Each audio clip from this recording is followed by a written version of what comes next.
of people lost their jobs between 2017 and 2020 due to the banking sector cleanup. Today on GhanaWeb Special, we'll be speaking to one of the affected persons on how she's been coping since she lost her job. I am Nima to Yakubu Atoyese. We'll be right back with our guest. Welcome back from that short break. I have with me Jemima Mensah. Jemima Mensah, thanks for coming. And thank you. How have you been coping since you lost your job in 2017? Thank you very much. My warm greetings to your watching viewers, your listeners, and everybody. I want to say a big thank you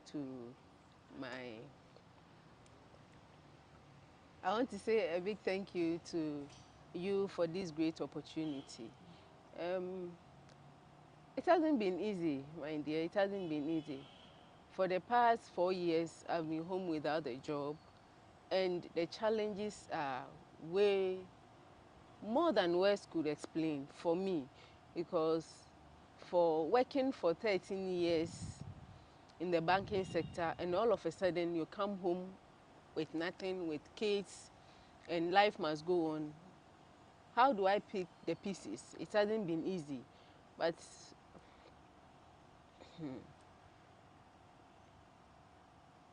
the challenges are so much that I don't know where to start and where to end. Let me help you out. So, when did you lose your job? Was it after the cleanup?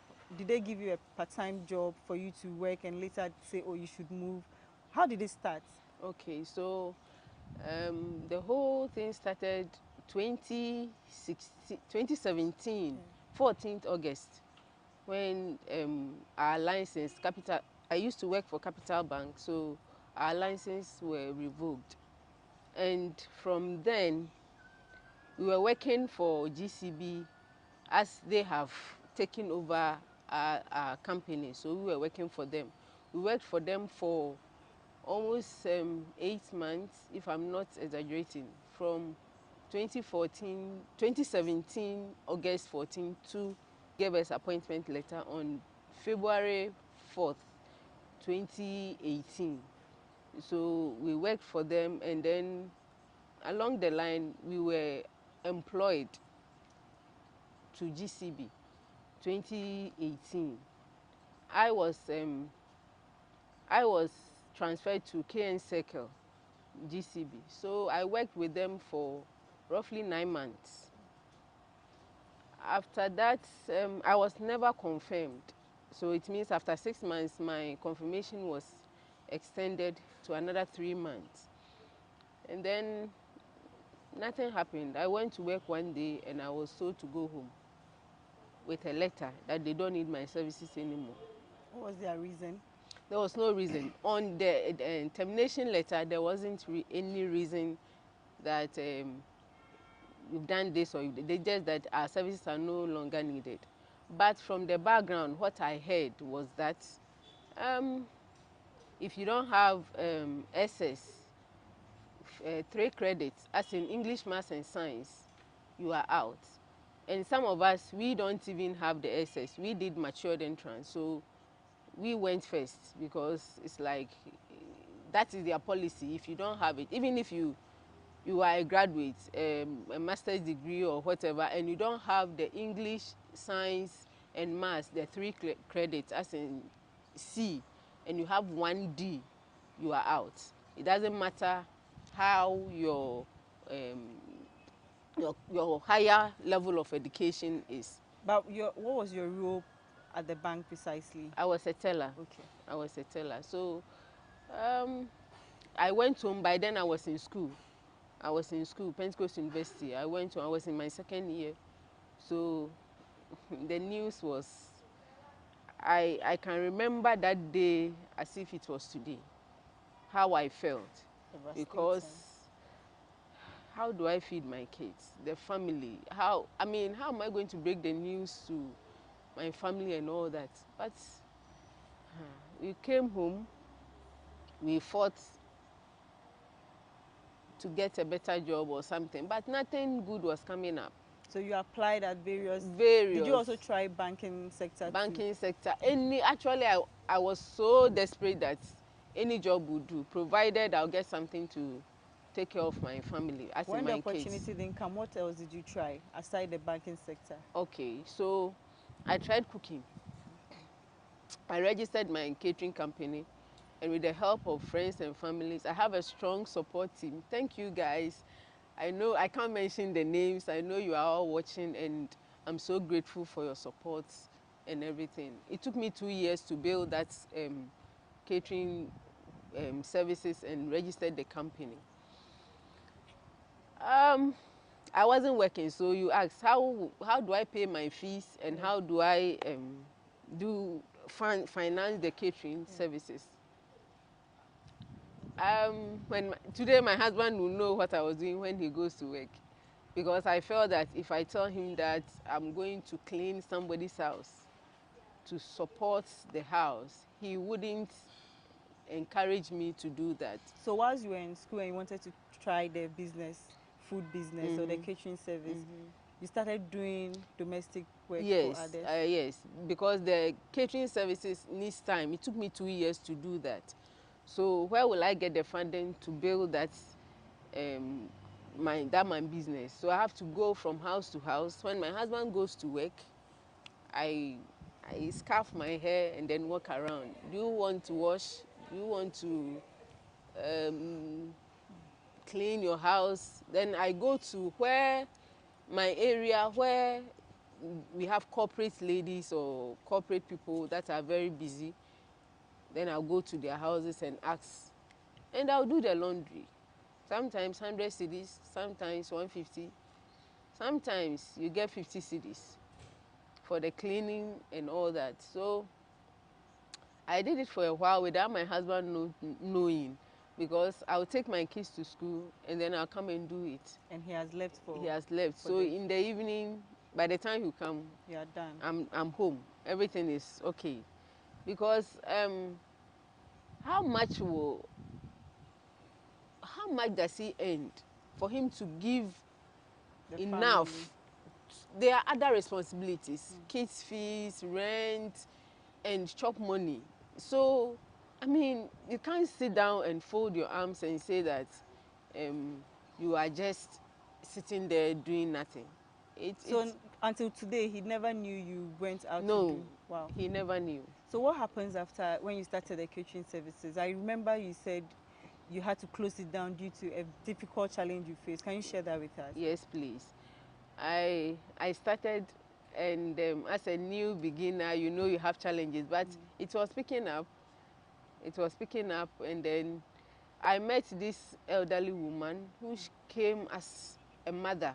She appeared to be like a sweet woman who always supports me. So in terms of prayers, in terms of encouragement and advice. So one day she came and she was like, oh, can you guarantee a loan for me?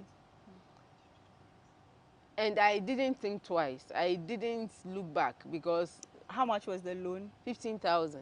Okay. But did you know her family? You just knew her because she assisted you? Yes, she lived close to where I have my business. Okay. So she normally comes, buy some of the food, help me in my chores and all that, because I didn't have money to employ somebody to help me. Yeah. So I was doing everything myself.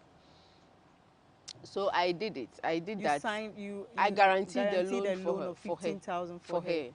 So after that, when the first payment, as in reinstallment, came, she was nowhere to be found. And this woman is gone. When you say she's gone, as in we can't find her. After you guaranteed the loan for her? Yes, we can't find her. So how did you know she's gone? Did the bank call you? Yes, the bank called me, and I was like, oh, you haven't, she haven't brought the money, she haven't paid. I was like, oh, I spoke to her yesterday, she will pay. They said time is up, so we are calling you. I went to her house and I was told she's traveled, and I was like, why won't you leave the money if you are traveling? Yeah. You know you are supposed to pay a loan. So her phone is off, and up till now I don't know where she is. So it means you are paying the loan? I'm paying. I've paid, and the challenges were way too much. How do I pay? Almost, how do I pay 850 every month? When you don't even have a job. I don't even have a job. And what I've started is like, it can't fetch me that much a month. So do I use the chop money my husband gives me to pay the loan? Or you forfeit your catering? So I don't know what to do. I was so worried and disturbed, confused. So the only option that came was for me to sell the container. There's business you established, you yes, had to sell everything and then pay at least some of the loan, and then I'll be relaxed to see what I can do to finish the other one. Have you heard from her? No, please. You've never heard from her? I've never heard. I've never heard. And that was when? That was it last 2 years or last year, July? Oh. It's been a year and some months. Are you done paying the loan? No, I'll be done by December. From that, it means that you started a business, and just when the business was building up, you had to stop it because somebody had taken your loan, and you guaranteed and has failed to pay. Yes, so you had to give up your business. Yes, please. After that, what happened next to you? So after that, by then I was still in school. So those that's domestic jobs and other things, I was still doing it because then I've come to nothing. And thanks to my colleagues, my family, I was able to graduate with second class.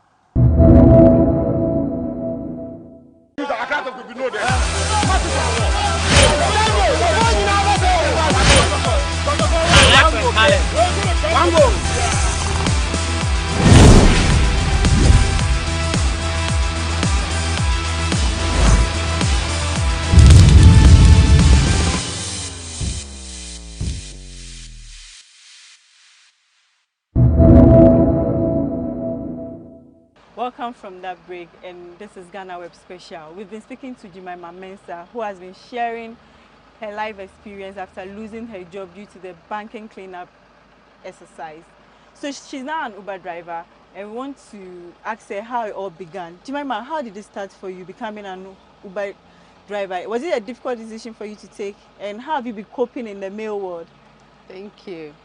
Actually, taking the decision was not too difficult because you see the motivation here is that I have to feed my family, especially my kids, and at least provide for my dad too. So when you look around, based on that, that was the strength. That was what encouraged me to do that. When I took the decision 2 months ago, the main focus was to to meet the daily economic needs. And then maybe, perhaps, God will permit my helper to sit in my car one day and get me the job that I've been looking for. But when I'm at home, who will notice me? Nobody. So these are the two main reasons why it wasn't so difficult to take that decision to drive to be an online driver or Uber driver. I started 2 months ago. I used to drive Hyundai Accent 2012 model, but the fuel consumption was too much. So I tried it for a month and I realized that, okay, it won't work. So I traded that one off and bought this smaller car. It's not bad. It's not bad because at least by close of day, you get something small to buy food for your family, which when you are home, nobody will give it to you. The challenge... I want to ask, before we get to how you've been coping with the male-dominated field where they drive Uber, did you suffer any emotional breakdown? Did you go through depression at these trying moments before you took this decision? So many times, countless times. Imagine you have nothing to eat and you are owing. What you are owing is not what you have spent, but you let somebody loan. So countless times that I've thought of committing suicide. But I wanted to kill myself and my kids because I couldn't think about the fact that I will leave my kids for them to suffer. They will suffer. They have their dad. You didn't trust their father enough to take care of them. Oh, And why not would you that. think You about know, a suicide? mother's love, and the child will come, Mom, I want this, and whatever he needs, you go the extra mile to get it. I'm not saying their father won't do that, but a mother's love is stronger than... What was your strength that prevented you from doing this act? My kids. My kids. You didn't want to die or just leave I them? actually didn't want to leave them. Because if I commit suicide and I kill them, okay, what, maybe they are going to be big people, important people. I don't know their destiny. So then if you want to hurt yourself, why do you want to involve them? And I don't want to also hurt myself and leave them to see them suffer. So that was it. That was it. That was it. Thank God I didn't do it. Here I am now on this big platform because I took the initiative to drive boats or online driving. If I had not, nobody would notice me. By your marriage, your married life, I'm talking about this because of the issue of depression. How was your marriage? Did this affect your marriage in any way? Oh yes, you know, love doesn't go without money. So if the issue is if one person is the only source of income support, definitely the person might not say it because he knows the situation, but you could sense it. A little bit tension and here and there. So it affected every aspect of my life, every aspect. My marital, my family life, my social life, as in friends. Because the moment you pick a call, hey, obesreska, obebusame, and it's better to ask than to die. So there are times that you can't help it, you see. So it affected all aspects of life. But I realized that the only way to change that situation is to do something. And that something was, I don't have money. I have my car, I can drive. So why not try it? But my slogan that I formed for myself before I started this was, it's better to die a hero.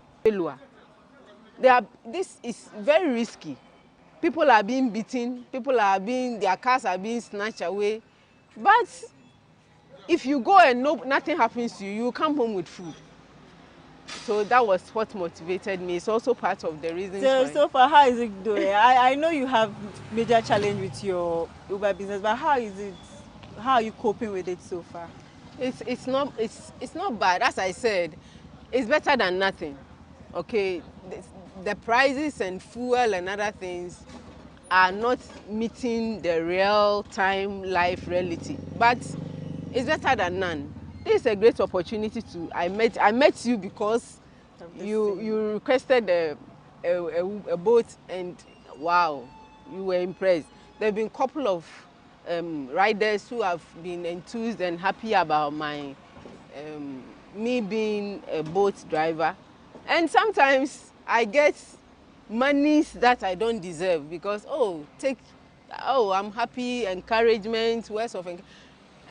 And it's exciting. It's exciting. It's better. It has encouraged me because at a point you'll be in the house crying, and there's nothing coming up.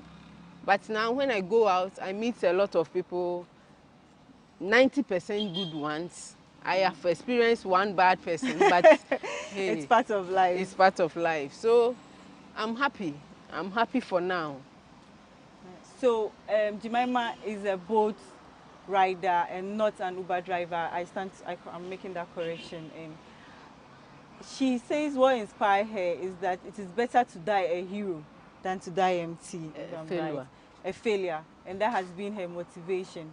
Before we sign up, we want to let her share her worst experience as a boat rider. Can you share that with us? Because it looks like in every good thing there is one bad incident. Yeah, yes. I remember one early morning, I had a request and I went. A well-dressed gentleman came and boarded the ride.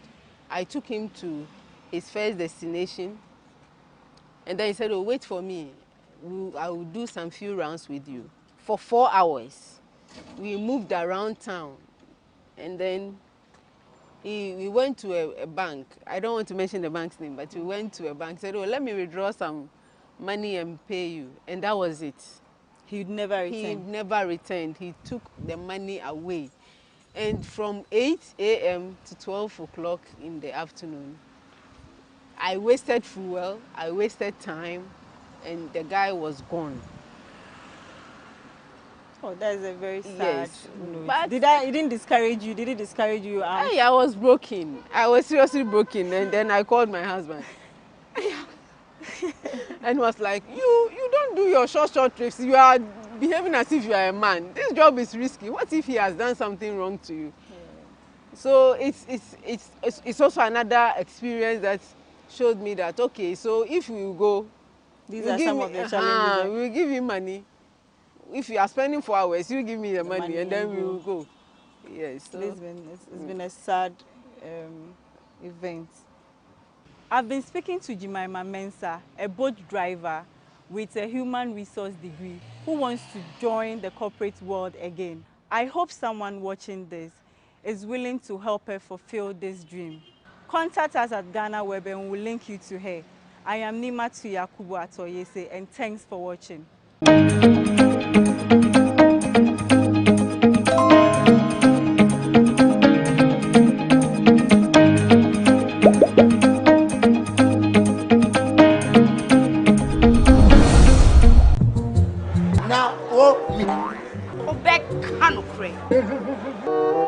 Susu sang kwai bi a wan to nam bia e man kwai bebre.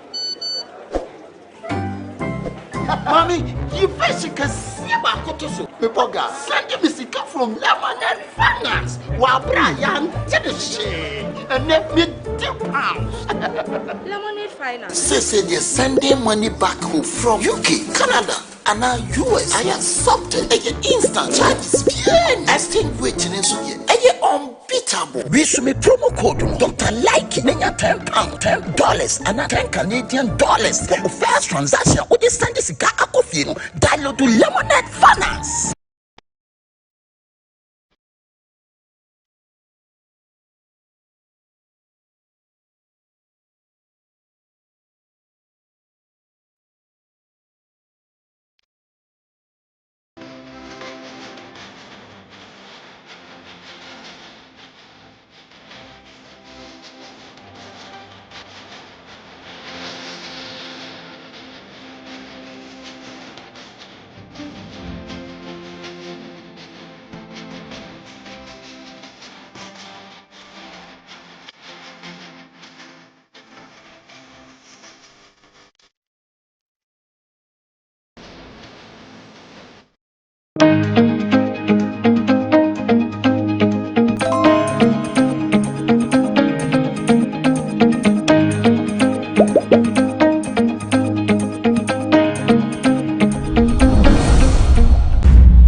Management on the issue. All right, so can you also tell me when you got information on the fact that the land belongs to FIAVE Land Secretariat?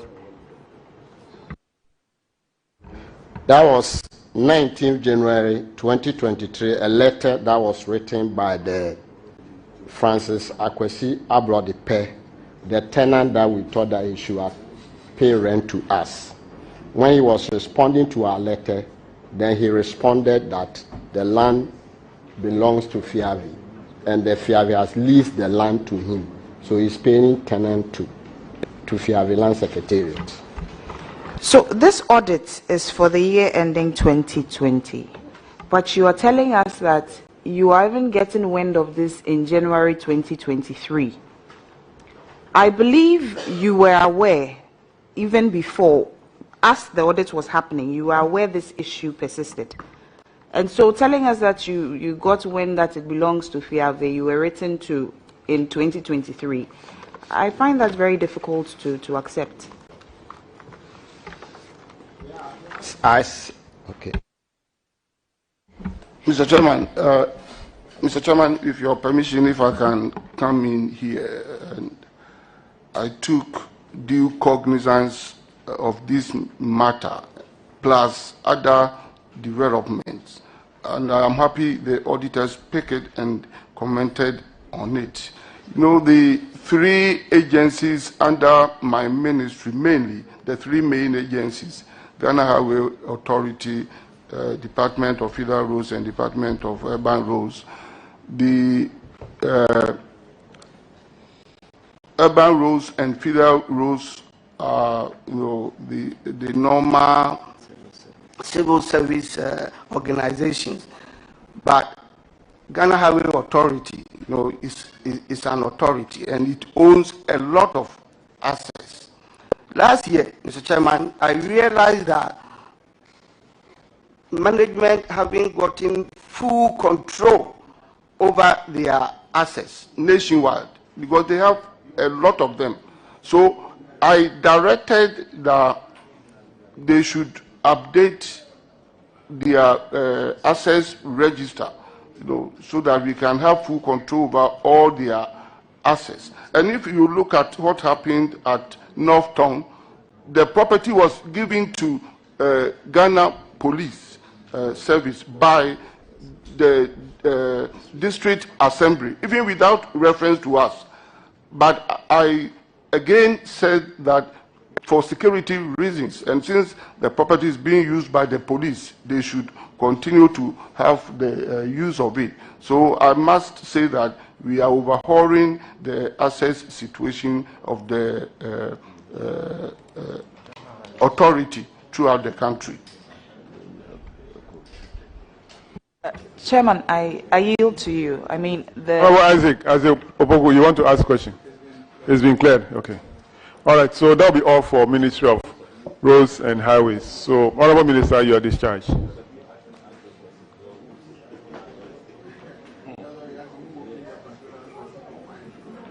So let's now have Bank of Ghana.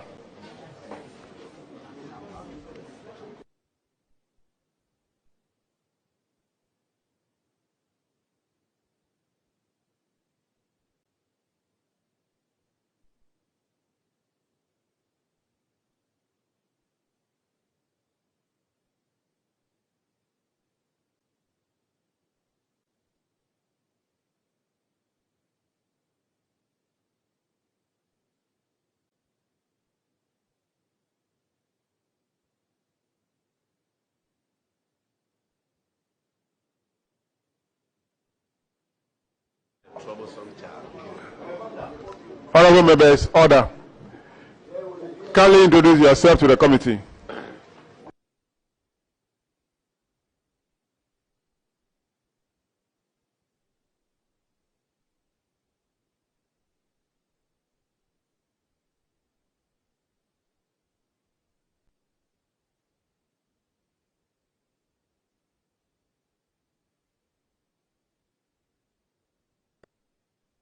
Kindly introduce yourself to the committee.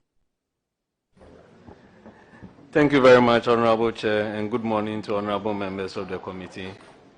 My name is Maxwell Opoku-Afari, First Deputy Governor of the Bank of Ghana. I'll ask my other colleagues to introduce themselves. My name is Charles Rindolph, the Director of Finance, Bank of Ghana. My name is Emmanuel Kwe, Assistant Director, Finance Department, Bank of Ghana. Thank you, Mr. Chairman. My name is George Edusifa, Chief Internal Auditor, Bank of Ghana. Mr. Chairman, good morning. My name is Eric Kwiku-Hamon, a Deputy Director with the Banking Department, Bank of Ghana.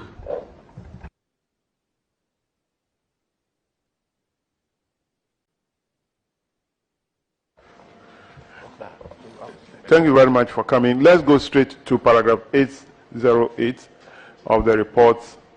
You talk about the operational results of Bank of Ghana. Can you educate us on this price and exchange differentials? What is it? It's on page 165 of the report.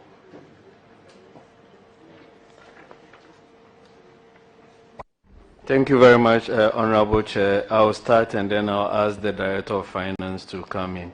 The exchange differentials is on daily basis, we reflect the accounts based on the exchange rate. And so depending on the difference between the foreign assets and the foreign liabilities, you convert them into cedis and reflect them in the accounts. And depending on the net position, your accounts can go either way. So there are times if your foreign assets are bigger than your foreign liabilities, you have a positive impact on your account. But if the foreign liabilities exceed foreign assets and the currency moves, you have a negative impact on your account. So that's where we reflect the exchange differential.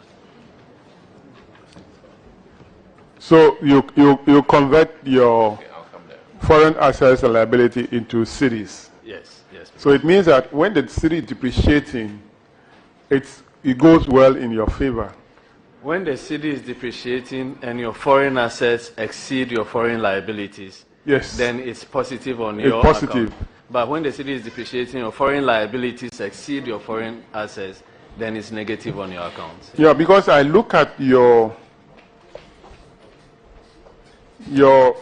statement of financial position, your assets and liabilities almost at par.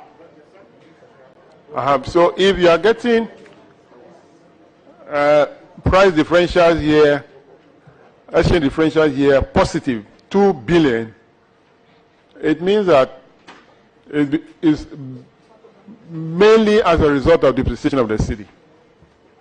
Because your assets and liability are at par, almost.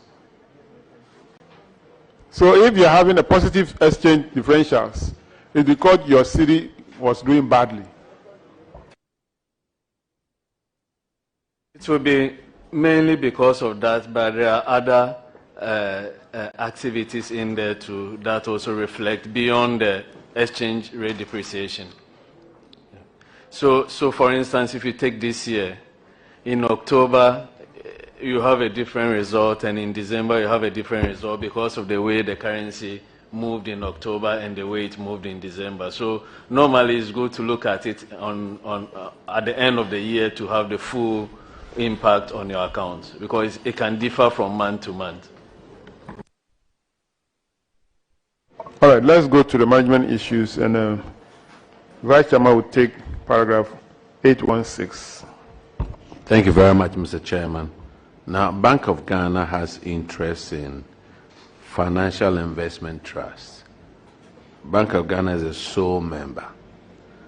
But then, in December 2018, that institution, it says over here, the bank's interest in financial institutions transferred to FIT up to 31st December 2018 were not reported in FIT's financial statement. And the trust has not been consolidated by Bank of Ghana since its results were considered immaterial to the bank. Now, management, you responded that you have, you constitute the board of, you compose the board of trustees, and then you have 2 in-house representatives on the board, and this serves as a bridge. What have you done since the audit? Thank you very much, Honorable Chair. I think since the audit, actually we used to have only 1 representative on the board with an administrator. We now have 2 reps on the board with an administrator, and also we're giving the feedback from the audit to the auditors of the trust to ensure that the donations and the interests of the bank are reflected properly in the accounts, and that has been done. So since that report and the audit finding came out, the audited accounts of the financial trust reflects properly, as required by the accounting rules, the interest of Bank of Ghana in the financial trust account. Auditors, could you confirm what is saying, please? Mr. Chairman, the recommendation has been duly implemented. Thank you. Thank you very much, Mr. Chairman. Let's go to paragraph 828, and Honorable Kisi, take it. Once again, welcome, Bank of Ghana. This has to do with internal accounts not cleared. We're looking at table 72, and I'm hoping that 3 years post the audit, some things have changed. Can you give us an update? Honorable Chair, if you allow us, the Director of Finance, to respond to this. Mr. Chairman, a lot of things have changed. We've identified the issues concerned. Now we closely monitor those. Most of those outstanding issues have been cleared, and now we are on top of the issues, Mr. Chairman. Thank you. I was hoping for specifics. So if you box it that way, it's very difficult for me to chew. So help me out. We're talking about 16 million Ghana cedis here. So if you can help me, that, okay, on payrolls, this happened, okay, on pounds, this happened, on USD, this happened, I'll be very much appreciated. Okay, on payroll manual control, the account is now 0. There's no issue there. On the payroll T24, that the normal control, the figure is now 7 million. It's a running account. It goes back and forth. On the GIB, USD payables is 173. On the payables control account, it's about 386. It has moved. And when it comes to the suspense accounts, it's just it's a running account. So the balance have moved from the 337 to about 56, and also with the suspense accounts, 1.4 is now about 687, Mr. Chairman. So a lot of work have been done on it, Mr. Chairman.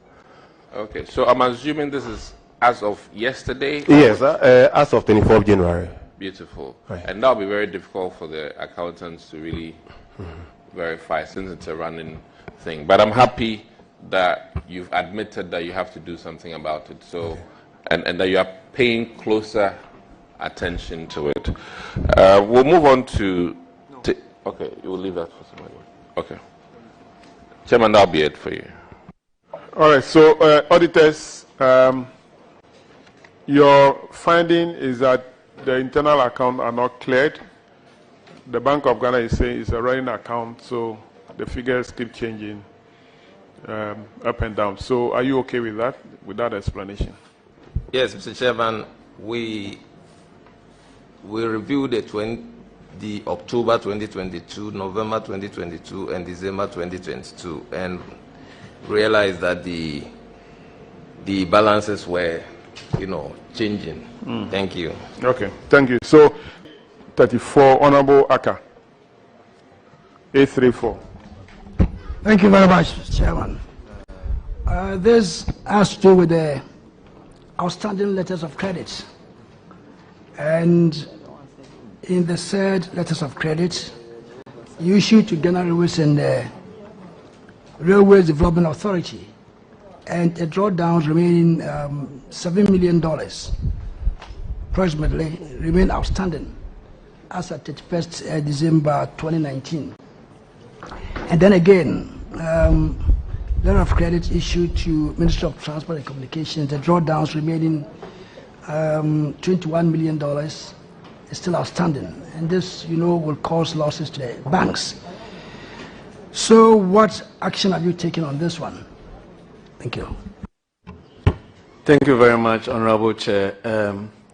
This particular management issue refers to letters of credit issued in 2014 and 2016.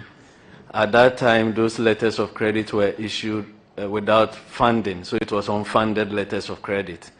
And so when they crystallized, the agencies involved were not in the position to pay, so it became a liability of the bank. And when we introduced the IFRS in 2018, we have had full impairment since then for those liabilities. And we've engaged the agencies in question and securitized the exposure of Bank of Ghana. So that has been securitized and is being running down. Gradually they are paying over time, and it's led to the outstanding amount of the 7 million, as I mentioned on one of them. The others are also being paid down.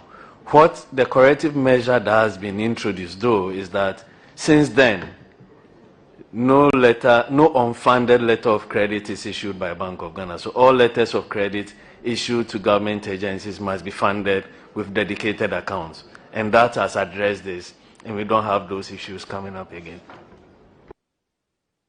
Auditors, do you support what is said and that the action taken, and do you think it's going to mitigate any future losses? Thank you.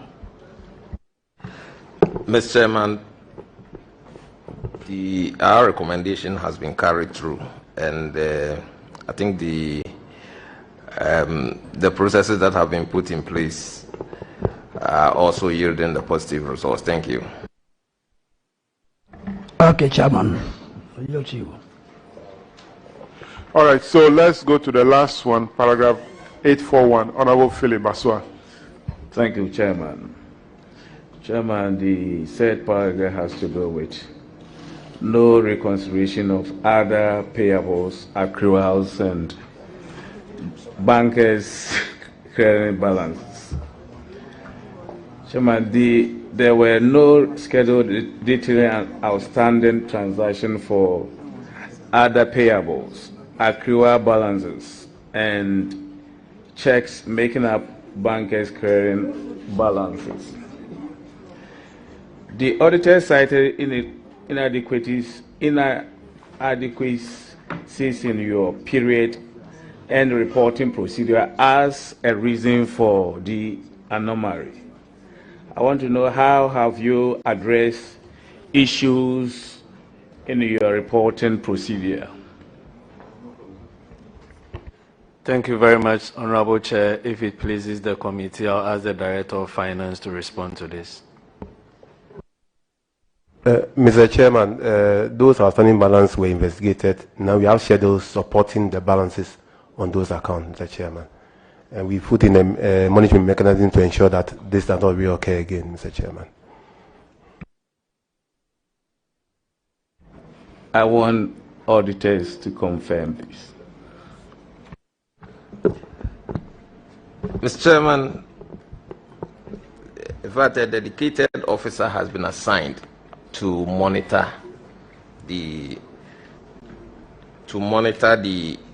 all the payables and report on time. Thank you. The Chairman, the management gave the indication that some of the ledger accounts cited by the auditors had their respective schedules. Did you present these schedules for audit? I want to know. Yes, Mr. Chairman.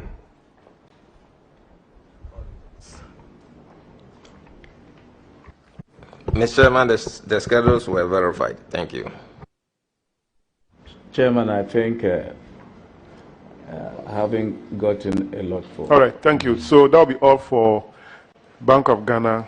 But before you go, there is a public interest question from Honorable Sam George for you. Chairman, may you live long. Deputy Governor, Afishapa,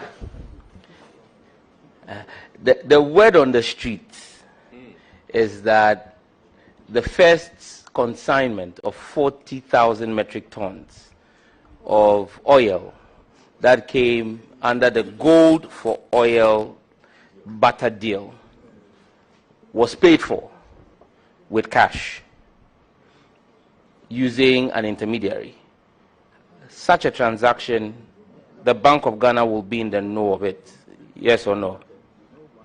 And can you confirm if it was paid for in cash? Honorable Chair, I don't think I have full Order.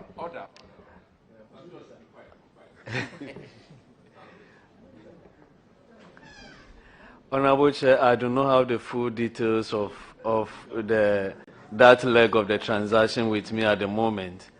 What I know is that the Gold for Oil program has two legs. It has the gold purchase program leg and then the oil leg. The Bank of Ghana is fully involved on the gold purchase side, which then translates into oil. So I may have to go back and check how the oil side was transacted. But what we know is that we have fully paid and bought gold that is enough to support the oil transaction. This is very reassuring, and I'm excited that you claim on transaction. So since you have ownership of that and knowledge of that, would you be in a position to share with us how many ounces of gold was exchanged for the 40,000 metric tons, and at what price did we buy the gold? World market price or lower than world market price? Again, did we pay cedis or dollars for it? If cedis, at what exchange rate? Thank you. Honorable Chair, what I can confidently share is the metric tons of gold bought by Bank of Ghana. As I said, we have two legs of the transaction, so I will not go into the exchange transaction. But the gold purchased by Bank of Ghana is not new. We introduced the gold purchase program as part of our building our reserves, and we are using a component of that program to support the gold for oil. So the metric tons of gold purchased by Bank of Ghana, I can share the details with the committee later on when I get back to the office. But what I can also confirm is that the gold is being purchased in local currency, cedis. So it's a conversion of our domestic assets into foreign assets. And then it is being purchased at the world market price. We use the Bloomberg and the Reuters market price to purchase the gold. So those I can confirm. And in terms of the ounces that have been purchased as at now, I'll beg of the committee so that I can supply that data later on, because I do not have that with me now. I'm excited, and thank you so much. Once you are willing to furnish us, I'm sure that Chairman and the Secretariat would liaise with you to furnish us with that information. But I believe that this purchase program is also in tandem with PMMC, right? Yes, we're working with PM. There are two different aspects of it. You know, we also engage directly the big mining companies, yes, for them to sell part of their gold. The gold they sell to us is monetary gold because it's refined and LBMA certified. So that automatically goes into our reserves. But the one we buy from PMMC, part of it has to go through a refining process through an LBMA certified refinery before it can be part of our reserves. But that part used for the gold for oil, you don't need to go through the refinery process. Yes. So we work with PMMC and we work directly with the big mining companies. Maybe I just want to avert your mind to the fact that your exchange rate, which you're using, I'm sure you use the Bank of Ghana rate when you're doing these purchases, on your own Twitter feed, is somewhere around 10.2 to the US dollar. But PMMC that you are buying through is buying at 13. That's a huge disparity between your rate and what PMMC is buying. So that rate differential, that 3 CD differential, almost 3 CD differential, who bears that cost? The taxpayer, the Bank of Ghana? Would you swallow that as your debt? Who bears that cost?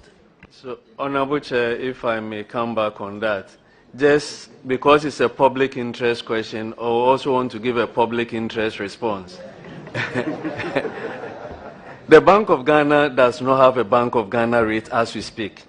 So what is being tweeted is our indicative rates, our rates, transaction rates collected from commercial banks at the end of the previous day at 3 p.m., weighted average based on the transaction volumes, and then published for the benefit of the general public. The difference you see from the commercial bank is that when you go to your bank this morning, they would have published an indicative rate, but not a transaction rate. So you see 13 or 12, the bank is saying that as you come to my bank, you may get this rate. But depending on the type of transaction you have, you may even get 10 or 11. So you look at the indicative rate and you compare it to their previous day's transaction rate, you see a huge margin. But then the transactions take place, you weight it, and it's no different from what Bank of Ghana publishes. So when we go out there to deal with PMMC, we deal with them on the rate at which the commercial banks transact business. And that's the rate at which PMMC also buys. So there is no exchange loss in that transaction. Chairman, I would rest, but it's interested that we need at the 13. So, Chairman, we are most grateful. May you live long. All right, that'll be all, Judge. Much honorable. Yes, I'm putting on the red.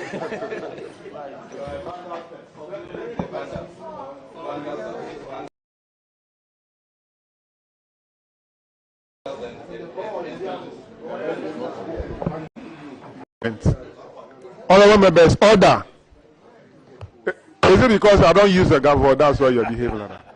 Why? Why are you talking to each other too much like that? No.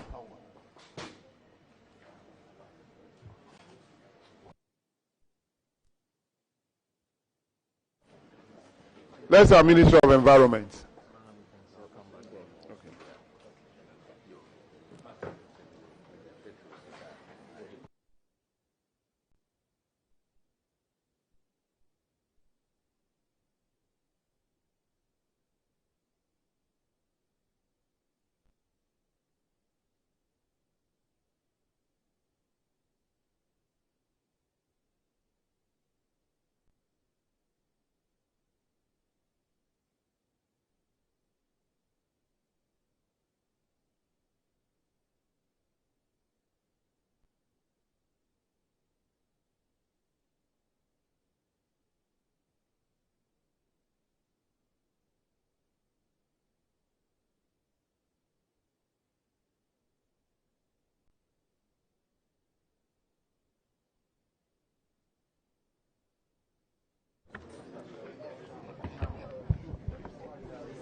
I, Elijah, swear by the Almighty God, swear by the Almighty God, that the evidence I shall give before this committee, that the evidence I shall give before this committee, touching the matter in issue, shall be the truth, the whole truth, and nothing but the truth. So help me God. Thank you very much. You may be seated, sir.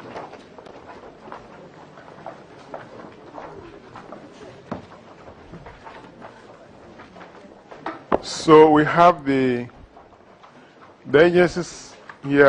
I'm sure it's only one, CSIR. So there are a number of agencies under the CSIR, the Institute for Scientific and Technological Information, Building and Road Research Institute, Animal Research Institute, Food Research, Crop Research, Plant Genetic Resource Research Institute, Science and Technology Policy Research Institute, Soil Research Institute, Kwadasu, Forestry Research Institute of Ghana, Institute of Industrial Research. Then we have the Atomic Energy Commission, and then the Nuclear Regulatory Authority. So we are starting with the CSIR. Kindly introduce yourselves to the committee. Mr. Chairman, my name is Constant Elijah. I'm the Acting Chief Director of the Ministry. Thank you. Honorable Chair, good morning. My name is Paul Busu, Director General of CSIR. Thank you very much for coming. I've been informed that your minister is out of the country. Rightly so, Mr. Chairman. All right. So we'll start with the Institute for Scientific and Technological Information. It's paragraph 2535. It's actually one management issue. But the audit team was unable to comment on the financial performance of the CSIR. That's INSTI, as a result of the inability of management to reconcile and update the draft financial statement presented for audit. Is that the case? Have you updated the statement later after the audit? Mr. Chairman, I'll ask the Director General or any officer to answer. Yes, the Deputy Director, please. Yeah, my name is Benjamin Folite. My accountant is here to answer today. You know, when we're in elementary school, we run a relay. And it usually involves 4 people. So, from the acting chief director to the director general to the deputy director, now to the accountant. So, there are 4, it's said. Honorable Chair, on site who are validating the financial accounts. A team of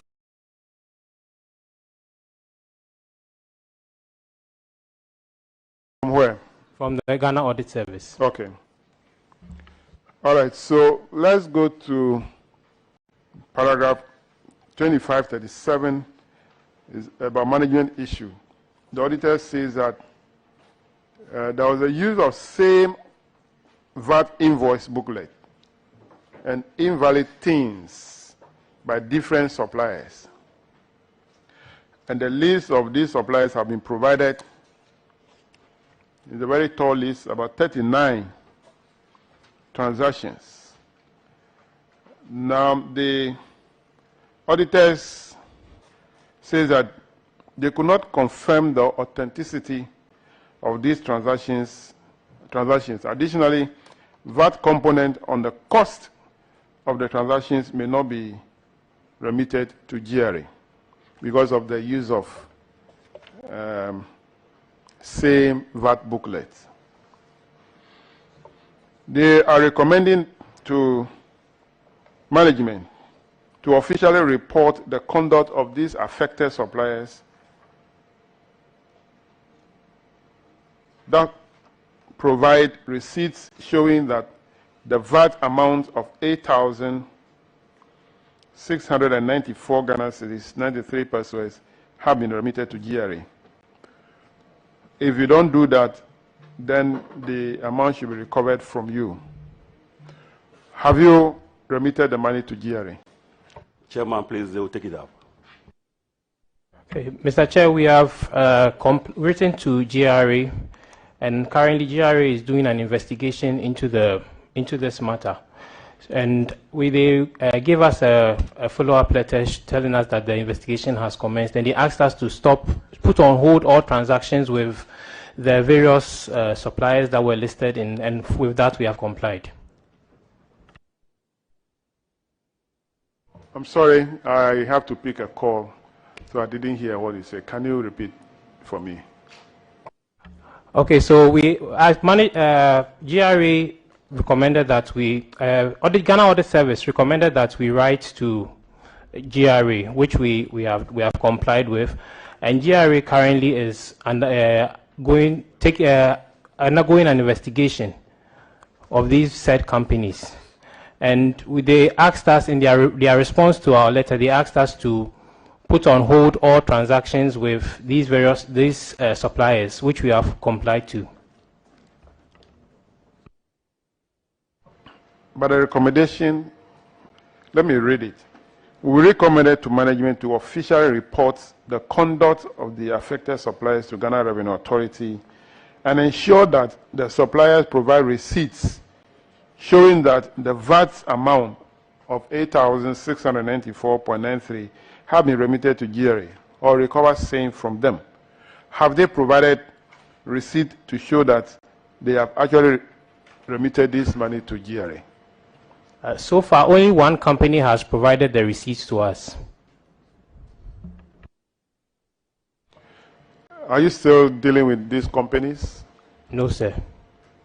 So who paid the difference between the 694.93 and the amount provided by that one supplier? So, Mr. Chair, we are working in collaboration with GRA to bring these companies to book so that we recover the money from them. How long will it take you to work on that?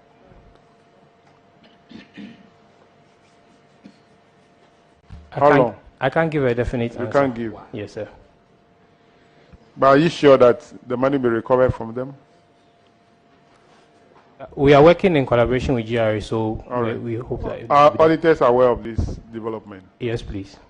Can auditors confirm this for me? Honorable Chair, yes, one payment was made, 476.83 was made, and we verified the receipt. And also the correspondence to GRA was made known to us. Thank you. All right, let's go to Building and Road Research Institute, paragraph 2545. Thank you, Chairman. I noticed that between 2018 and 2019, you moved from a deficit of 314,000 to 1.6 million positive surplus. So I want to commend you for that. But explain to me how your internally generated funds increased from 3 million to 6.6 million, 117%. What happened? Thank you very much, Honorable Chair. My name is Daniel Asensu-Jemibi. Introduce yourselves before. Yes. My name is Daniel Asensu-Jemibi, and I'm the Director of Building and Road Research Institute. Yes, we increased our networking, our collaboration with international organizations like Johns Hopkins and Bloomberg and Transport Research Limited of UK. So those donor inflows increased our IGF. We also took steps to motivate staff so that they can be encouraged to bring in more projects. Thank you. So you had donor inflows for projects? Yes, on our chair. And that increased your IGF? Yes, on our chair. Okay. I also noticed that maybe as a result of that, your training expenses increased by 317%, and then that of consultants and research also increased by 74.4%. Was it because you were having money now, so you were doing a lot of consultancy and training? Anyway, is it good or bad? It's good, Honorable Chair, because as we say, the NAM the YINAM, so you have to spend to be able to generate more. Thank you. Chairman, that'll be all. What did you just say?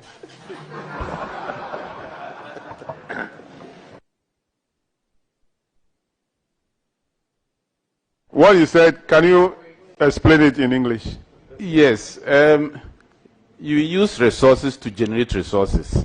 So you spend to generate more income. So it's when you don't spend, you cannot generate while you are sitting down. You have to move before you can bring in something. But NAM is not resources.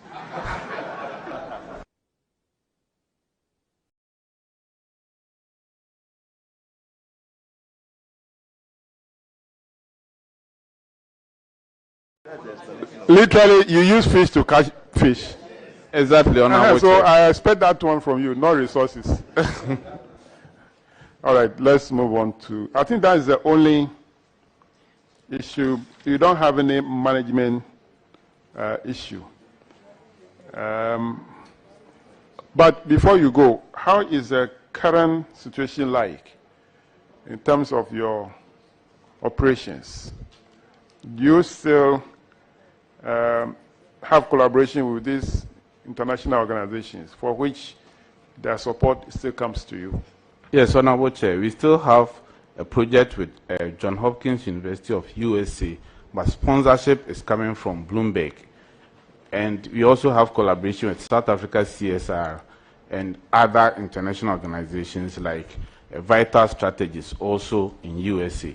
Yale University is in collaboration with us to develop carbon-free building construction materials. So these things are bringing inflows which are foreign related. So they increase the returns that we get from our research. So do we, if I say we, Ghanaians, do we use your research findings or product that come out of your finding, do we use them at all? Honorable Chair, that is very few, very, very few. In fact, 2010, we have a policy, government made a policy that at least 30% of government projects should be built with local building materials. That policy has not been implemented. So you still have a lot of our projects using imported materials. And we spend $300 million importing clinker every year. So if you can reduce the cost of these materials, you replace them with 30% of local building materials, you are saving about 100 million for this country every year. Do we have them, the local building materials? Do we have them? We have them, but you know. So if I want some, where do I get it? If you come to, for bricks, almost every district in Ghana has clay deposit. So you see, the private sector responds to policy. People, there are brick factories scattered all around. But if people are not buying, and government is the biggest, government is the biggest support when it comes to infrastructure. So if government is not buying, they will not invest that as much. But the private sector will definitely respond when government policy takes place, especially with respect to local building materials. It also boils down to the one, marketing, how you can market the products. Two, how you can change the attitude of Ghanaians to love and use the local building material, because there's some perception. How do we remove that perception that if you use the local material, the building can withstand the weather, the time, and stay for long? What are we doing to work on that? Yes, to increase the visibility, we collaborate with the media. So we do exhibitions and conferences to really avert people's minds to the fact that local building materials are indeed better than imported building materials. And a typical example is if you take one bent brick, the small one, it has 3 times the strength of the concrete. So these are things that, and we all know that our old schools are built in bricks, and they've lasted, some of them have lasted over a century. So these things are things that we have to keep going. And those who use them know the benefits, and they come back. But as I said, government will also have to take the initiative so that we as a country can see that what we have is good. India uses bricks a lot. India, you go to India, they use bricks a lot. South Africa is a typical example where you have almost every infrastructure, including road pavement, in bricks. My last question, the cost. Yes. The cost. We have done the cost analysis, and we have even revised them as recently as just last week. You see, the cost comes in when the transportation of the bricks is involved. But even in the medium to long term, you recover that cost. For example, when you use bricks, by the time you put up the superstructure, the cost as compared to concrete will be the same. But don't forget, you are not going to plaster and you are not going to paint over a long period of time.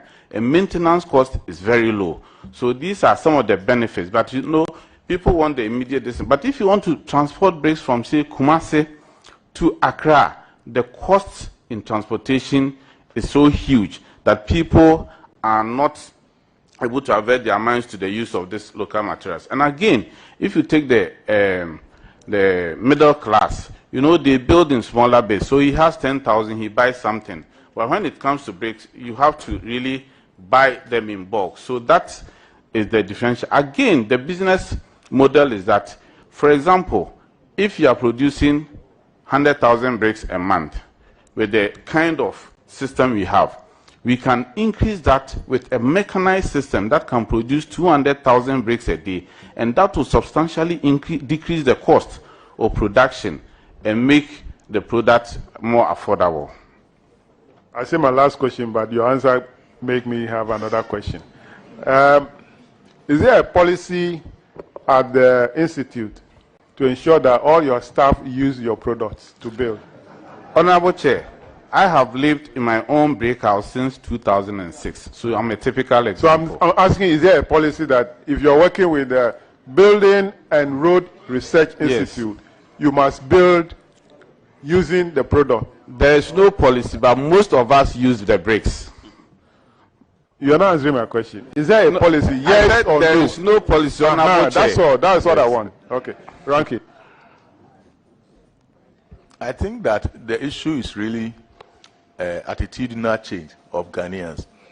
Because, like you rightly said, the raw materials for the production of bricks is everywhere in this country. So the issue of transportation costs should not really arise. It's just that people don't have enough information about the quality, like you are telling us, the fact that it's cost effective and all that. And that one, somebody has to take it up and do the promotion. When there's a promotion, then industries or investors would see the need to invest because there's a demand. And we have to get some people to do that kind of promotion so that we change our attitude about bricks. Thank you. All right, that's all. Thank you, Mr. Chair. Building and Road Research Institute, your discharge. Thank you. Let's have Animal Research Institute. Animal Research Institute. And kindly introduce yourself, and Vice Chairman will take it.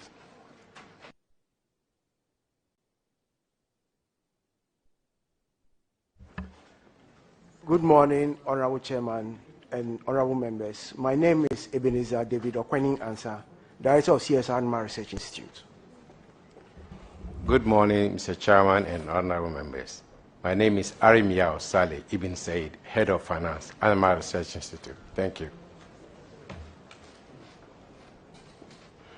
Paragraph 2554, Vice Chairman.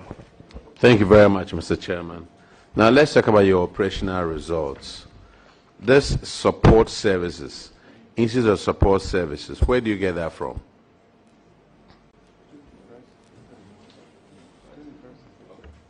Thank you very much, Honorable Chairman. Institutional support services come mainly from donor funding. Thank you. But if you look at your operational results, you were in the negative again in 2018. 2017, it was minus 43,000. 2018, minus 15,829. What is your position now? Thank you very much, Honorable Chairman. I'll direct the question to my Head of Finance. Thank you, Mr. Chairman. The current position is actually not much different from the previous years. That's because of operational challenges we have at the Institute. The main one was encroachment of our lands, so it was difficult to engage in private partnership arrangements with anybody who was interested in partners with us. So the results actually have not been different from the past. Thank you, Mr. Chairman. You see, encroachment on your land shouldn't have anything over here, because if you look at your government subvention, you spent exactly 9 million. As whatever you got from government, you spent it. When it comes to the internal generated funds, you spent that one plus your institutional support, and you overspent it. So whatever you get from IGF, you spend on goods and services. Or you mean to tell me that the goods and services is being used to fend off encroachers? Mr. Chairman, whatever we receive from government, we spend. That's not to say that we receive fiscal cash from government. What you see there is the payroll information. What we get from the government is by way of paying our workers. So that's by way of subvention. Now, the encroachment activities actually reduce the number of operations we could have at the institute level. So that's actually reducing our IGF for the past years. And I'm hoping that in future it will reduce, because that problem has somehow been resolved. Thank you, Mr. Chairman. I don't want to go back and forth with you on this one, because the answer that you are giving doesn't answer the question over here. You are spending Do you want to tell me what you spent on goods and services? Because it went from 379,000 to 438,000. What is in goods and services here? Mr. Chairman, I'm sure the breakdown will be somewhere in the accounts.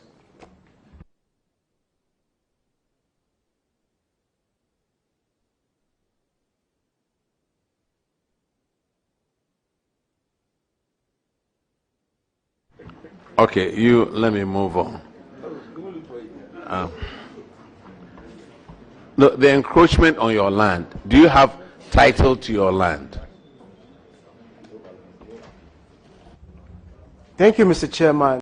The land was acquired by government for the CSIR by Executive Instrument 38. Thank you. Sir, my question was simple.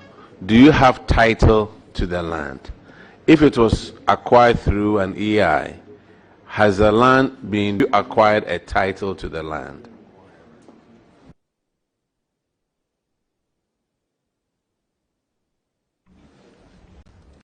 Mr. Chairman, I'll direct the question to my Director General.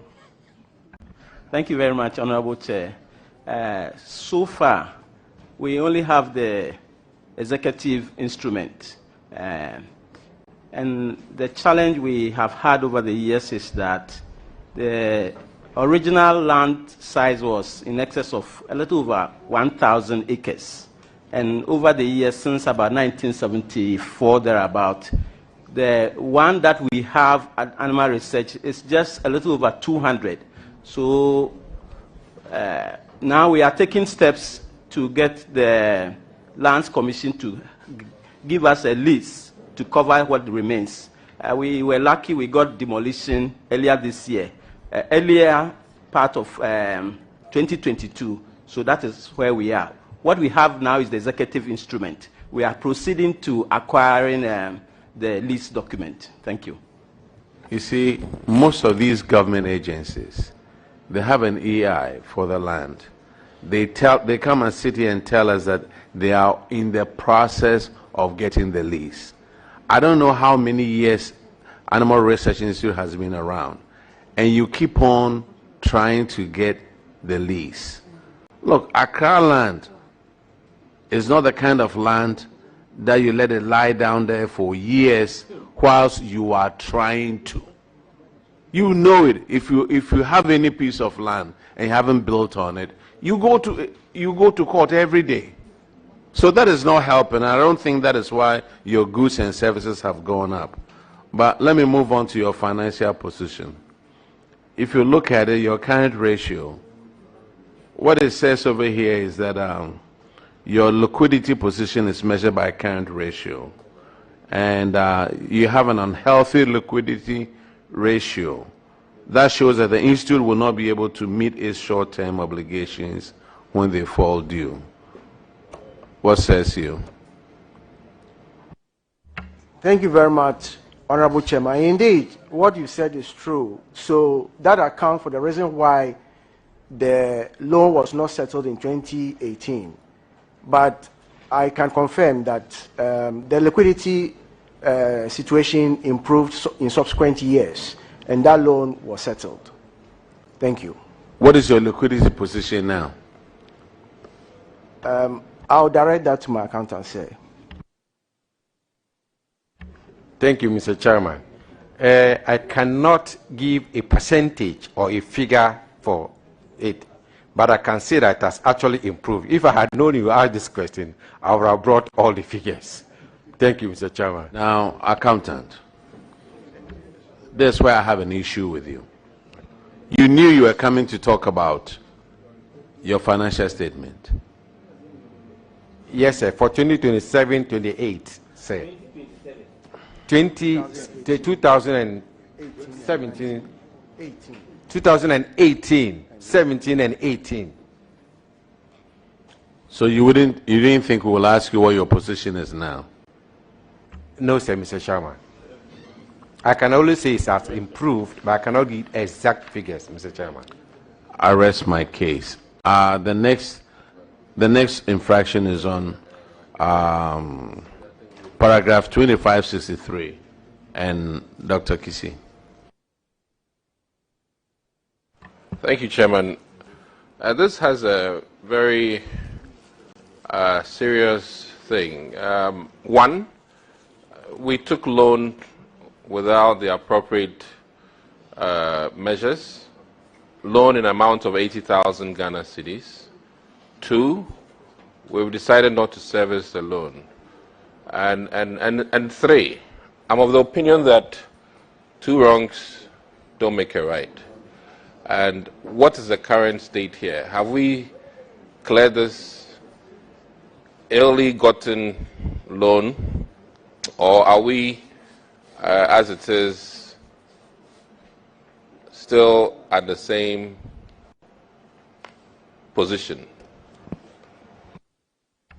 Thank you, Mr. Chairman. The loan has been settled. Audit Service, can we confirm this? Honorable Chair, the loan has fully been paid. Thank you.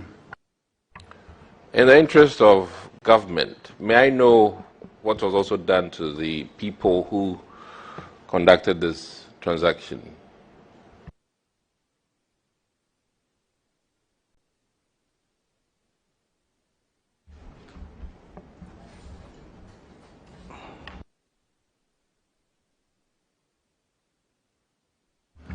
Thank you, Mr. Chairman. Please, if you can rephrase your question.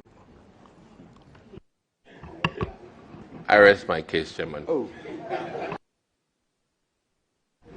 Okay. Animal Research Institute, you are discharged. Can we have a Food Research Institute?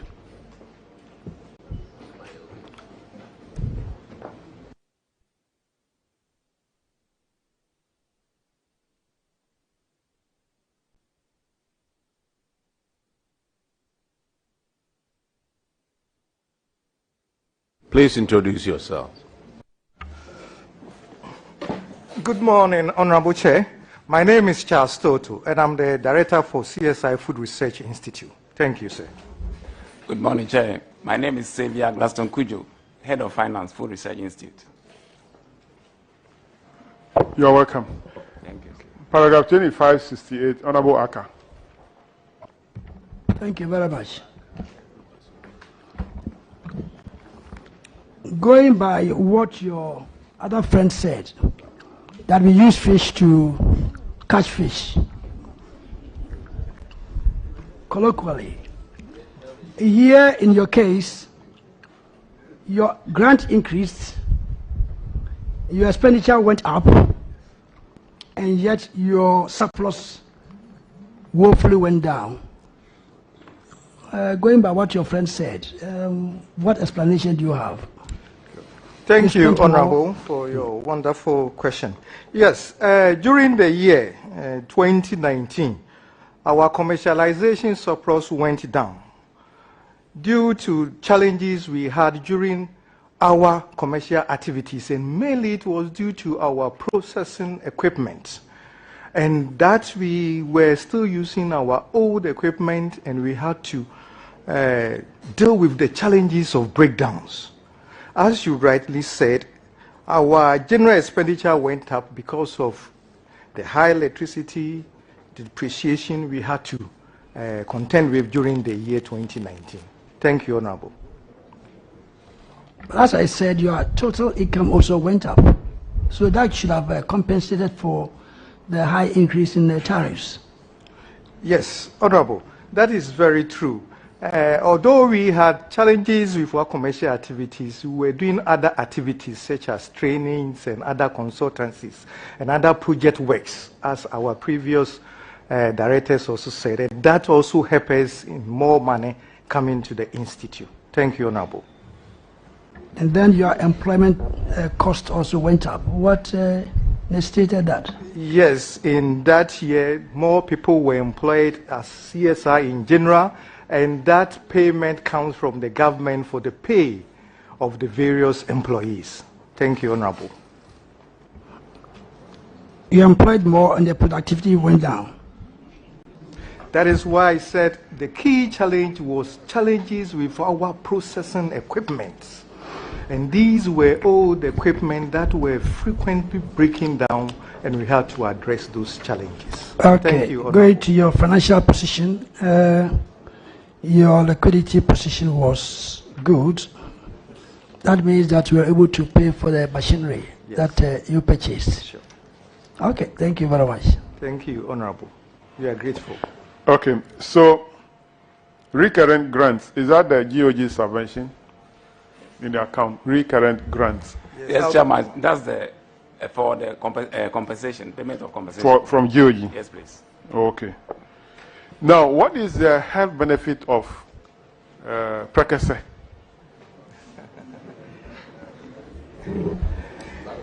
Yes, thank you, Chair, Honorable.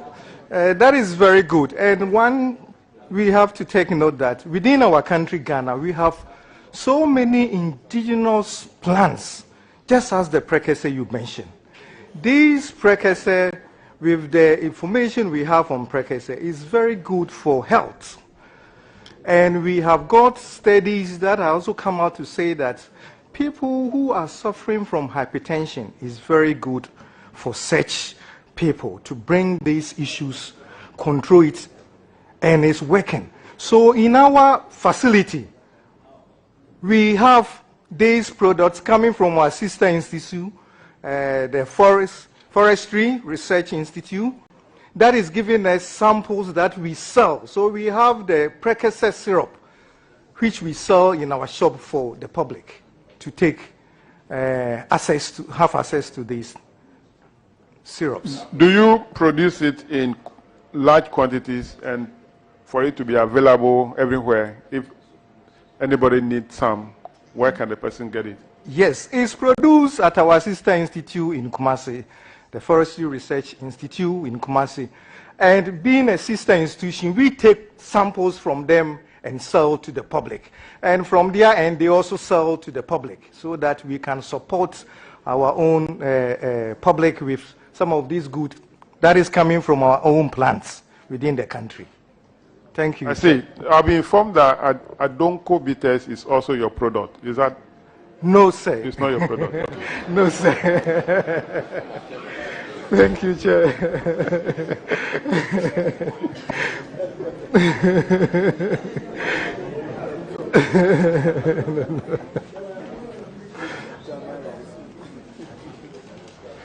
Anyway, having given you the platform to advertise your product, we'll bring you a bill. Thank you, for Chair. adverts. Thank you, Chair. All right, so that'll be all for you. You are discharged. Thank you, Chair. Let's have Crop Research Institute. Crop.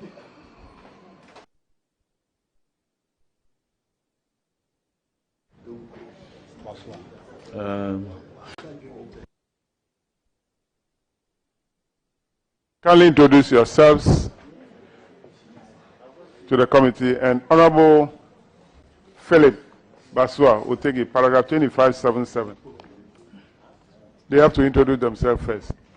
Honorable Chair, my name is Moses Branford Mochia. I'm the director of CSIR, Crops Research Institute.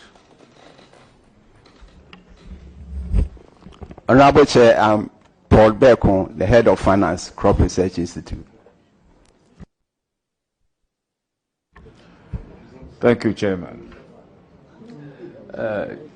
Chairman, the Ghana Grain Development Project.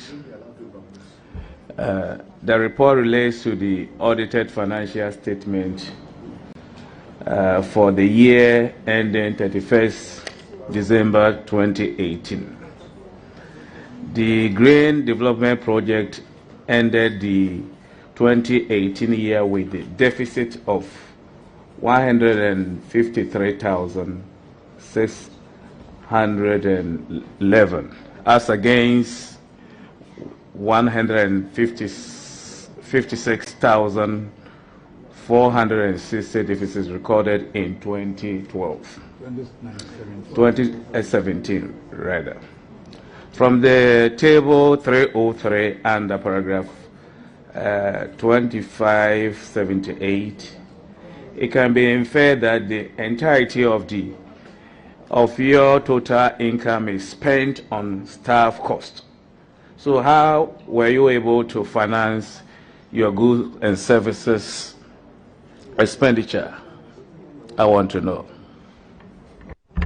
Honorable Chair, my accountant will take it up. Thank you, Honorable Chair. The Greens Development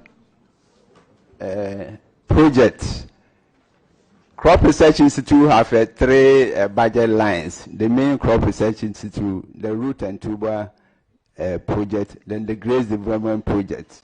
So this Greens Development Project, they don't have any other income apart from the salaries the government pay the staff. So that's so. But when the accounts are audited, we pay the audit fees, and also the depreciation of the assets they have also come in. Thank you. Okay, what informed the decision to increase staff costs? When you look at with the reference to 2578 of the report. That one is merely due to salary increment from year to year granted by government to staff.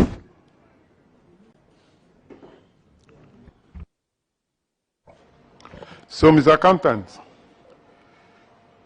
the staff cost, is it that the payment for salaries and salary-related expenses? Is that what you mean by staff cost? Yes, Mr. Chairman. So government pay the workers? Yes, Mr. Chairman. That is why your grant rents, the recurrent grants and the staff cost is the same, because everything is paid through Controller and Accountant General, right? Yes, Mr. Chairman. So when you are paid by a controller from January 1st, that is, which is a holiday, you report January 2nd, up to the end of the year, how do you operate? If you're not giving anything for your running, goods and services, how do you operate? As I already said, the Greens Development Project is inside the Crop Research Institute. The Crop Research Institute, we have the three budget line, the Root and Tuber, and the Greens Development, and the main Crop Research Institute. So when you come to our institute, it's one institute, but these three budget lines are there. That's why. No, but this one, unless you want to tell me that after they have been paid, they have other, there is allocation for goods and services, which is given to another agency for which they depend. Which is that other agency on which the Crop Research Institute staff depend on in order to have materials to work with?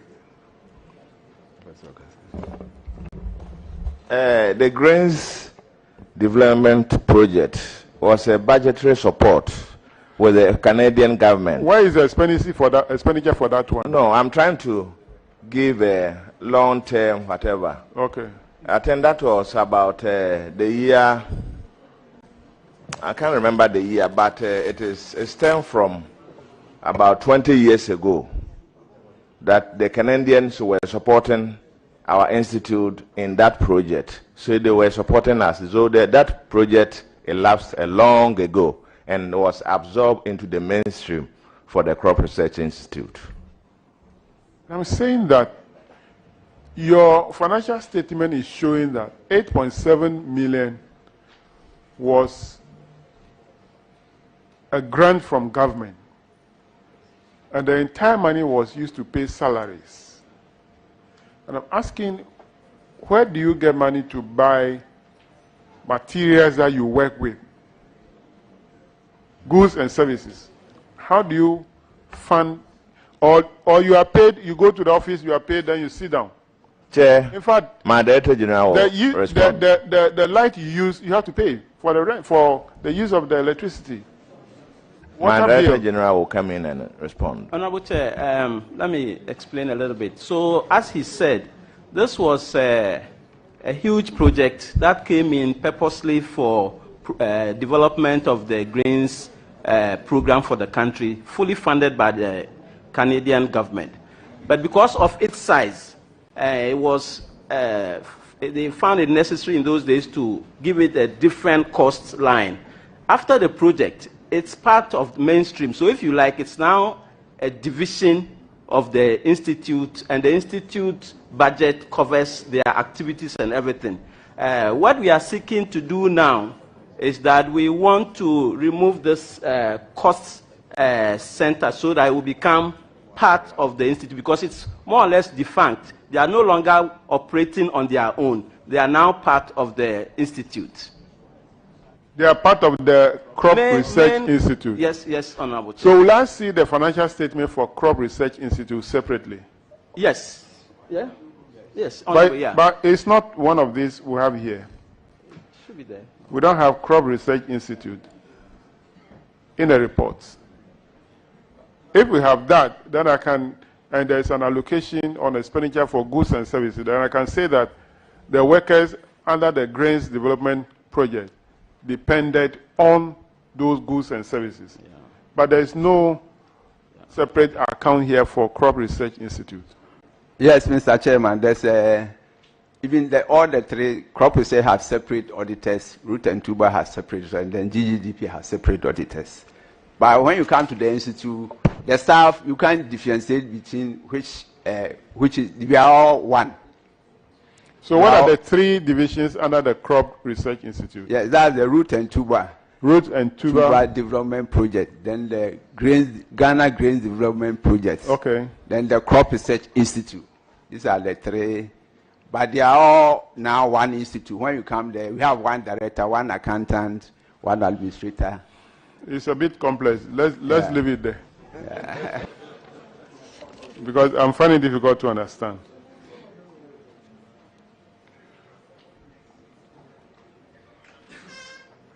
All right, so for this one, which is Ghana Grains Development Projects, into bracket Crop Research Institutes, you are discharged for now. So I'm sure anybody that will discharge, they are not leaving the hall. So you still have to wait. If there's anything that would need your attention, you will come and respond to. Thank you. Thank you very much, Mr. Chairman. Find out whether okay, please sit whether down. in future you will consider, consolidating your accounts. We have done that. And Council has approved of that. Okay. All right, let's have a Plant Genetic Resource Research Institute, Plant Genetic.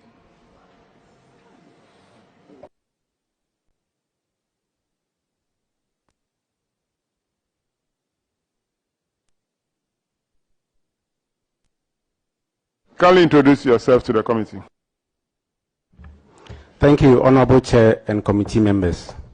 My name is Daniel Ashikuti, the Acting Director of the CSIR Plant Genetic Resources Research Institute.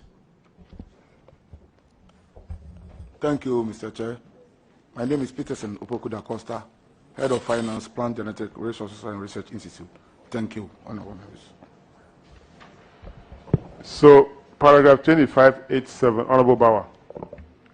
Thank you, Mr. Chairman. Plant Genetic, I'm looking at your operational results, and the first thing I see is a whooping deficit.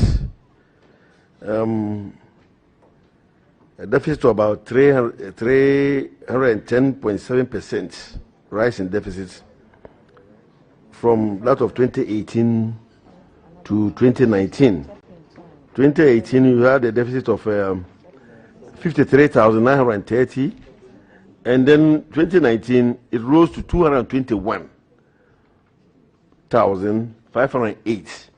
Can you explain what accounted for this? Thank you very much, Honorable Chair. The accountant will take the question.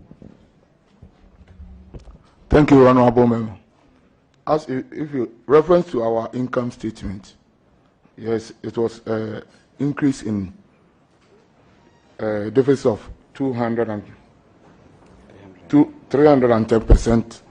CSIR, our compensation for employees is being paid by the government, but the rest of the operational costs are borne by the donor inflows that we get and the IGF that we generate to support our staff, travel, administrative, and other research, goods and services, and other things.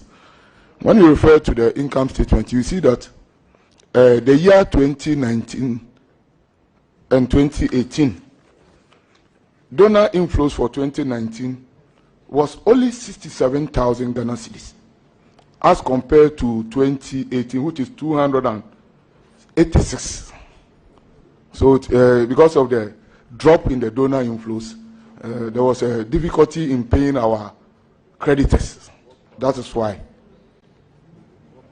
Thank you. What caused the decrease in the donor grant? What happened? Is that the donors withdrew their grant, or what actually happened? Can you tell us? Mr. Chair, I think getting donor destinies to submit proposal for the donor to consider before the grant was released, and now it's competitive. So you put it and they didn't accept it. It's not likely you can get it. So that's we are doing very well. But there's research is everywhere. The research is everywhere. So we normally put in a lot of proposal, but how to get the funds or the proposal being approved? No, that was a major cost. But I think currently we are doing best. We are doing best. Thank you. Chairman, this income statement we are perusing is for 2019. Can you also? I would like to find out subsequent years. Subsequent to this, have you been receiving donor funding? Yes.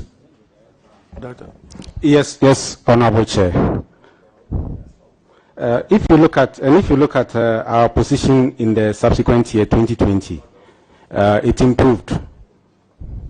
Okay, then I think that had an effect on your financial position too, because perusing the financial position, we find out that both current and non-current assets decreased substantially.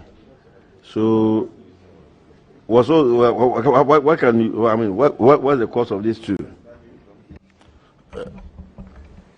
Thank you, Mr. Chair. For the decrease, I think one has already been explained about the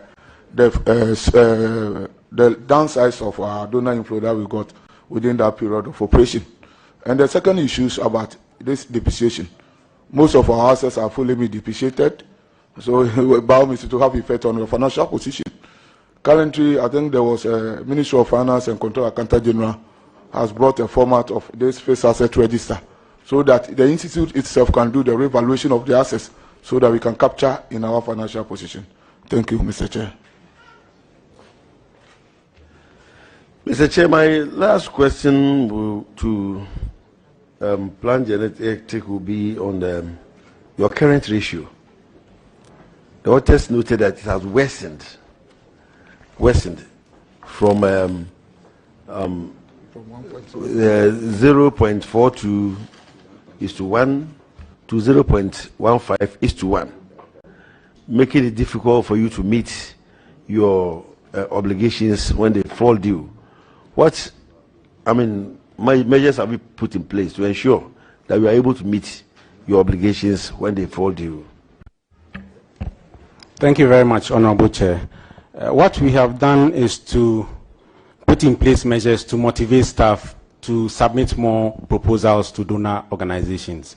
And we have also linked up with governmental and non-governmental agencies to provide services for them and rake in some income. Then we have also rehabilitated our plantations and our nursery, where we raise seedlings for sale to the public. And these are some of the measures we've put in place to improve our financial position. Thank you. Thank you, Mr. Chairman. I only urge you to do more to ensure that your institute becomes more viable, to be able to give us a lot of research. Mr. Chairman, that will be all for me. Honorable Isaac.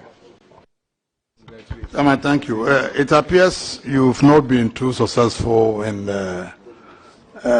getting grants for your project proposals. And you are indicating to the committee that quite a number of proposals have been written. Do you have, experts guiding you in how to write your project proposals? Yes, please. We do. How come your success rate is so low, it's decreasing? Yes, the issue is that we are mandated to collect and conserve plant genetic resources. So previously what was happening was that the project proposals were targeted at our mandate, but now we've tried to link it up with other organizations like the Crop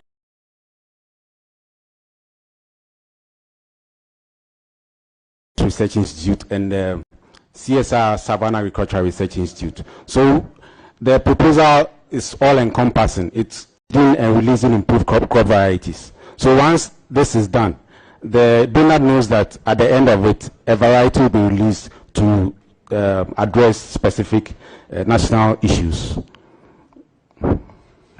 Honorable Chair, can I add a little to what the director said? Some of the CSIR institutes are there for conserving and helping the nation in times of need, like plant genetic. Their mandate is to conserve plant genetic resources of this country, look for them, characterize them, and then preserve them. So for some of these institutes, it's really difficult to commercialize their activities. So this, in the past, when government funding and support was regular, they were able to focus on that. Now, because of the situation, they have to then diversify whilst conserving. They have to look for the money even to pay the electricity bills and all that. So it's not all our institutes that can do fully commercial and rake in incomes. But the work they do, especially in this era of climate change, the work they do is very, very huge for the country should anything happen like that. That's why, though unfortunate, you have international bodies coming in to provide support for us to conserve the plant genetic resources, because it also has an international dimension to it. Thank you, Mr. Chair. That'll be all for plant genetic resources. Thank you very much, Honorable Chair. Your discharge. Let's have Science and Technology Policy Research Institute. Science and Technology Policy.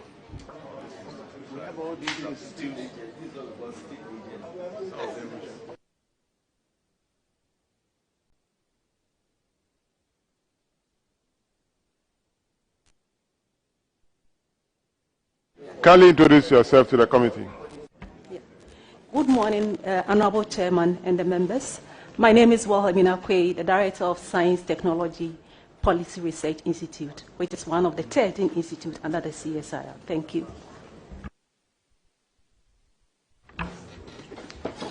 Thank you, Mr. Chairman. My name is Enokwa Ukutu, Acting Head of Finance, Science and Technology Policy Research Institute. Thank you.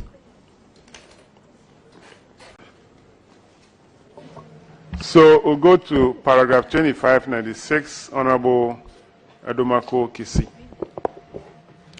Thank you, Chairman. Chairman, for us to appreciate their budget issues, can you clarify what you actually do, different from all the other people who have come, who are all scientific? Yeah, thank you. So the emphasis is on policy. We interface between the science, research, and also policy. So most of our work is largely under the work of the environment, our mother ministry, the Science, Technology, and Innovation Directorate. So we look at issues of strengthening science, technology, and innovation, which cut across all ministries. And so though we are under the Ministry of Environment, Science, Technology, and Innovation, we also work with other ministries as well, providing them with policy-related research evidence so that we can formulate our policies and also implement and evaluate on the basis of science, technology, and innovation. And I want to stress the fact that all the countries that have developed, they developed on the back of science, technology, and innovation, and it's a very key institute for us. We are supposed to interface between all the research institutes and the industry. Thank you. So what you are encouraging us to do is all of our research assistants should come and visit you. Yes, I think if you are giving me the platform, I can say that we are more than able to assist with your research work as parliamentarians. Thank you. All right. So the main thing, considering your interest in research and science and all that, we have here your operational results. And in 2018, the deficit was 132,505. Can you help us in terms of the change from 187 to 132? What accounted for that, please? Please, the finance person would respond to this question. Please. That is as a result of increase in consumption of non-current assets. Thank you. Non-current assets? Yes, please. Depreciation. Oh, okay. Depreciation. Yes, please. Okay. Beyond that, your total income also rose by 18.4%. Any idea or what really triggered that, if you can? It's as a result of increase in personnel emolument. Thank you. I won't stretch it, but I hope that will improve on our research and development per what my director was saying. Yes, please. I think that given the opportunity, I would like to say that we try hard to write proposals, and indeed we are able to meet the short-term and long-term obligations. But that's not to say that government should not pay attention to research, because we need to own the research that we do. And so we still would want to plead that government should spend a bit more so that it will not be all donor-driven, which is the case as we have now. Thank you. Okay, I think, Chairman, that'll be it. Thank you very much. You made a very very profound statement that all developed countries develop on science and technology at the back of their research. You didn't say that they develop based on prayers and cathedral and things like that.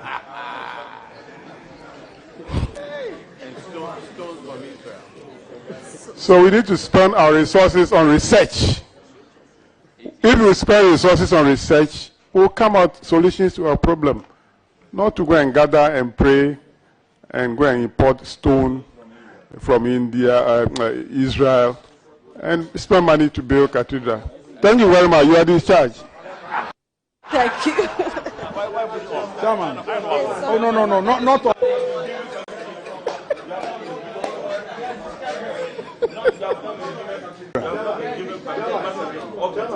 Oh. Chairman, it wasn't on the cathedral. Huh? It's not on the cathedral. Huh?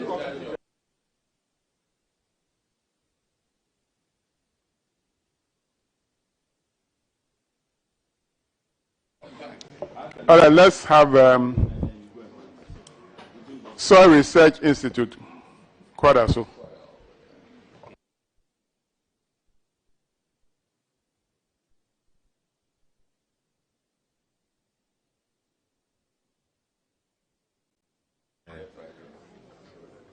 Chairman, soil is seated. Kindly introduce yourself to the committee.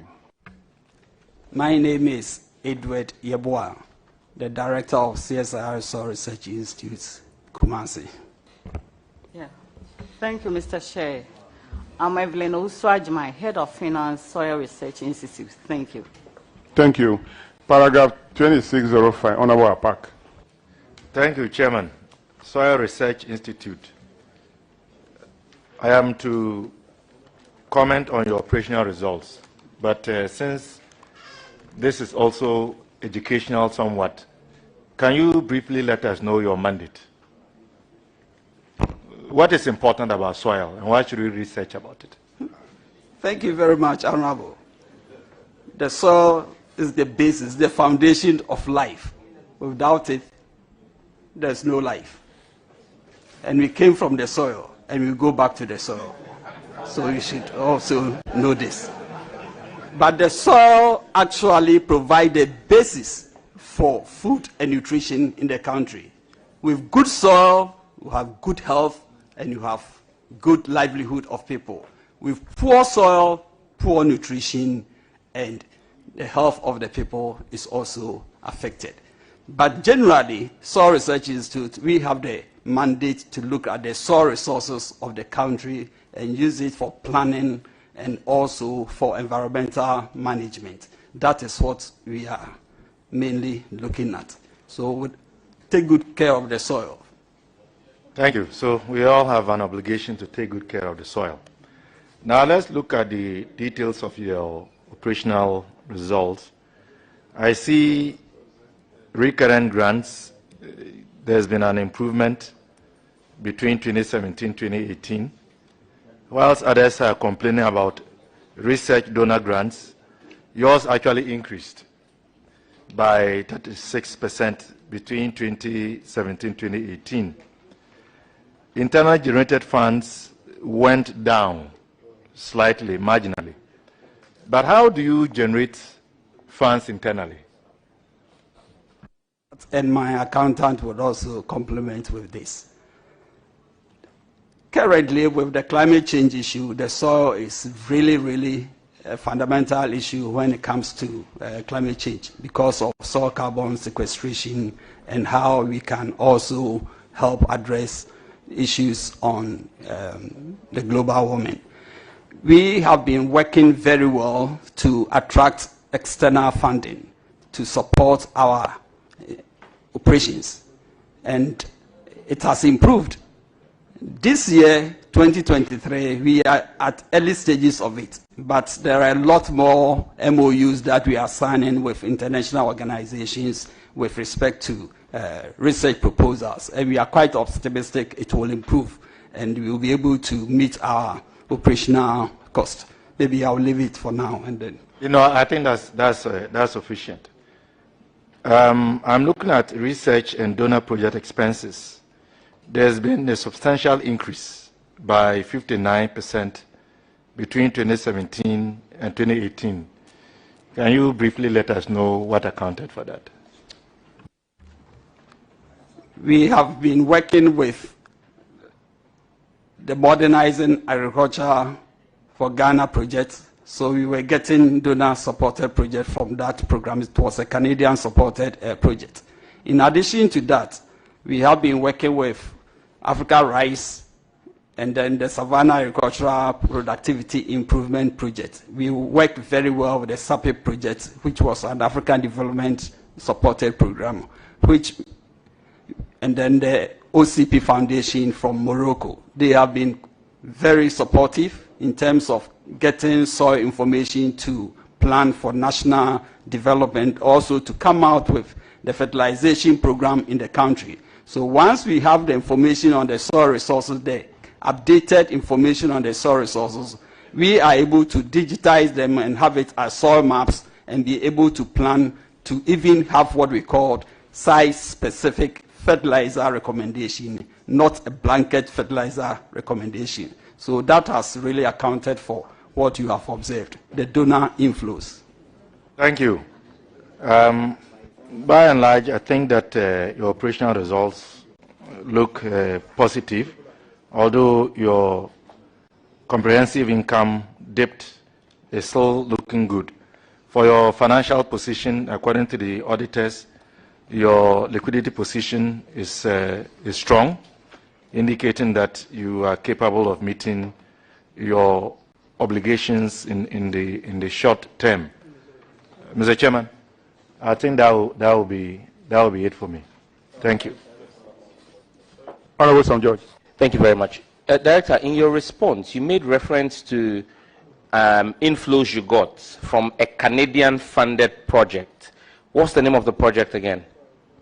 Modernizing Agriculture in Ghana, MAG. MAG. Yes. Is that a 125 million Canadian project, funded Canadian project through the Ministry of Agric, sometime in 2015, 2016? Yeah, I can say, I don't know the quantum, but I can tell you that it was through the Ministry of Food and Agriculture. Okay, just because I'm well aware that there was that program. It was actually called MAPLE, Modernizing Agriculture for Productivity at the Local Economy, and then a component of it was MAG, which is that's the $125 million Canadian dollar fund, which later became known as the Planting for Food and Jobs. It is that fund, so that's why I just wanted to be sure that that's the program we were talking about. Thank you very much.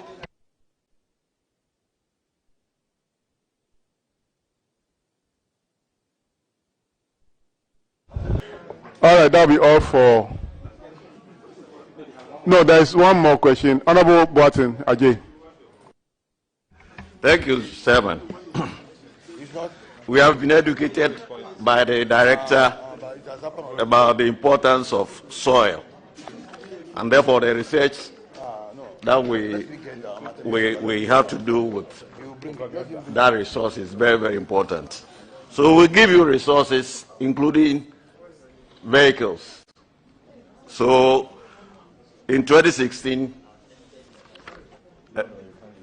vehicle number GT 1058/15 was stolen at the Research Institute. So what have you done so far with that? Have you been able to retrieve the vehicle or recover the vehicle? Honorable Chair and honorable members, I will respond. It will be in two sections. I will start and my head of finance will also come in. The issue is the vehicle was not stolen in 2016 as was captured, but it was rather in 2017. But then management have been following up on this case with the police report, and we've been following the police. And yesterday, I spent a considerable period of time with the Denchemoso police station trying to come out with new updates.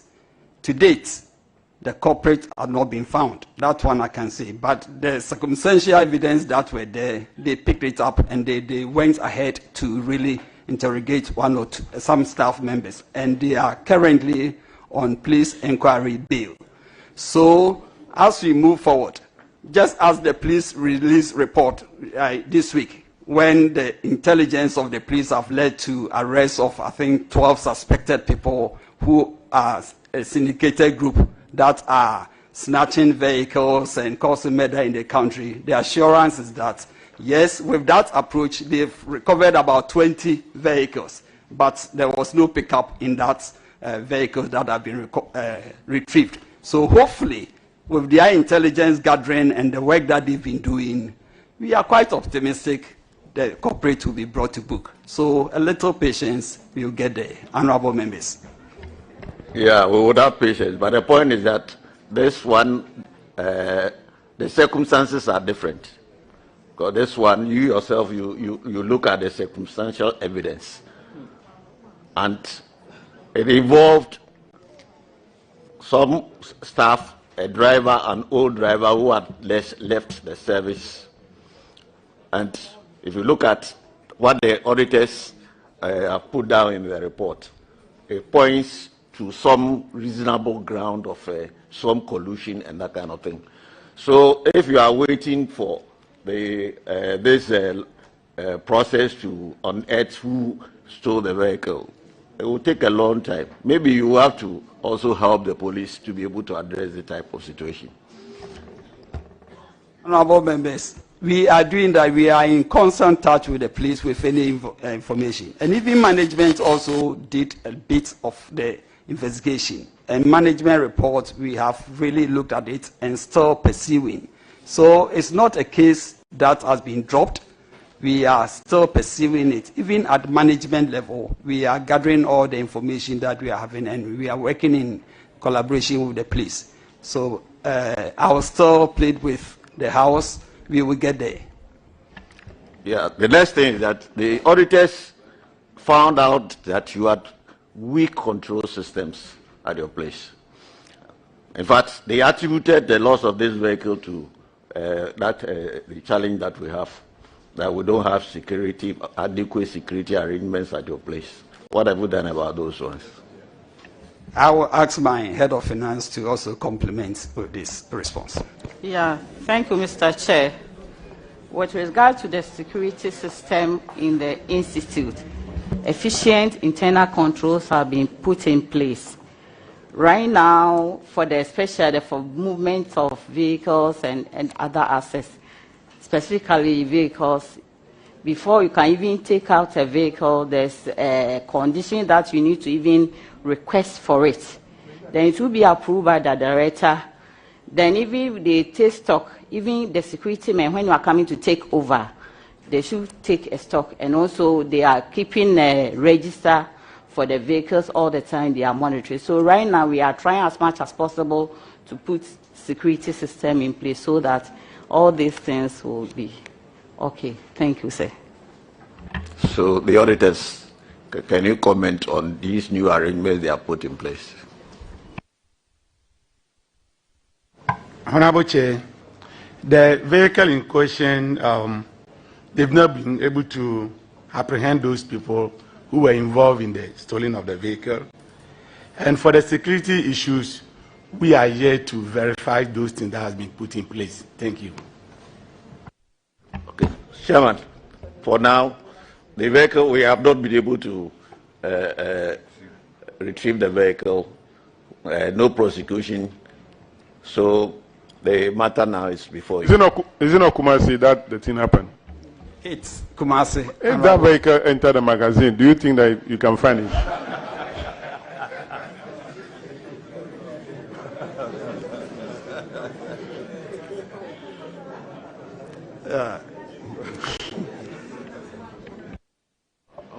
I'm sure that vehicle, they have even used it, and it's even broken down already.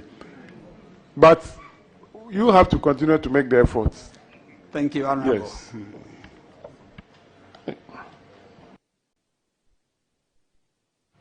All right, so that'll be all for Soil Research Institute. Kwadaso, you are discharged. Thank you, Honorable Chair. Let's have Forestry Research Institute. Forestry.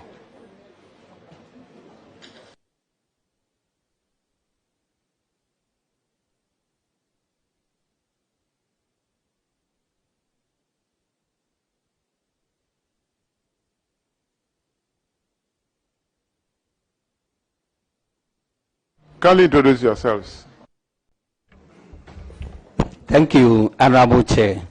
I'm Daniel Ofori, Director of CSIR Forestry Research Institute of Ghana. Thank you.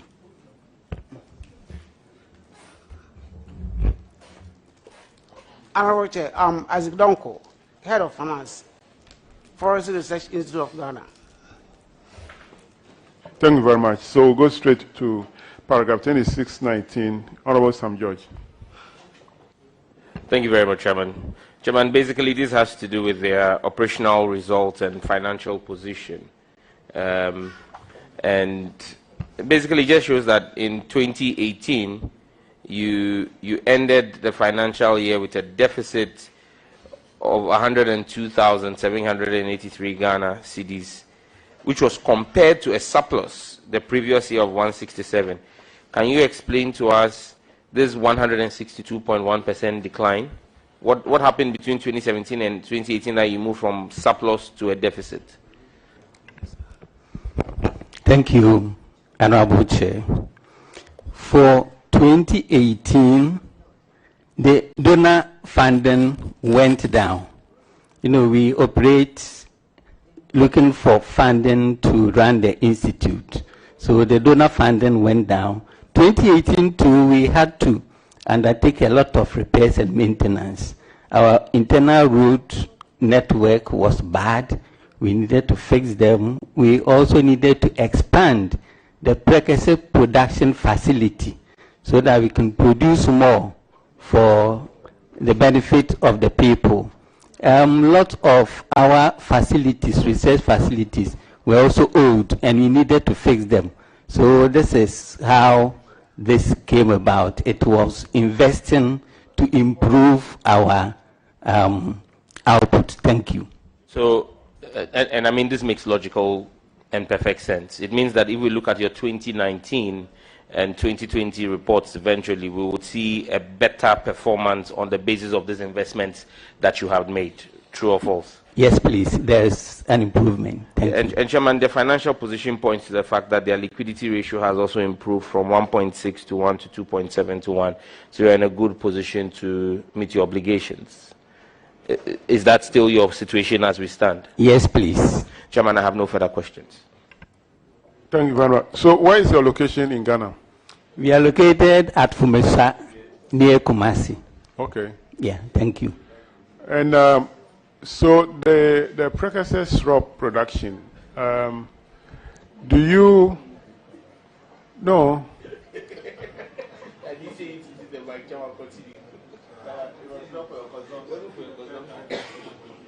Do you need support to be able to produce it more? Yes, please. We need support to build a big facility. And then we also need support to import some equipment that we need in the processing of precursor syrup. So if we could get some facilities or support from the government or private sector, that would be marvelous. So we are looking forward to that. Thank you. Are you the only institute that is producing the syrup, or individuals are also doing it? Well, in the market, you could find precursor syrup produced by other individuals, but the quality that people attest is that CSIR precursor syrup is the best. Thank you. So take note of the advert. Thank you, sir.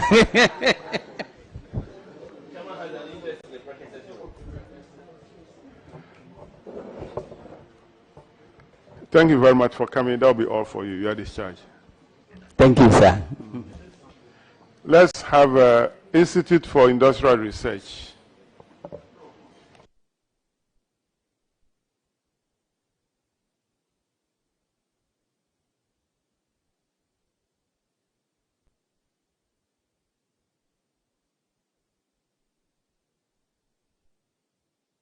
Kindly introduce yourself to the committee.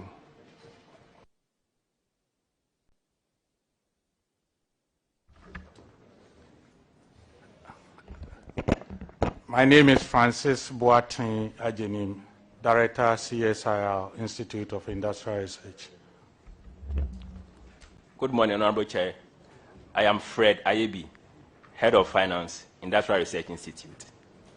Thank you very much for coming. We'll go to paragraph 2628. Honorable Roxanne, we'll take it. Chairman, thank you very much. I must commend you for the impressive operational results as determined by the auditors. In 2017, you operated at a loss, but in 2018, remarkably, you turned things around. What accounted for this? Thank you very much, Honorable Chair. 2017 was actually my first year in CSIR. I came in with some new ideas, not just me, but with the staff, improving our services delivery, and also expanding the products that we had. And we also mandated ourselves locally to have a motto called research beyond donor. So as much as we try... Research beyond donor? Donor, yes, please. Oh, okay. So as much as we are interested in bringing donor funds to the Institute, our focus is much more about how do we work with Association of Ghana Industries, Private Enterprise Federation, so that we generate funds within. Because we believe that with donor fatigue, very soon we'll be running out of research. Okay, that's fine. Now, I also see an improvement in your IGF. What accounted for that? We are supposed, let me begin by just giving a background of what we do. Quite briefly, sir. Yes. Briefly. We are the engineering arm of CSIR, and we are supposed to prototype the outputs of the various research institutions, and the mandate is to prototype and allow the industry to pick these ones up for manufacturing. We believe this has not happened much, but we are going back to the original mandate of prototyping and providing more services to industry. And some of these services include the support for solar. I can see that Parliament tried to get solar, but you never contacted us. We are very much into emerging engineering technologies using artificial intelligence and... Are you saying that you are capable of producing the panels, the solar panels? It's the egg and chicken issue, Honorable. The energy that we need in manufacturing... As a house, we'll be most willing to bring you in to install solar panels for us to generate power. Thank you very much. When do we come for the contract, please? We'll engage after here. Thank you very much, sir. Now, I also see an improvement in your, not an improvement, an increase in your expenditure from about 6 million the year before to about 7.6. Is it as a result of the production of the prototype that brought you some revenue? Yes, please.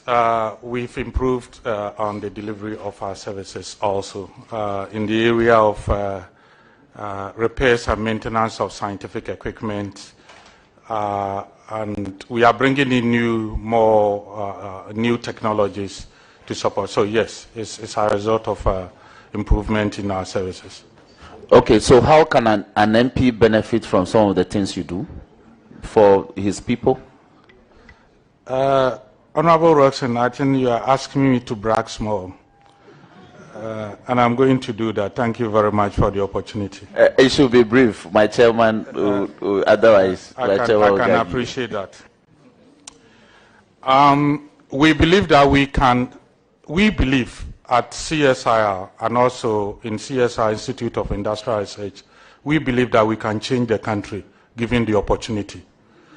Because for every single item, like the precursor, like the Kokonte, like the emerging engineering technologies, like the mobile phone controlled irrigation systems and others, each of these is an industry on its own. We believe that if we are given the opportunity, and we do not think much about just importation, but putting money to support this, they will become industries to develop the country. That's very impressive. We hope that you can do more to help our farmers, especially in our various constituencies and districts. Now, I won't bore you with the non-current assets and all that. I see that your liquidity ratio has improved. So the auditors observe that you are capable of meeting your immediate financial obligations when they fall due. Is that correct? This is correct, and these are actually... this is an observation in 2020. 2020. And we are in February 2023. So if this is still the situation, then I want to urge you to keep it up. It's better. Okay, it's better than what has been recorded Yes, here. please. Chairman, thank you very much. That will be all from me. Thank you. Thank you very much for giving me the opportunity to advertise our products. You are not done with you yet. Okay. Honorable Johnson, Edu. Thank you, Chairman.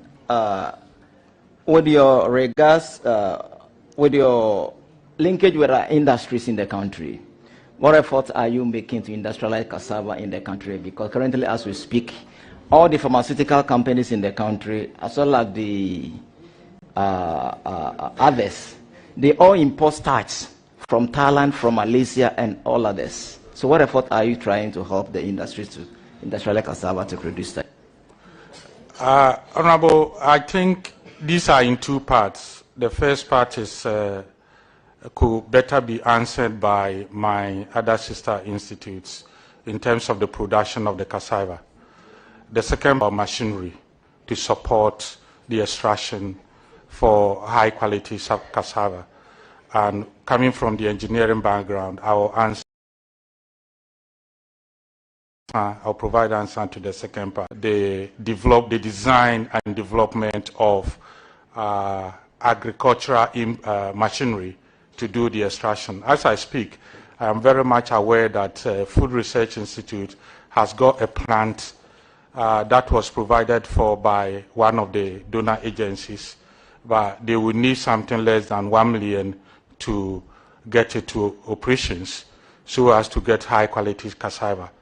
And it's been difficult getting these funds to. I sit on the Food Research Board, so I'm very much aware of this. So yes, we can do very well if we begin to manufacture simple agricultural implements like the thresher, like the planters, and we are part of the system or the part of the Obatampa trying to design and implement those agricultural implements. Thank you.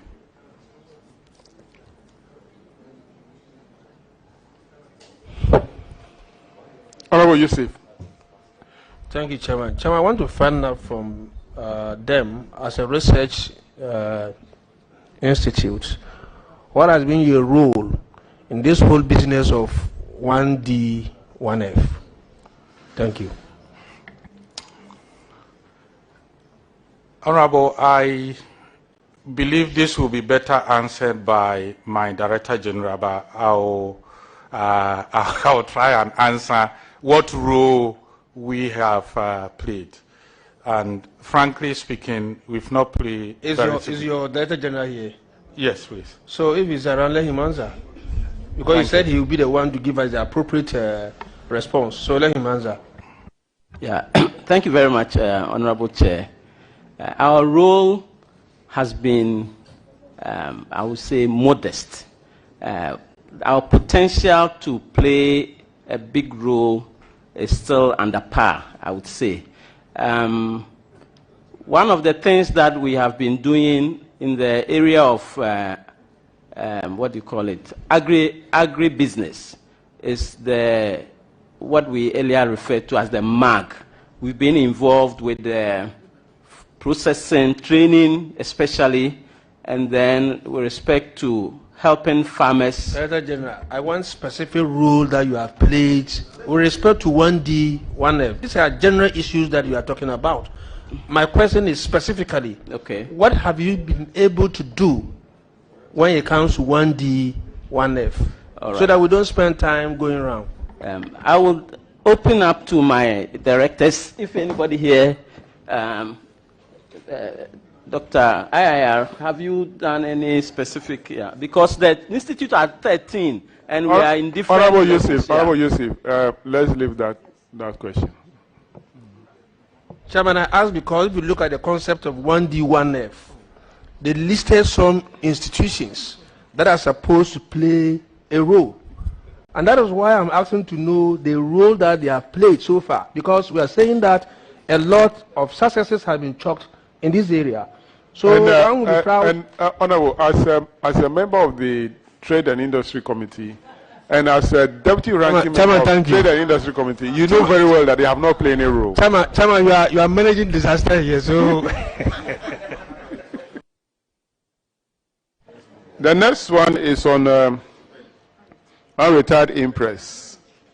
You have been given, or you gave to your staff, a total amount of 42,226.89 Ghana cedis as impress, but they have not retired them at the time of the audit.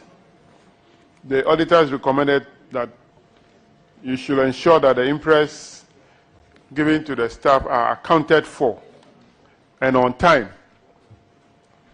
before the necessary ledger entries are made into the financial statement to avoid misstatements or understatement. You have responded to management the recommendation of the auditors that you have put the necessary measures in place to ensure that impress granted to staff are fully retrieved on time. There is also a new decision by management to state the retirement dates on special impress granted to staff who execute projects that takes longer time to complete. Appropriate ledgers are also available to show unretired balances. I'm sure that the measures you have put in place is working now. Honorable Chair, perfect. It's working very, very well. So subsequent audits did not pick these ones up. Auditors, can you confirm that they have put in place measures now that ensure that impress are retired on time? Honorable Chair, the total amount has fully been retired, and subsequently there are measures in place to ensure that impress given are retired on time. Thank you. Thank you very much. That's all for Institute for Industrial Research. You are discharged. Honorable, the institute is Institute of Industrial Research. Thank you very much. Yeah, it's Institute of Industrial Research. Yes. Thank you very much, Honorable. Thank you. So we're now going to Ghana Atomic Energy Commission.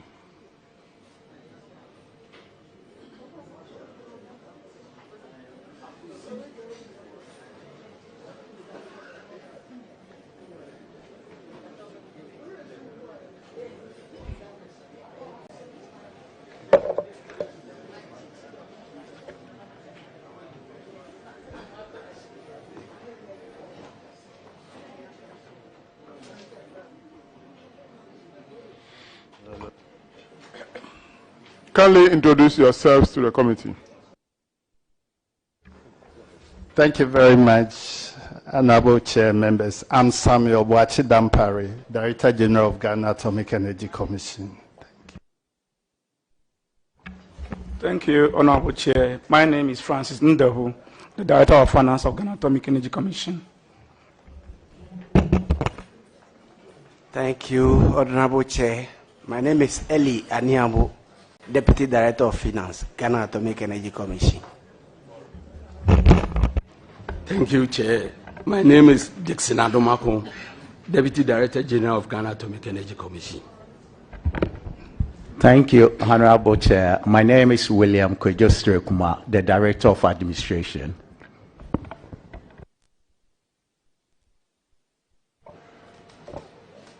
Let's start with Honorable Akwesi Konedu, paragraph 2642.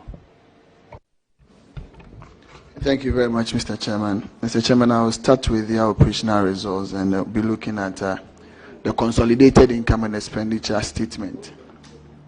I observed three things on that: a reduction in your surplus, but I would like to start with the income side of the statement, where you have almost a halving of your donor funds. What contributed to almost about a 40% decline in your donor funds?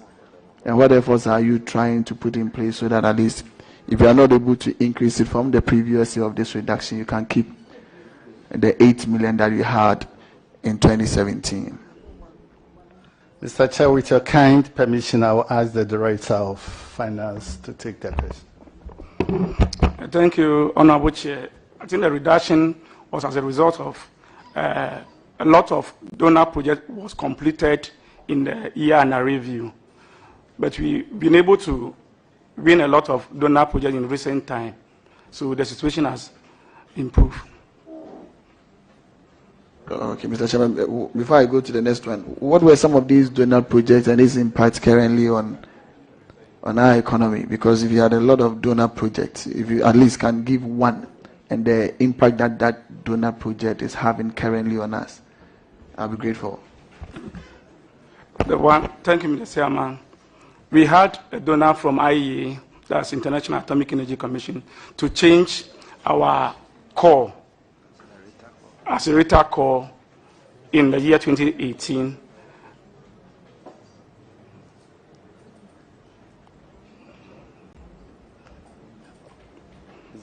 And the impact is that it's for research purposes.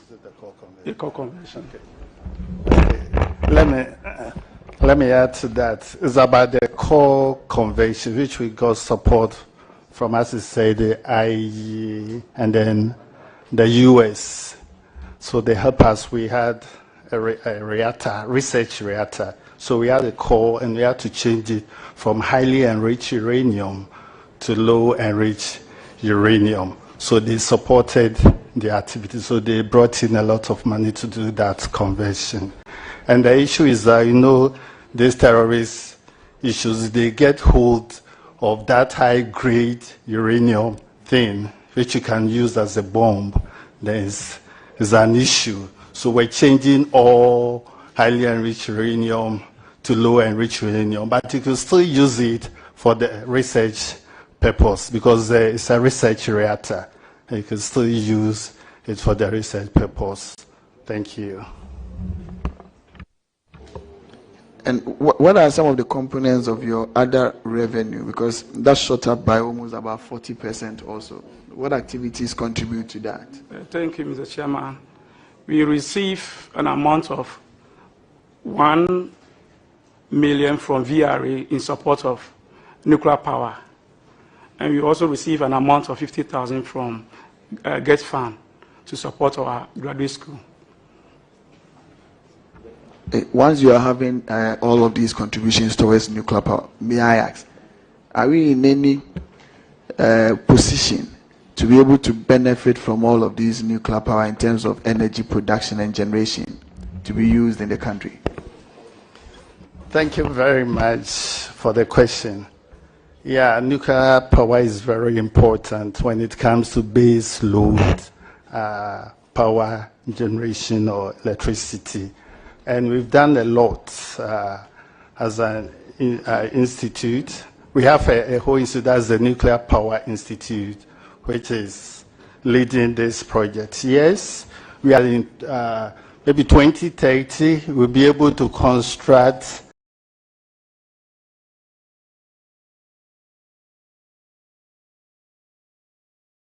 our first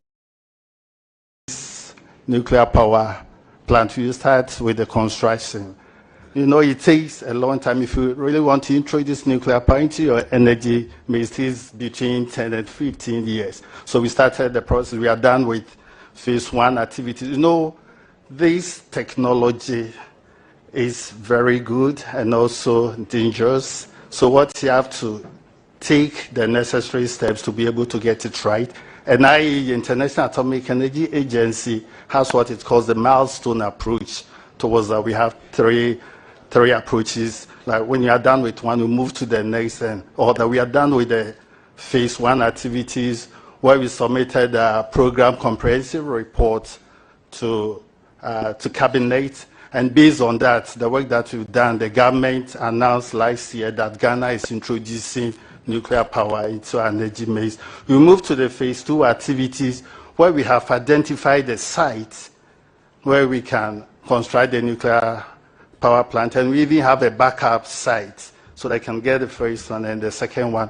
And we are now doing characterization. So activities are going on with the phase two activities, and also stakeholder engagement, the place, the locality where we're going to put the thing, we've been engaging them. So I can say that in future we can benefit from this nuclear power. Thank you. That is great. I mean, 7 years is within our lifetime, and we'll probably be around the same table to talk about that. But your current ratio keeps reducing, currently at 1.4 to 1 from 1.6 to 1. I think you need to be doing something about that to increase that. Otherwise, you'll probably be in a certain liquidity crash. Mr. Chairman, that will be all for them. Honorable Isaac Opoku. Thank you, Chairman. Chairman, I want to find out from Atomic Energy, do you use radiation in the preservation of tubers?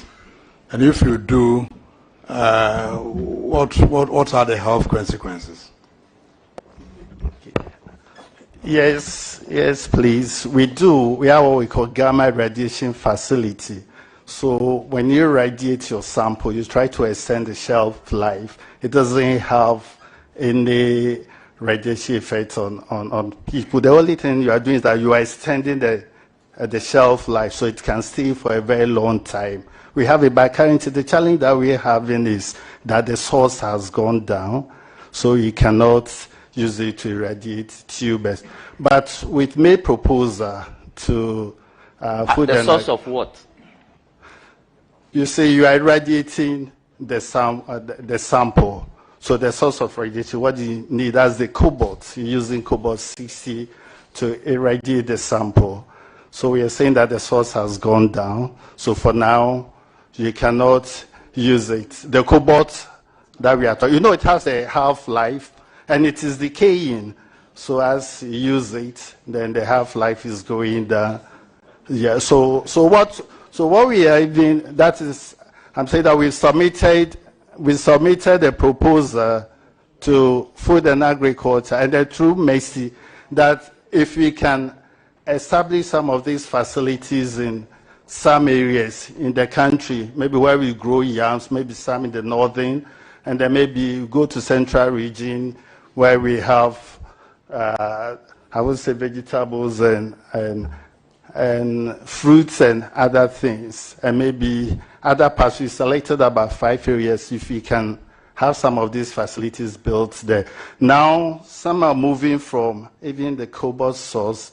We are looking at X-rays and E-beams. So we are saying that instead of going with maybe cobalt, can we spend like $7 million, get a facility, and maybe Tachiman area, other places where we have these yams, so that it can help the country, and even this for food security and other than the post-harvest losses, you can use this facility. So that is what we've put forward, that if we can get support maybe from the government or other maybe private sectors where we can team up, then probably we can have this done. And when it comes to vegetables, can have fresh vegetables all year, because you radiate the sample, put them down, and they will not get spoiled. Thank you. All right, that'll be all. Chief, I just wanted to find out that you said the Americans brought some funding that helped us change the highly enriched uranium, and we're using, is it the Americans or the IEA? The IEA. Okay, and so where are the cores that we're using for the highly enriched uranium? The highly enriched uranium cores that we're using. The highly enriched uranium that you were using. So as for the core is there, you see there is the uranium, the highly enriched one, that was repatriated. That's what I'm asking. Where is it? Is it it's gone back to China. Oh, so it came from China, so yes, it's been sent back to the Chinese. So it's gone back to to China, yeah. Now, what is the state of these nuclear power projects? Where have we reached? I will start and invite the director of nuclear power. Okay.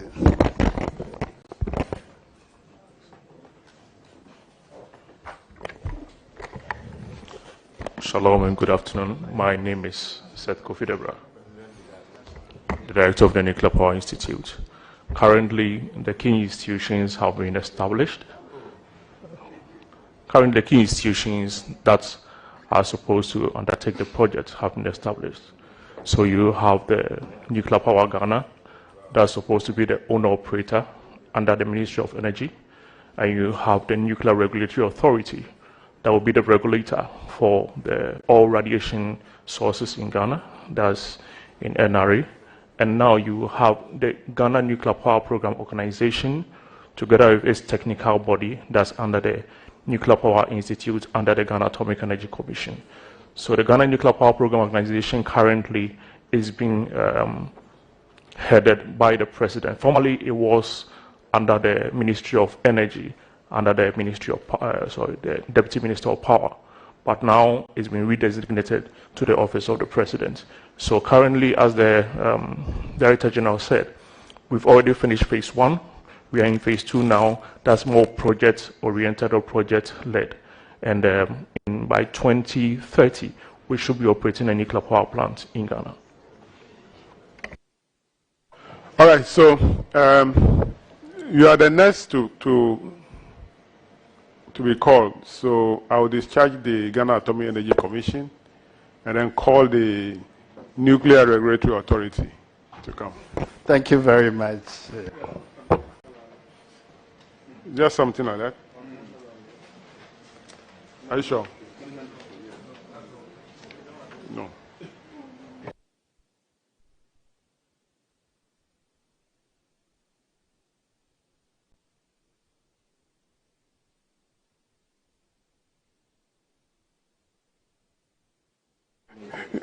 Kindly introduce yourself to the committee. Good morning, committee members. My name is Nikwa Shialote, Director General of the Nuclear Regulatory Authority. Thank you, Honorable Chairman. My name is Ifwa Kayang, Director of Finance and Administration. Thank you very much. You're welcome. So we'll go straight to your financial statement. I realize that you performed very well in 2019 by reducing your deficits, turning into a surplus. But mainly because your internally generated finance increased by 27%. And then donor fund also increased by 22%. So what constitutes your IGF? Thank you, Chairman. Our IGF, we work with anything that deals with radiation in Ghana. We are the ones who regulate it. So we work with all hospitals, X-rays, CT scans, and all those things. Mining companies too do a lot of they actually use a lot of radiation sources, so we check those. The oil and gas industry too, they also use sources in drilling wells and everything, so we check that also. So actually, in regulating all these, that's how we are actually able to generate our IGF.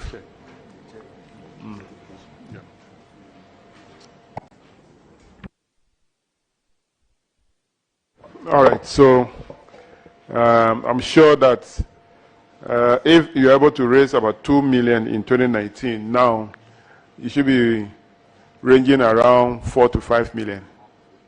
Not yet there, sir. I'm not yet there. What is your current level of IGF generation? I think last year we were about 2.8. About 2.8 million last year. All right. Your financial position also look okay. 14.7, even though you dropped from 15.9.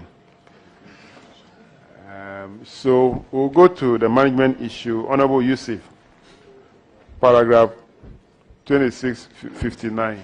Chairman, thank you. Chairman, the infraction has to do with unearned salary amounting to 5,715 Ghana cedi. You paid one Ibrahim Dio Ali 2 months' salary after he had resigned, and then this issue was uncovered. What is the state of it as we speak?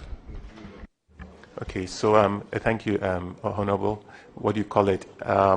When the issue was uncovered, and even before then, we had actually been chasing him to actually pay up the money. We've actually wrote to his bankers to actually find the money and actually send it to us, but all that was quite futile. So finally, we got in touch with him through Facebook because he was out of the country. We got in touch with him through Facebook. We talked to him, tried to get him to pay, but still he didn't pay. So what do you call it? Per the management letter, it actually noted that if he couldn't pay, then what do you call it? Management has to refund the money. So what do you call it? The management committee met and we levied ourselves and we refunded the money back to government chest. So the money has now been paid. That's good. So at the end of the day, because it occurred as a result of you not doing your work well, the auditors ask you to pay and you have paid. This is just to all those who have similar cases. It gets to a point where you are not able to trace the person who's supposed to pay the money. You should make effort to pay, and I commend you for that. Okay, Chairman, the money has been paid, but by the staff, the management, and that for me is good. Thank you. Auditors, have they confirmed if truly it has been paid? Honorable Chair, the money has been paid by management and confirmed. Thank you. Vice Chairman. Sir, do you get involved with PERT scans? What scans? PERT. PERT? Yeah, PERT scan. No. You don't? No. Because it's supposed to be one of the highest level of scans. What do you call it? We don't have some in the country now. Yes. But once we have some in the country now, it actually comes under our domain. Oh, because most of these big men who leave the country is because they go out there and use a PERT scan. Okay, but what do you call it? Like I said, there is none in the country now. Oh. What do you call it? Okay, we'll talk about it later. I thought issue. What is PERT scan? We want to learn.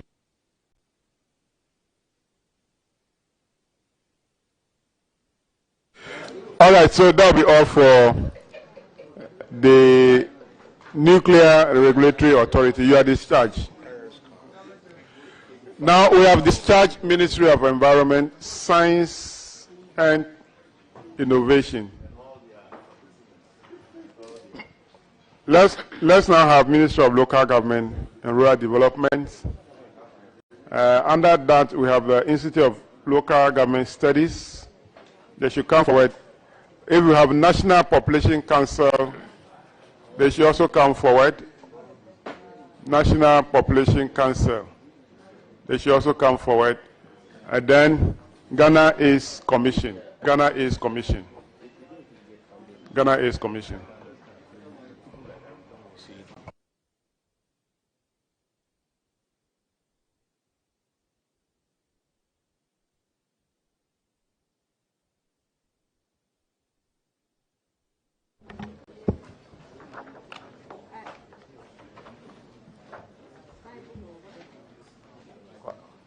One hour best way.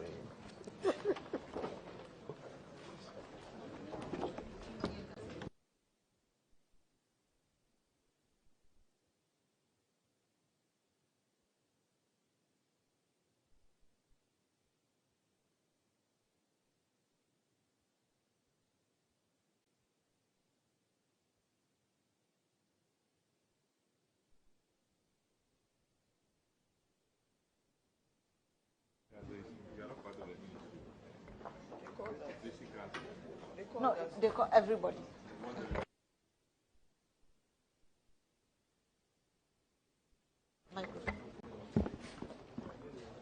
I swear by the Almighty God. Swear by the Almighty God. That the evidence I shall give before this committee. That the evidence I shall give before this committee. Touching the matter in issue. Touching the matter in issue. Shall be the truth. Shall be the truth. The whole truth. The whole truth. And nothing but the truth. And nothing but the truth. So help me God. So help me God.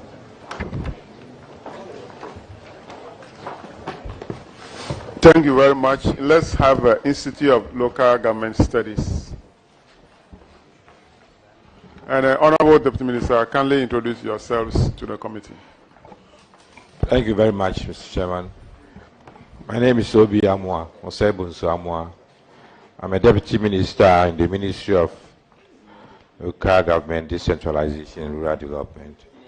I'm leading the team for this exercise, and I have with me the rest of the team who introduce themselves to the committee and the chairman. Good morning, Honorable Chairman. Good afternoon, sir. My name is Marian Papa, Chief Director at the Ministry.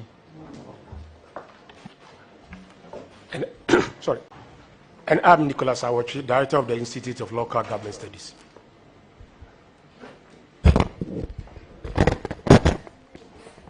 Good afternoon, Honorable Chairman. David Oseusu. I work at the Institute of Local Government Studies as the registrar. Good afternoon, Honorable Chair. My name is Ishmael Derek Yabua, the Acting Finance Officer of the Institute. Good afternoon, Honorable Chair. My name is Ghazali Mohammed, the Acting Internal Auditor of the Institute. Thank you.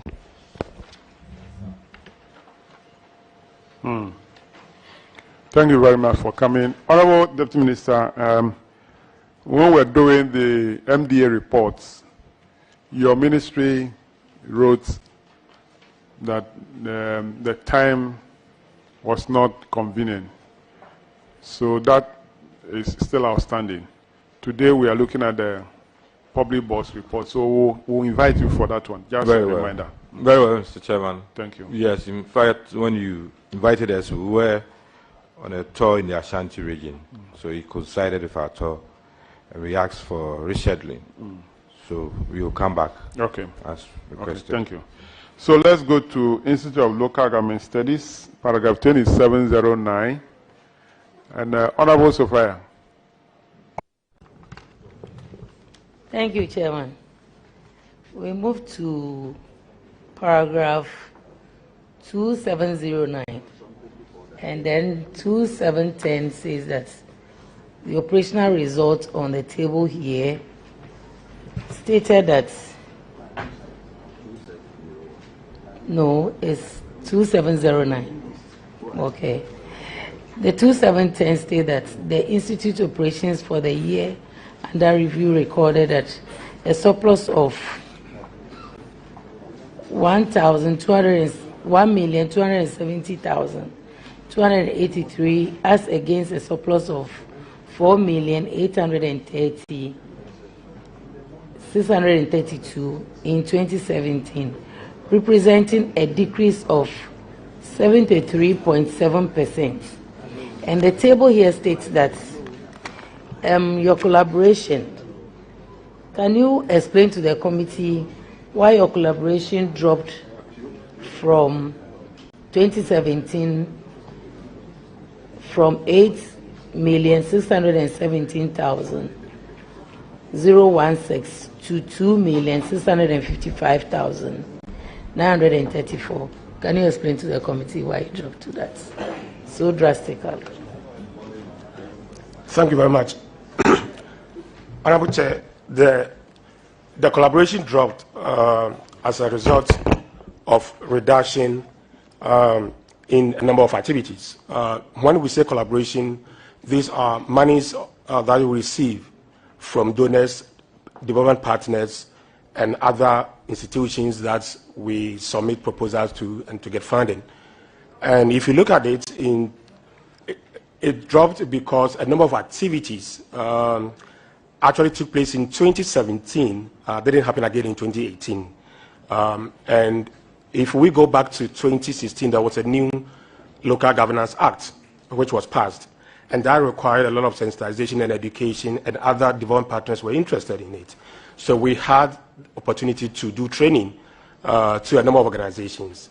Obviously, the following year, that activity was not there. And so that led to the drop in our revenue from collaboration. Thank you. And then when we look at the academic program, you did very well. You had an increase from 664.830 to 1,065.339. What did you do to get this increase? Honorable Chair, there was increase in enrollment, and so we got that amount of money from academic programs. Okay. Your other income also dropped from 371,423 to 203.757. Can you explain to the committee why it did drop? Honorable Chair, other incomes sometimes due to, let's say, investment, payments. When I say investment, I'm talking about just a few savings, interest that come from a few savings of our accounts, and then also, research grants that comes. So you would realize that the difference was just 10,000, and yes, it was just a drop, but not that much.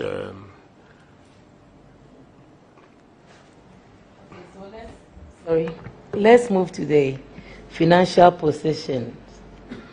And then when we come here, I realize that your current liabilities, you did very well. And then when we move to paragraph 2715, that one too, you did very well. The 2716, current liability decreased by 35.8%, which also shows that you did well. And then 2717, current ratio in 2017 of 8.6:1, improved further in the current year, showing 15:1. This shows that the Institute's ability to meet its short-term financial obligation as and when they fall due. That one also you did very well. And so we move to 2718. The auditors are stating that the financial statements were qualified because included in current assets on the statement of financial position is unaccounted for funds of 1,391,019. This amount relates to cash drawings for funds of 1,391,019. This amount to cash drawings from various banks with no supporting documents. Management did not retain documentation to support the purpose for which these cash drawings were made, as well as the authorization from senior management for these cash drawings. So auditors are saying that they were unable to satisfy themselves by alternative means as to the accuracy and existence of the bank balance recorded in the statement of financial position. Consequently, we were unable to determine whether adjustment might have been found necessary to cash and the bank balance, expenses and surplus recorded on the financial statement. What do you have to tell the committee on this? Thank you very much. Honorable Chair, with your permission, to give you the current status of this particular issue, I would like to give a short background to this so that you understand it. The incidents or the infraction that happened that was qualified by the auditors was in 2017 and 2018, and that was related to the previous management of the institute. But as the new management, we inherited both liabilities and assets of the institute, and therefore we are in a position to respond to that. We started the audit of 2017-2018 in 2019, and at the time of audit, the three signatories and those who were supposed to present the PVs and other supporting documents had been interdicted by the management, had been interdicted on previous or on other financial issues. So at the time of the audit, these two people who were the signatories failed to cooperate with the external auditors for almost 1 year, they refused to submit the documents for external auditors to look at them. And that led to the qualification of our accounts because the external auditors could not have access to this. Since then, the Governing Council, together with management, have taken decisions, have taken, let's say, actions to retrieve and to recover some of the issues or the money. And here are the following, the issues that we are talking about. As of today, the 2017 figures, which is 1,394,558 cities and 24 pesewas. We have the, 2017 amount of 5.8 million. We still have not received the supporting documents as to what the amounts were and who took what amounts and the PVs covering them. We have not received them. And in 2018, the amount of 1,394,554, we have received the documents, the PVs and the supporting documents from the former finance officer who was responsible. And we have submitted all of these documents to the audit service for verification and or validation, and so perhaps the audit service can respond to that. Honourable Chair, if I can continue with the actions that we have taken afterwards. Per letter dated, December 20th, management had petitioned the with regards to the two accounts in 2020, 10th December 2020, management had petitioned the Criminal Investigation Department of the Police CID about these withdrawals without supporting documents.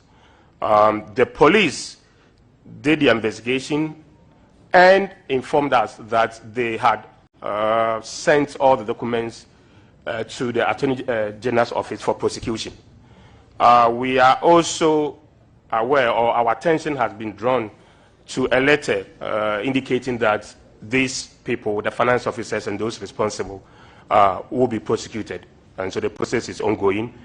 On our own, the council and the management have taken administrative decisions. The 3 have been summarily been dismissed. In addition, we have also taken a lawyer, a private legal, and to pursue the documents and retrieve them. In addition, whatever money that is involved will also be recovered. So these are the decisions that we have taken, these are the actions that we have taken. And internally, we have improved our finances and our internal... I want to clarify something. You say you've engaged a private lawyer to pursue the documents? How? Sorry, not only the documents, but all actions in order to, to retrieve the documents if they are available, or any... No, I want to understand the process, and the committee too wants to understand. What exactly is the lawyer doing for you? Well, there are two things. First, in 2019, you see, you use the word to pursue documents and all that, and the lawyer has been engaged. Let me come in. It's a civil action. Have you already engaged a lawyer, or the board is now going to engage the lawyer? We have engaged. You have engaged? Yes. So he wanted to know what is the assignment you have given the lawyer. It's a civil action to recover money, the documents, and everything that is involved in this unsupporting.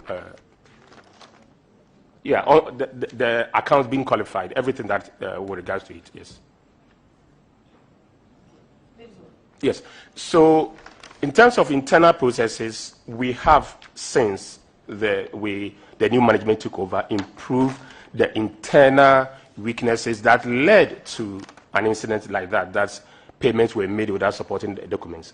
Today, and since 2019, we have submitted every report of our internal processes, internal accounts, and the external audits for the past 3 years have been extraordinary. It has been different. So this is an issue that happened in the past, and we as an institute, and the new institute, has actually improved on all of these processes. It is never in our case this will happen again.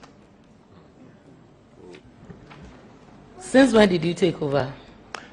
In June 2019. Auditors, please, can you confirm if you are satisfied with what they are presenting to the committee?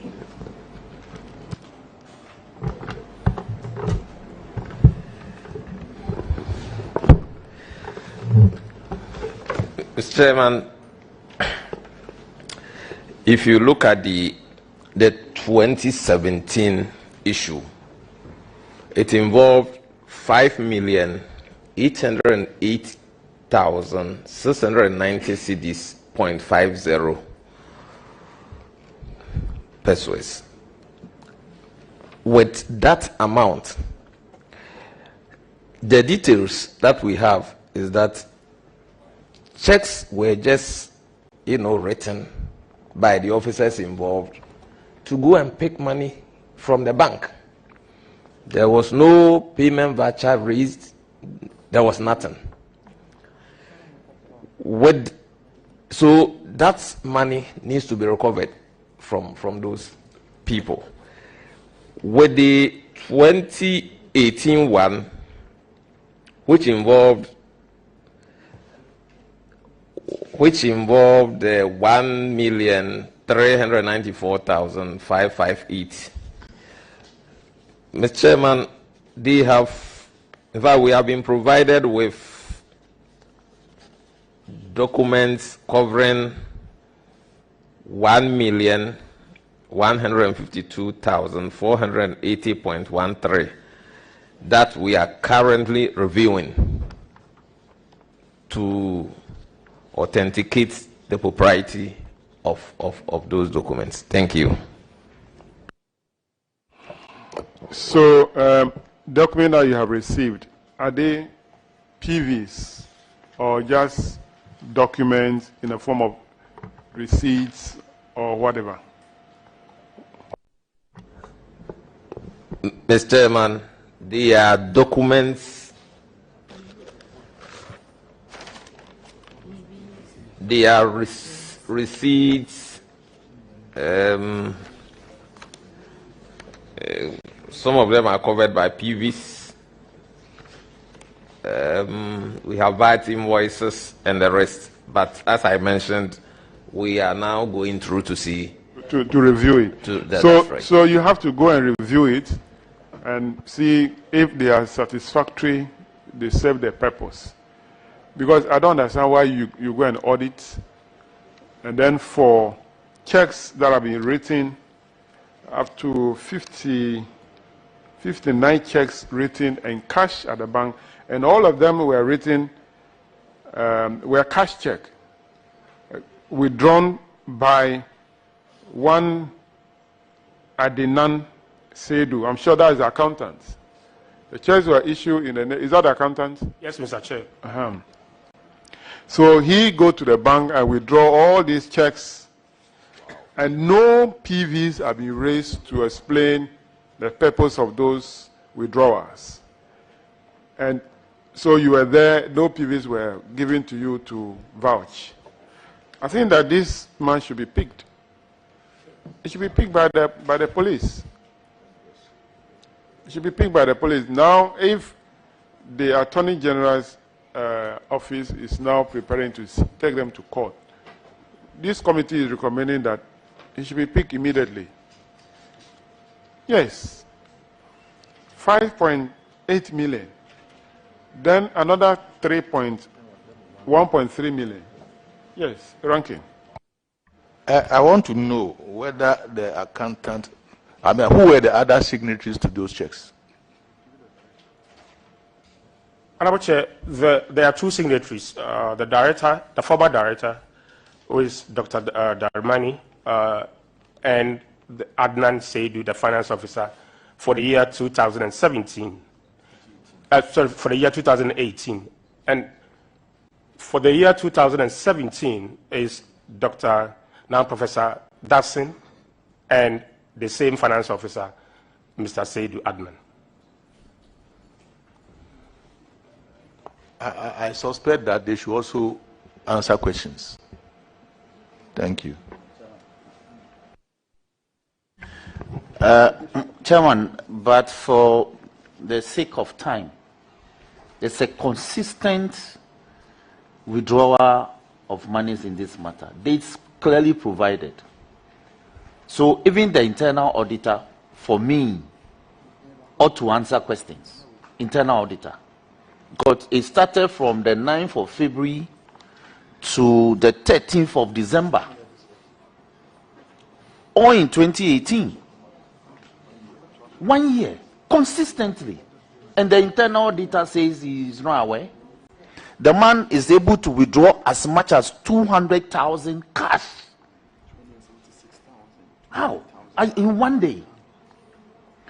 So the explanations you give about the engagement of the lawyer, for me, is a bit convoluted. You want your money retrieved.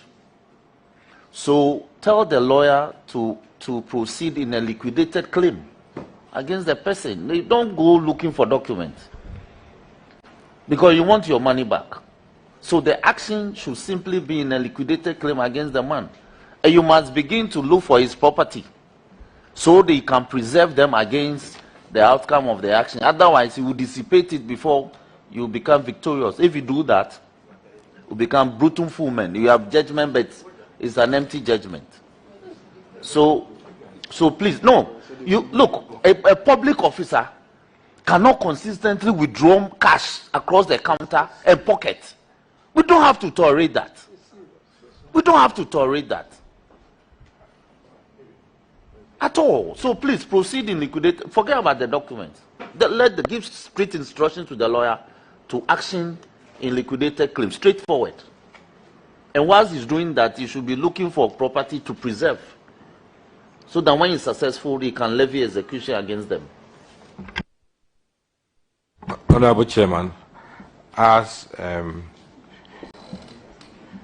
Professor Awatri said, this matter has been investigated by the police, and we are aware that the Attorney General's office has charged these persons with some offenses. And later on, I can give you a copy of what they submitted to the Director General Internal Audit Agency. So probably we would have to let the Attorney General pursue this matter, because they've already been charged and based on investigations. And if we allow them to do that work, I'm sure with some of the charges like conspiracy to steal, stealing, causing financial loss, etc., money laundering, eventually they will have to answer in court. And if we have to retrieve the money, we retrieve the money. I just want to let the committee know the steps which have been taken and how far we've come with this matter, so that it doesn't look like no action has been taken or nothing is being done. As I said, I can give you a copy of what the Attorney General has written to the Director General of Internal Audit Agency. So, Honorable Deputy Minister, if the Attorney General has already initiated action, yes, would there be the need for the board to go for the services of a lawyer? Well, for the civil action of the board, after reporting to the police, felt that they could engage a private lawyer to pursue their interests. Yes, can you retrieve the documents for us? Can you even make a claim? But as to whether they will make any progress, it's independent of what the state is doing to charge them, and also... And it's allowed? It can be done? Yes. Okay. Yes. All right. So, kindly make a copy of that document from the Attorney General available to the clerk to the committee. Okay. Very well. All right. Sure, so that'll be all for the Institute of Local Government Studies. Okay. Thank you. Thank you, Mr. Chair. Now, for the headquarters itself, there's an issue of the ministry supplying installation of solar light. The company of Oasis Ghana Limited, Africa Resources Limited was involved. I've read through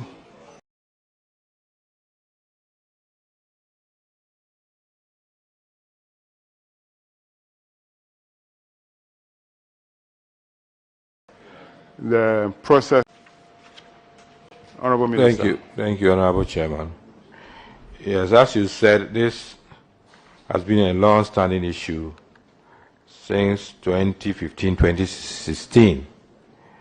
And the auditors raised various queries, management provided responses.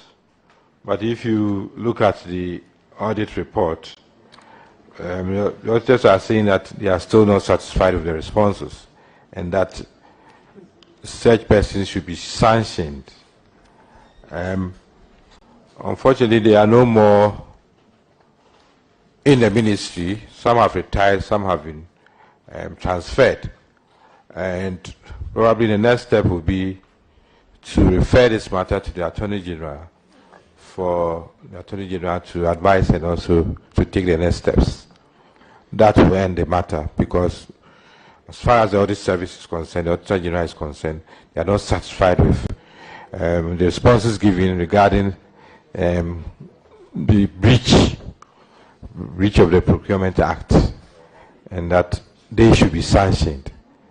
And when it gets to this point, it looks like it's getting beyond the ministry, and then the action will have to be taken by the Auditor General, especially if you look at the kind of breach and the offences associated with such breaches.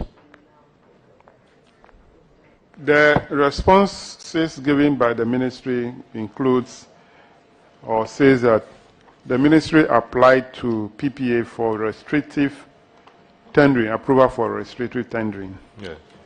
And for the shortlisted companies. Yes. Then, upon receipt of the approval from PPA, they went through the procurement process and awarded the contract. And the items were duly supplied by the successful bidder. Now, auditors, have you cited the approval from the Public Procurement Authority?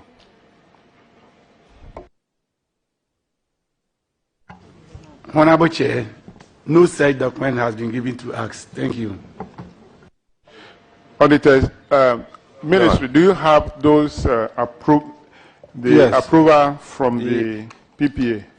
We have. The main issue from the auditors is the fact that because the amount was beyond the threshold of the ministry, they needed approval from the Central Tender Review Board. Yes. And that before the approval was granted, after they had raised queries, the ministry had gone ahead to award the contracts. That's the issue. That's the issue. But the Central Review, eventually the Central Tender Review Board has given the approval. Yes, we have copies of the approval from the Procurement Authority and the Central Review Tender Board. The main issue was that the contract had been awarded before the approval from Central Tender Review Board. Okay. Yes. So it means that they sought retrospective approval. More or less. More or less. The auditors, do you have copies of the Central Tender Review Board's approval also? Honorable Chair, they are here to furnish us with those documents. Thank you. Now, yes, they couldn't have referred to it if they didn't see it.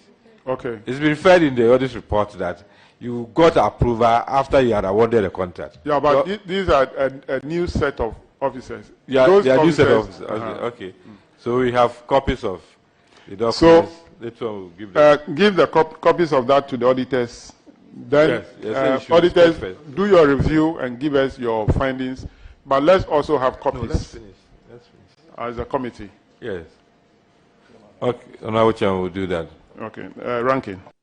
Chairman, I think that this is a straightforward case of procurement breach. And the auditors have actually recommended that they should be punished for procurement breach.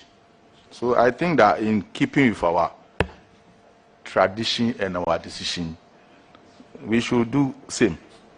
Thank you, Chairman. Are you referring to me or, yes, sir. Or what? Make it straightforward so that I know that for me to respond to.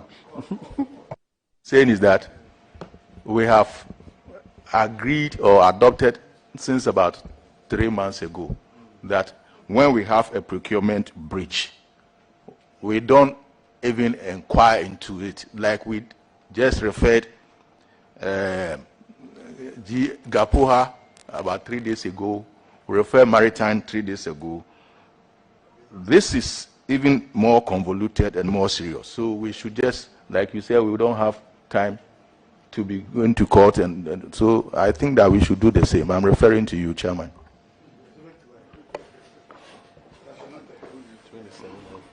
Yes, I'm going to do the referral, but I just want those information to convince myself before I do the referral. That is why I said copies should be given to the committee as well. So we'll do the referral.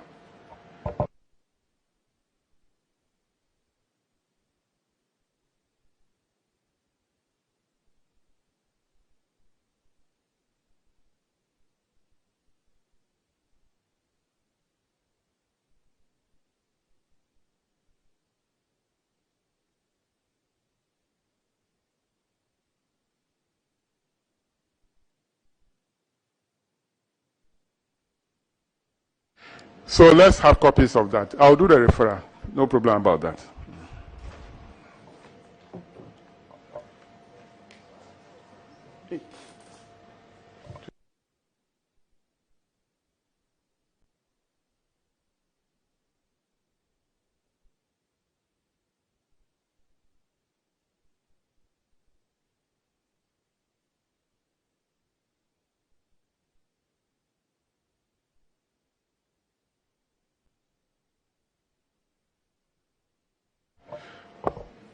Honorable Minister, that'll be all for you.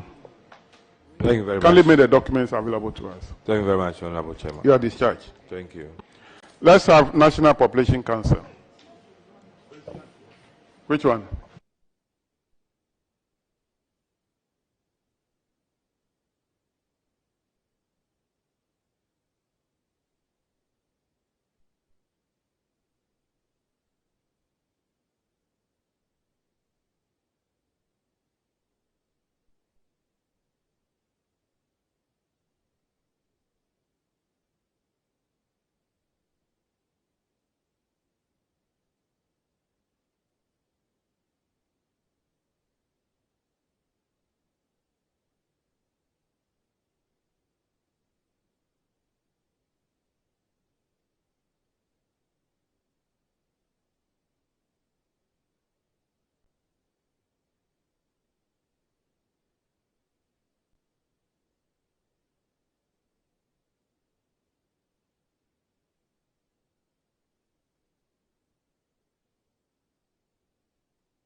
You are welcome.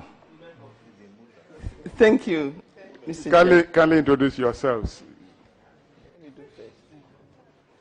My name is Dr. Letitia Adledapia, the Executive Director, National Population Council, Chair. Thank you. Doctor. My name is Mavis Luko, Head of Accounts, National Population Council.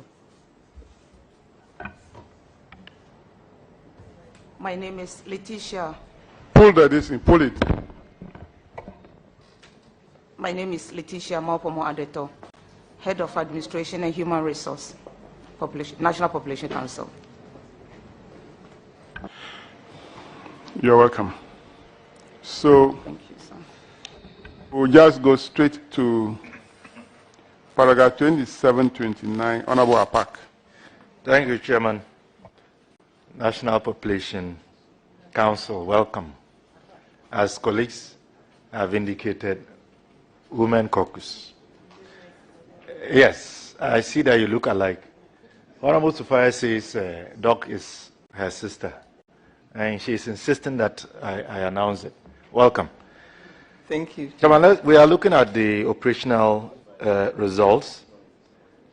I think in the area of government subvention and your total government subvention for 2019 was an increase from 2018. And looking at your expenditure, you actually have recorded a substantial surplus, according to the auditors, for the year in question, in excess of $1 million Ghana cedis. And that is good. But does that suggest that you've not been active in terms of dispensing your responsibilities? Thank you, Honorable Chair. I would let the Head of Accounts take that. Thank you, Honorable Chair. We have, but as at that time, we actually had CAPEX, which we purchased certain, we had certain vehicles which hadn't been paid. So it was outstanding. And so that brought that in, but that has been cleared, and so we are okay now. Okay. Now the other one that is outstanding, or at least catches my attention, is donor funds. I see that for 2019, there is no indication that you received any donor funds. Why would that be the case? Thank you, Honorable Chair. For a long time, we have not received donor funds, and so that's actually the case. Thank you. Very well. Now let's look at your financial position. Your non-current assets definitely went up. Current assets reduced. Current liabilities went up. The year before, there was zero. And the auditors have indicated that your ratio declined from 1.0 in 2018 to 0.381 in 2019. And they say this means that the council would be unable to meet its short-term financial obligations as and when they fall due. What accounts for this? Thank you, Honorable Chair. I'll let the Head of Accounts pick that too. Thank you, Honorable Chair. We actually depend on government subvention, GOG, and so when the releases do not come, then we cannot do anything. And like the Executive Director said, we don't have donor agencies helping us. Thank you. Well, before I yield, how are you surviving so far? That's a very difficult question. We are surviving still by GOG, we get some funds from GOG, and then we also have a lot of partners who we engage, and we try to engage others. And so we collaborate with a lot of agencies so that we'll be able to put our mandate forward. Thank you. Thank you, Chairman. That will do for me. You look at their current asset, 5,300. Is that bank balance or cash? Yes, bank balance. Bank balance. In fact, it's even less now. It's less now.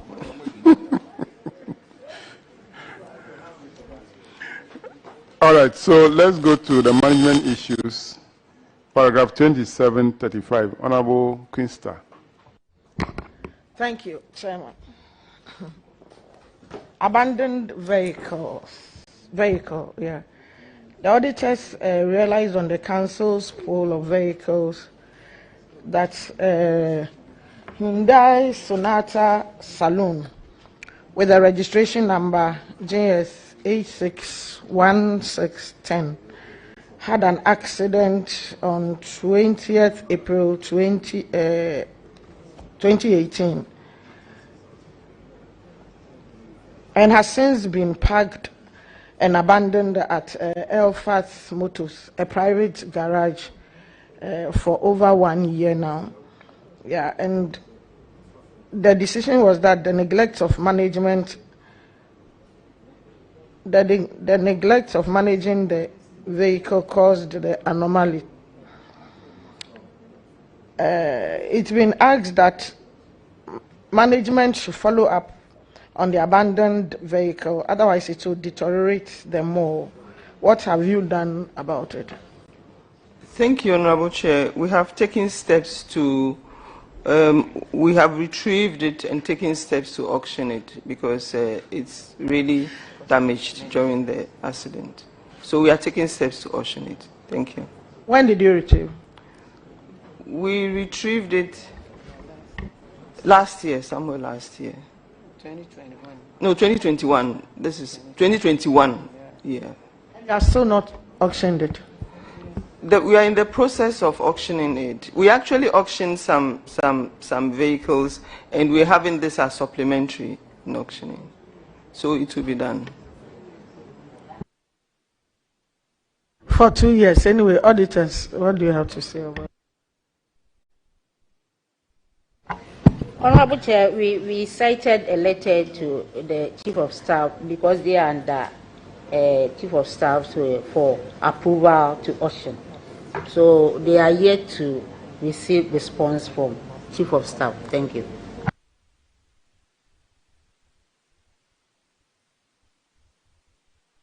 Thank you, Chairman. Thank you. The next one is paragraph 2746. No, 2741. Honorable Alès. Thank you, Mr. Chairman. Mr. Chairman, auditors have some audit concerns with respect to absence of ownership document for some of their vehicles, the NPC's vehicles. You bought some 9 vehicles from Japan Motors and Schneider Motors.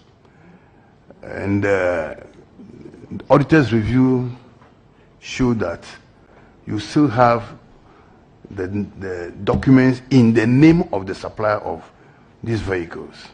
And you were advised by the auditors to ensure that you trace these documents and retrieve them from the suppliers. Have you done that? Thank you, Honorable Chair. Yes, we have done that. You know, when we bought the vehicles, it was in their name till government paid, and then afterwards we took steps to do that. So we have changed the ownership to ours. Thank you. Auditors, can you confirm that? Honorable Chair, the vehicles are now in the name of the council. Okay. Thank you. Thank you so much. Chairman. The last one, paragraph 2746, Honorable Roxanne. Chairman, thank you very much. These are issues that we have encountered with a lot of agencies overpayment of on end salaries. Now, the auditors were very explicit in their recommendations. They are simply saying recover the monies from Mr. Kasu and your watchman. And yes, and yet in your response to the issues, you are saying you rather establish a 3-man committee to investigate them. So I'm struggling to appreciate.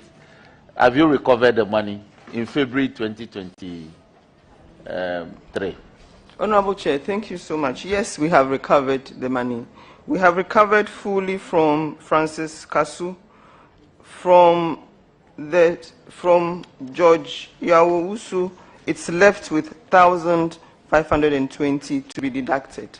So we have recovered. So out of the 39,928, we just have about 1,500 outstanding. And 20 outstanding. Okay, I'm very impressed. Auditors, has this been brought to your attention?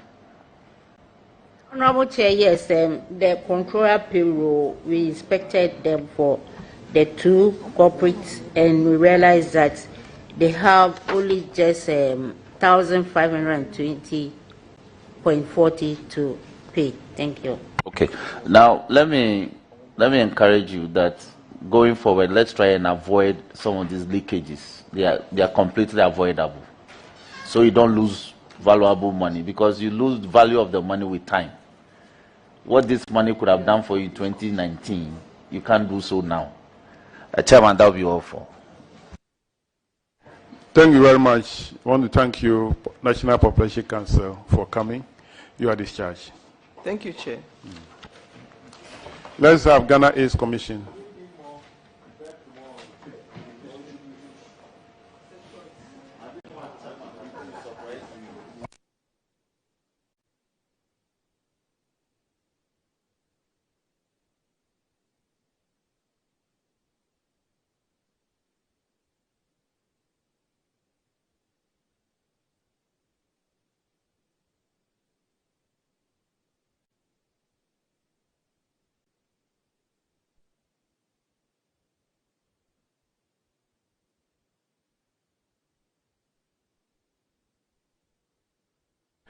Kindly introduce yourself to the committee. Thank you very much, Mr. Chairman. Good afternoon, Mr. Chairman and members of this honorable committee. My name is Dr. Cheme Atuahine. Thank you, Honorable Chair. I'm Daniel Insia, Director of Finance and Administration. Good afternoon, Honorable Chairman. My name is Charles Odro, Deputy Director of Administration, Ghana AIDS Commission. Thank you. Thank you. You're welcome. Thank you. Mr. Nsia, how are you? Thank you, Honorable. I'm good. And you? I'm doing well. So we'll go straight to your operational results. And government subvention has increased in 2019 over 100%. I think that's commendable. And if you look at the expenditure for goods and services,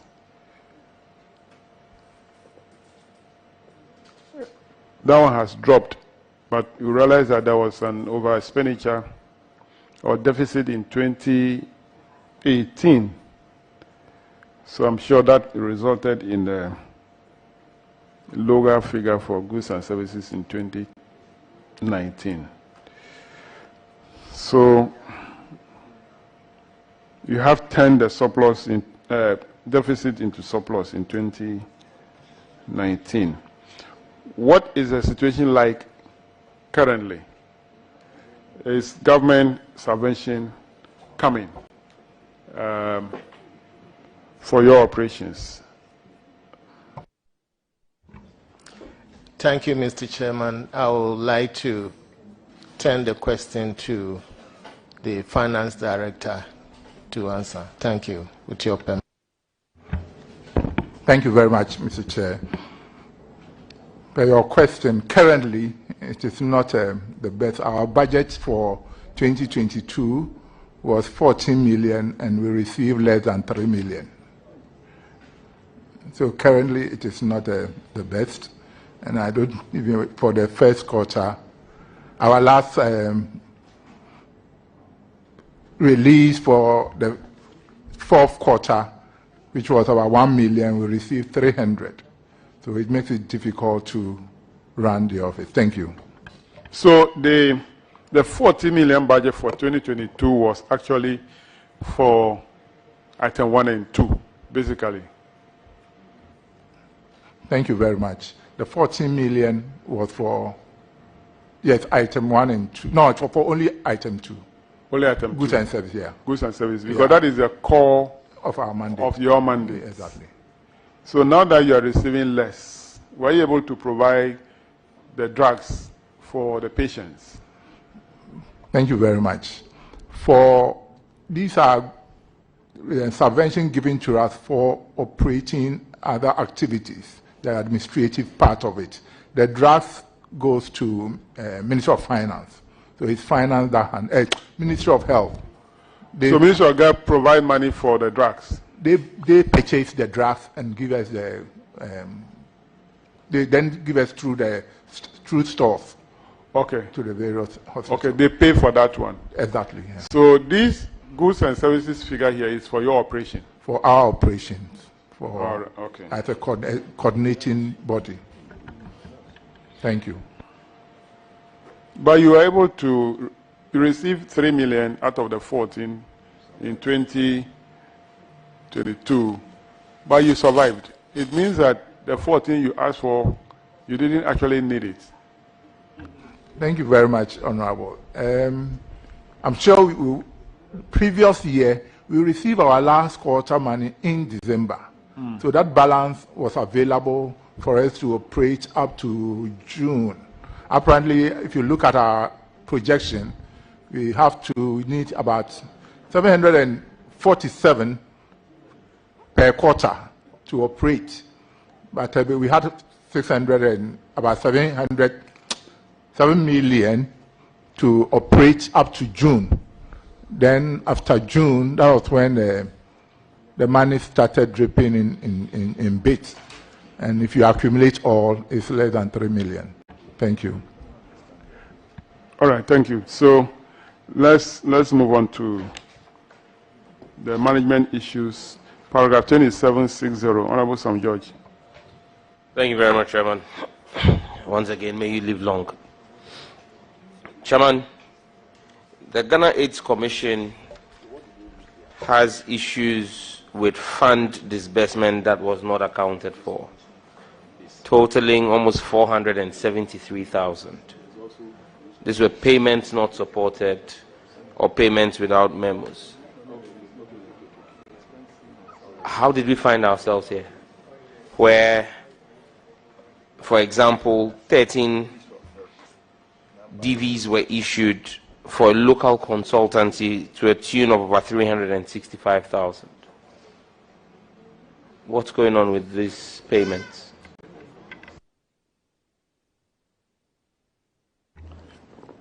Once again, Mr. Chairman, I would like the Finance Director to answer. Thank you. Thank you very much. Honorable Chair, apparently it's been resolved when the auditors came, but these were some lapses as at the time they came. Some are receipts that had not been attached to the DVs.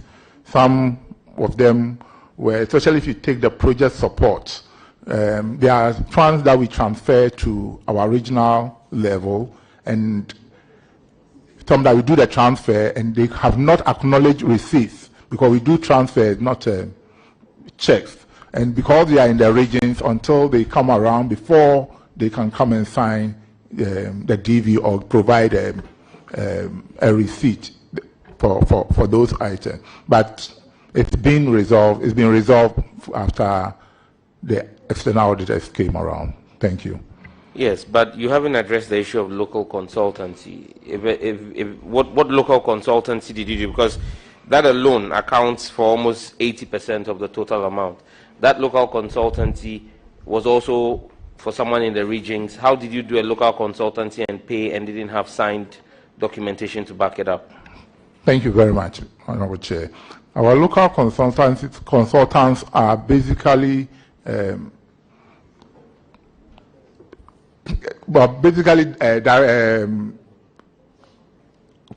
professors who help us in designing of our policies.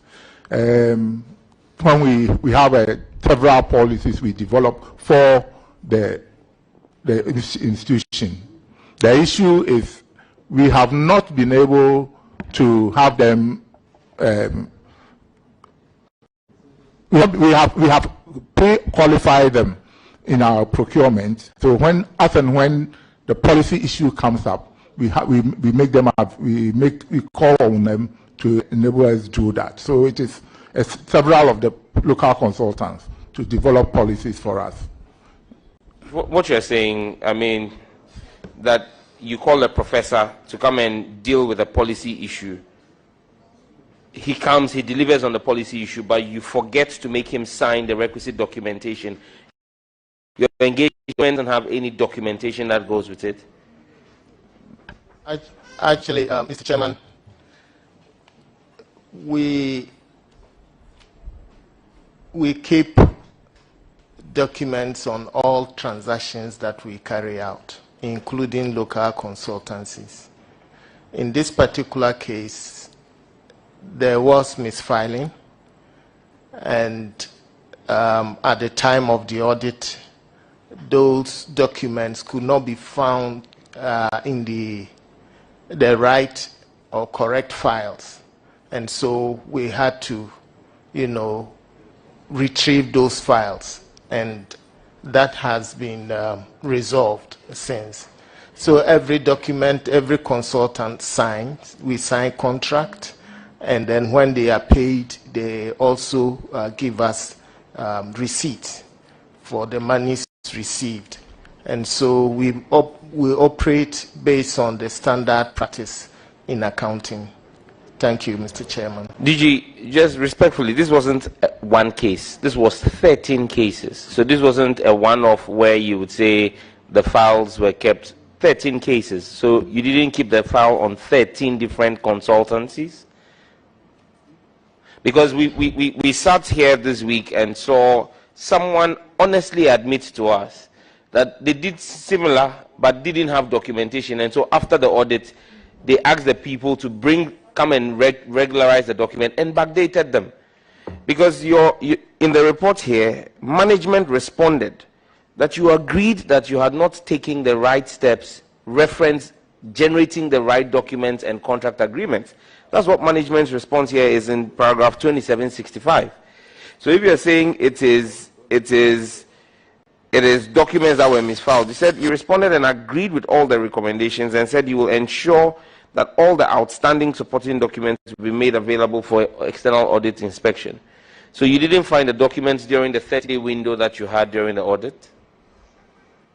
Mr. Chairman, I do not have the report honorable member is referring to with me here. So I don't know exactly what is contained in that report in respect to the management response. But what I remember, the management response was that, yes, the filing has not been done appropriately. That's why we were not able to find the documents. And we're going to make sure that, filing is done correctly at all times. And since then, this matter has been resolved, and we don't have that situation persisting currently in the Commission. Director General, so I'll take your word for it. Yes. Can the auditors confirm that they've seen the document? Or you still want to say? Yes. Before then, I just want to say that in Ghana's Commission, it's not possible to, redo, reverse engineering when it comes to accounting. That possibility doesn't exist at all. Why? The problem, because the management will not allow that. Every transaction goes through approval process, and before the transaction is executed. DG, don't run yourself into trouble, because every head of agency will also say the same thing, but we've seen it happen. So once you say it's not happening, and once you say that you've taken the steps to find the documents, don't run yourself into trouble by saying that it is not possible to have documents backdated in your institution. That's why I asked you why. Maybe you were running an electronic system where everything was automatically dated. Even with electronic systems, there are ways of bypassing them. But like I said, don't run yourself into murky grounds. I want to confirm from the auditors if they have seen the regularization documents. Auditors. Honorable Chair, yes, the documents and the supporting the receipts and all those documents were provided during our follow-up on this status report, and we verified them. Thank you. Chairman, I rest. Last one, Honorable Akwesi Konedu, paragraph 2766. Thank you very much, Mr. Chairman. Mr. Chairman, this has to do with reduction in funding due to lack of counterpart funding by government of Ghana, and resulted in Ghana East Commission refunding almost about $21.586 million to the Global Fund and the U.S. President Emergency Plan for HIV/AIDS and Relief, PEPFAR. I would like to know that during these delays, was government attention, because I know counterpart funding will be done by government, was the attention of government drawn to this delay that ended up resulting in us returning and refunding these amounts back to those donor organizations? Thank you, Mr. Chairman. I first of all want to clarify that the PEPFAR and Global Fund money under reference were not given to Ghana AIDS Commission, given to the Ministry of Health. Now, in 2016, the Ministry of Health signed an MOU with PEPFAR, and PEPFAR is the U.S. government support for AIDS. Signed an MOU with PEPFAR to support treatment program in the country. At that time, the number of people initiated on treatment annually was around 14,000. And we realized that that number was too low if we were to achieve our 1990 targets. And so PEPFAR offered to provide $23.8 million to bring the number up to a minimum of 26,000 a year. And the condition was that the government will have to live up to its co-financing obligations to ensure that we raise more money to buy HIV commodities, including antiretroviral medicines and test kits and reagents and other related commodities. And in this context, the Ghana government was supposed to pay some monies in 2017, 2018. The MOU was for 2 years. But PEPFAR lived up to its side of the bargain. So it gave us the first tranche, and government was to complement that with its first tranche. That never happened. After 2 years, that had not happened. And there had been correspondences on that to the effect that one of the correspondence from PEPFAR to the Minister for Health and then Minister for Finance, that the government had to provide the money, or there was risk of losing the donor funds. And unfortunately, that did not happen on the part of government, and so the 19 million was withdrawn. That is from PEFA, and I remember about $2 million was also withdrawn by the Global Fund. Thank you, Mr. Chairman. Thank you. But in your initial answer, you said these funds were not under you, but you've been able to provide a very lengthy sequence of events as to why this amount of money was returned. But however, what is the current state of co-financing arrangement so as to help you meet your mandate? At the time when I took office, this matter was pending. In fact, that was about the time the decision to withdraw had happened. And so I took it up with the Director General of Ghana Health Service, the Minister for Health, Minister for Finance. The money, some money was released, but it came too late to save the situation. And so that money was used to procure medicines in 2020, I believe. And then last year, some monies were also released to procure HIV commodities. So far, this is what I know. But government has not been regular or up to date on its co-financing arrangement. Thank you, Mr. Chair.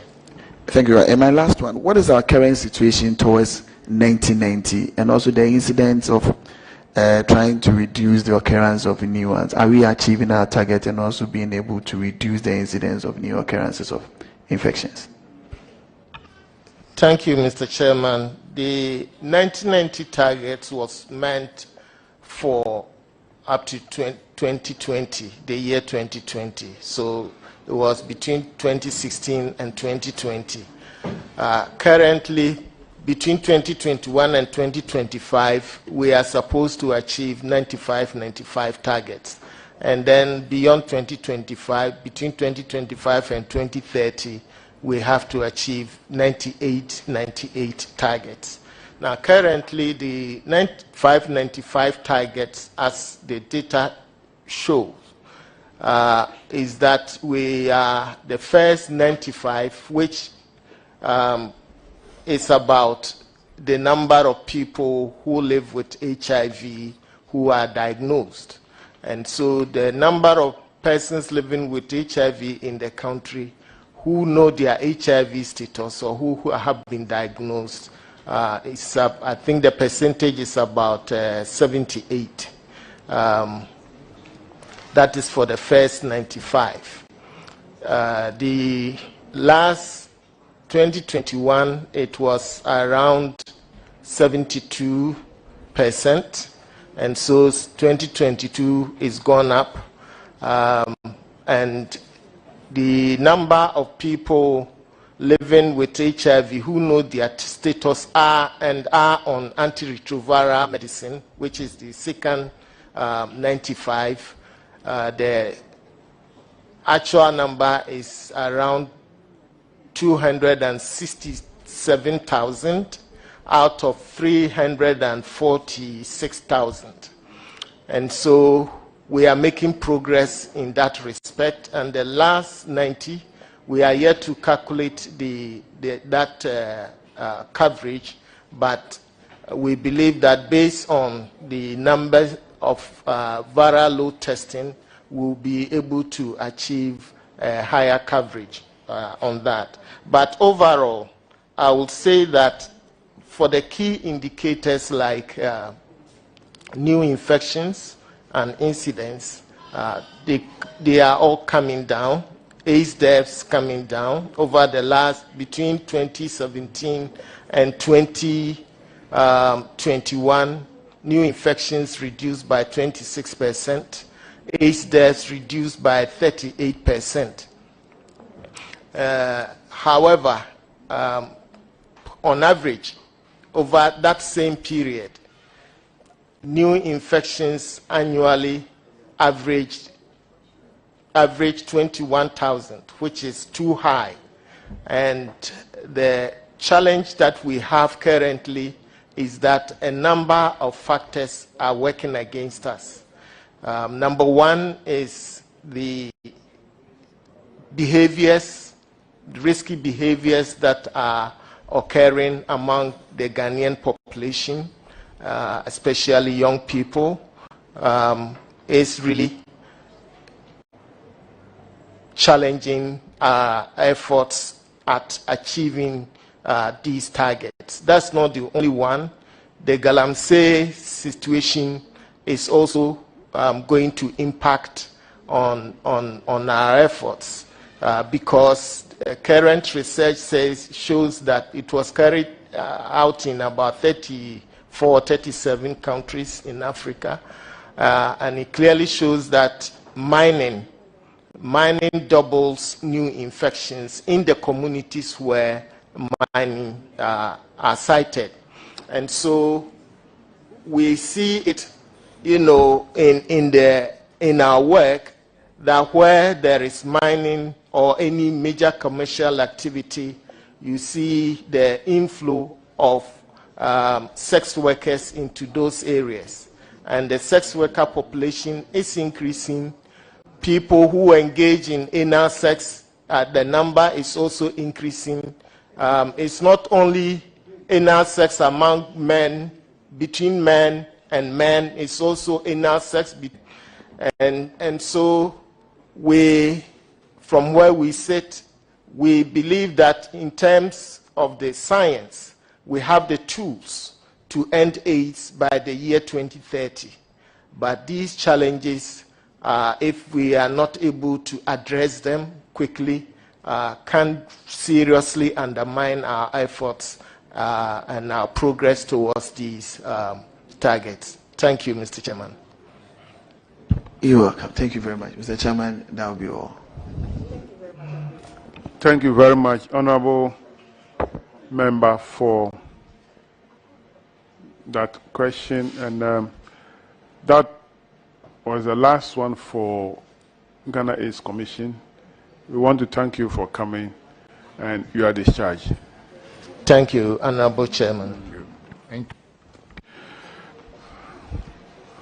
you. Is there any other agency I have not called?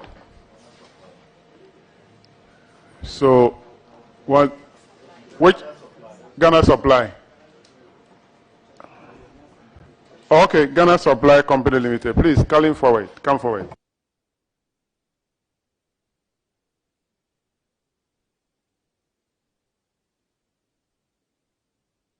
Have you taken the oath already? Or not yet? Okay.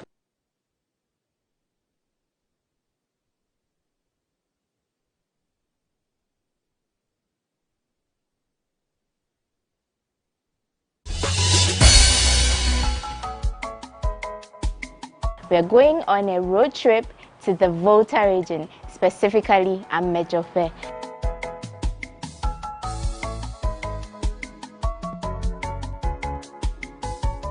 Just see how everybody rushes onto you when you stop your car. Join Wanda Hagan on her road trip to the Volta region as she returns to your screens for People and Places on Tuesday, February 7, 2023, only on GhanaWeb TV.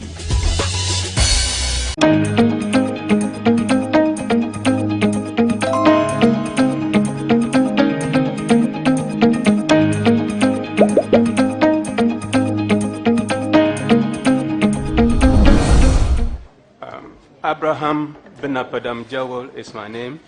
I'm the Managing Director for Ghana Supply Company Limited.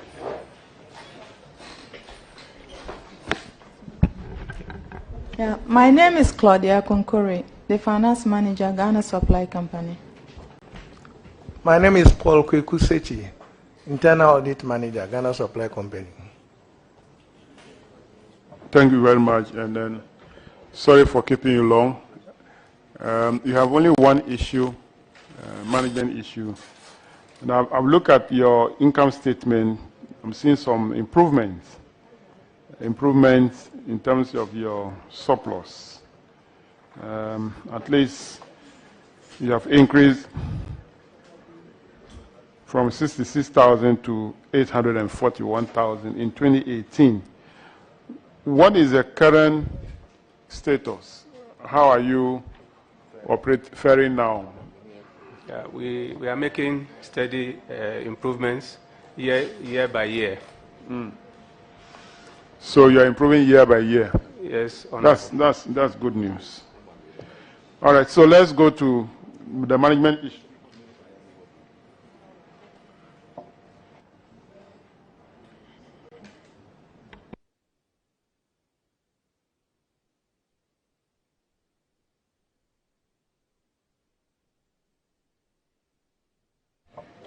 Somebody want to know, is that the former Ghana Supply Commission we know, or is this a different company? Use the mic. Yes, it's the former Ghana Supply Commission, and that was converted to a company limited by liability. By liability? Yes. By shares? Yes. Limited by shares? Yes. Okay. Honorable. So you now have one management issue. Honorable Apak. Thank you, Chairman. It's a very straightforward issue. It has to do with outstanding pay as you earn. And the auditors are saying that that tax liability dates all the way back to 2015. Have you been able to resolve this matter? Yes, Honorable Chairman. Efforts have been made to retire that arrears. It happened in 2011, between the period of 2011 and 2014, where the company was undergoing some financial difficulties and was unable to pay salaries of its staff. And when they got money to pay, it was unfortunate they could not pay the pay as you earn. And accounts were also audited for the period until 2018, 2019, when the accounts were audited. So when we picked it up, we've made some effort to retire. We have paid, we've written to GRA for permission to pay the arrears by installment. And we've paid so far 18,000. The actual amount, I cannot remember, but we've paid over 18,000. Auditors, do you have any documentation to indicate or confirm that they've indeed written to GRA and arrangements have been put in place for them to pay off? Honorable Chair, there's an arrangement with Ghana Revenue Authority for the completion of the payments of outstanding by the fourth quarter of 2025, which we have cited that later. Thank you. But as to any payment as at now, we don't have those documents. Thank you. So, do you have the information here? Yeah, we have that the you are information paid 18,000? Yes, Honorable. At least we know that that arrangement with GRA is in effect till 2025, and we hope that by that time you would have been able to clear this. Yes, Honorable Chairman, we have the receipt for the first installment payment. Chairman, I yield to you. Thank you very much. So, GRA has agreed with you on the payment schedule? Yes, Honorable Chairman. Okay, ranking. I don't know, but the Ghana Supply Commission that I knew those days, I'm wondering whether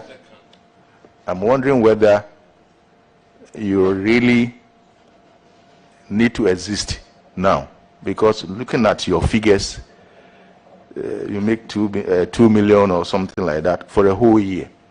Do government agencies actually use your services now? Honorable Chairman, yes. Government agencies, some of them are using our services, others are not. We've written to the Ministry of Finance and SIGA to support us in having the intertrading, SOE intertrading facility, and we are hoping that when that materializes, we'll have almost all government agencies using our services. government agencies and what are they by law expected to procure through you? No, we are no more into procurement because with the advent of the PPA, procurement has been decentralized and all departments have their procurement units. Now what we do is clearing and some warehousing and then haulage. Mainly, we also do some training for procurement personnel, refresher training programs from time to time. My view is that maybe there's no need for you to exist now, because I remember the kind of organization that we had those days. I think that the work that you were supposed to be doing has been taken away from you, and I don't know. What is your view? Honorable Chairman, I disagree with you. I disagree with you. It's okay, thank you. But sir, let me ask you this. 2018, you had a surplus of 841. Then you owe GRA 160,000. You have 161 as surplus. You owe 161,000. I don't understand it. Honorable Chairman, we are not a subvented organization. It doesn't matter, but you see, pay as you earn. This one is a tax. It's not like buying a vehicle. Honorable Chairman, it's rather unfortunate it happened. I mean, and the organization was going through some difficulties at the time. Sir, you want to convince me when you have 841,000 CDs as surplus and you are going through problems? Hey. Honorable Chairman, I wanted to explain that we are not subvented and we are running the business on our own. And so if you took 168,000 to pay GRA, we may ground to a halt. And that is why we had to arrange to pay it by installment. I rest my case. Which I All right, thank you very much. I want to thank the Ghana Supply Company Limited for coming to respond to the audit queries. You are discharged. Thank you, Honorable Chairman. Honorable members, we have come to the end of today's scheduled work. We have some outstanding issues. We'll get new dates to inform you. That is on the MDA reports. I can remember Ministry of Education and then some Ministry of Local Government. So we'll get dates and then we'll invite them to appear before the committee. But for the whole of next week, we will not be sitting. I want to thank you all our staff, audiovisual, the press corps, GTV, the Hansard, the secretariat, and all members who made this 1 week sitting of the committee a success. I want to thank you very much. The sitting of the committee is adjourned sine die.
We are going on a road trip to the Volta region, specifically Amejofe.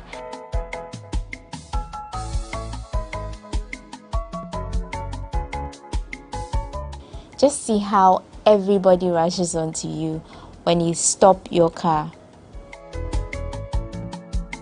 Join Wanda Hagan on a road trip to the Volta region as she returns to your screens for People and Places on Tuesday, February 7, 2023, only on GhanaWeb TV. Now, back Canocre. Susu Sang Pine, Pia Wanton, and be a man in Quine Baby. Mommy, you can see about Kotoso. Pepoga, send me sick from Lemonade Finance. While Brian did the shade and let me £2. Lemonade Finance. Say they're sending money back home from UK, Canada, and now US. I accepted a instant charges. Exchange waiting in so unbeatable. We should make promo code Dr. Like Nanya £10, $10, and $10 Canadian dollars for the first transaction. With this send this guy download to Lemonade Finance. I have to put on my A game. Prove them wrong. Defend now the defenseless. If you take care of that place, your man will eat that place up. As class, we need a young, not young per se, but a slim guy. Okay. You can fuck us like 10 times, and then the next time you come, it's so tight. Ouch. Paula Amabrini returns to your screens with Moons and Cuddles on Tuesday, February 7, 2023, only on GhanaWeb TV.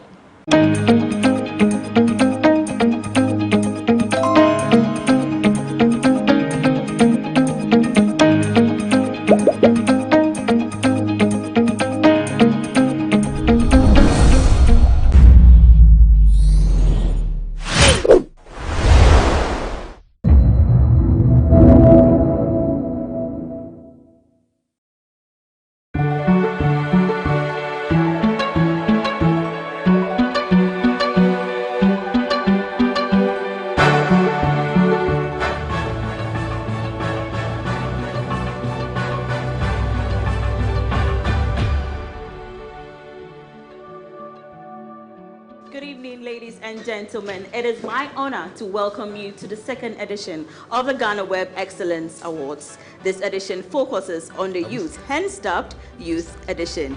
The Youth Edition seeks to honor and recognize the Ghanaian youth who are doing exceptionally well in their various endeavors, ranging from science and technology, entertainment, media and communication. Actually, there are 16 categories and they are all doing so amazing in their various fields. And we have two special awards going out. The first is going to a recognized organization which is youth focused. The second special award for tonight is very dear to us, and that is the Echo Blankson Marketing Giant Award. This award is in honor of our late commercial manager who was buried over the weekend. My name is Na Oyokote, and I have with me here a very fine gentleman. Welcome, ladies and gentlemen, once again. This is the CJ Studio, and of course my name is Gideon Kodo, bringing you the GhanaWeb Excellence Awards. This is the Youth Edition. Now remember, this program is brought to you by Kanketsi Studio of Industrial Company Limited. They're the producers of Vena Natural Mineral Water, Rash Energy Drink, of course CJ right here, where you can rent all kinds of equipment that you need, both small, big, and of course you have access to the studio too as well to do any type of production you want to do. We also have sponsorship from Sigma Health and Beauty Ghana, and of course Ghana Commercial Bank Limited. Ladies and gentlemen, this is the GhanaWeb Excellence Award, the Youth Edition, and of course we're coming to you with the virtual edition. I know you're watching it from the comfort of your home, your office, or wherever you have good, stable internet. We are here for you.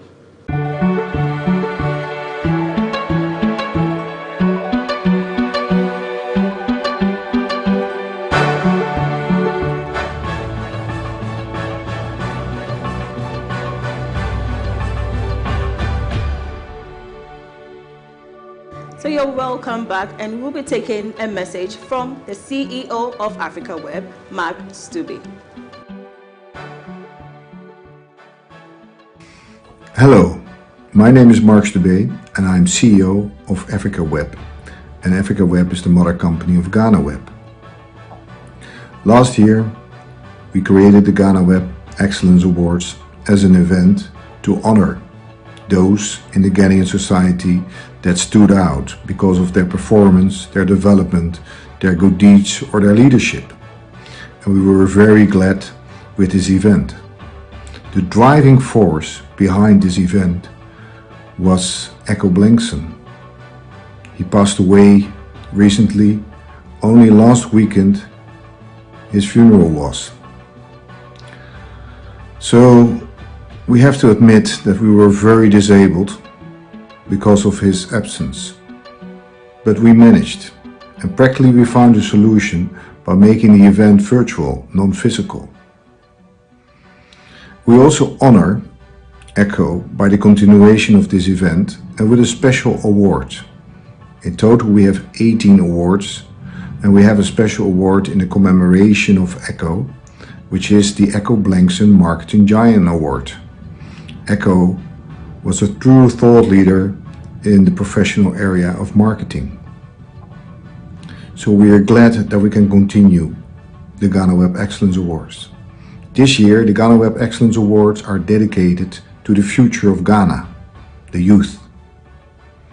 So let me first congratulate all nominees of the GhanaWeb Excellence Award Youth Edition before we can start the event. And please, yes, let us now start the award ceremony. Thank you very much, and thank you for voting on the youth and the future of Ghana. Thank you, please.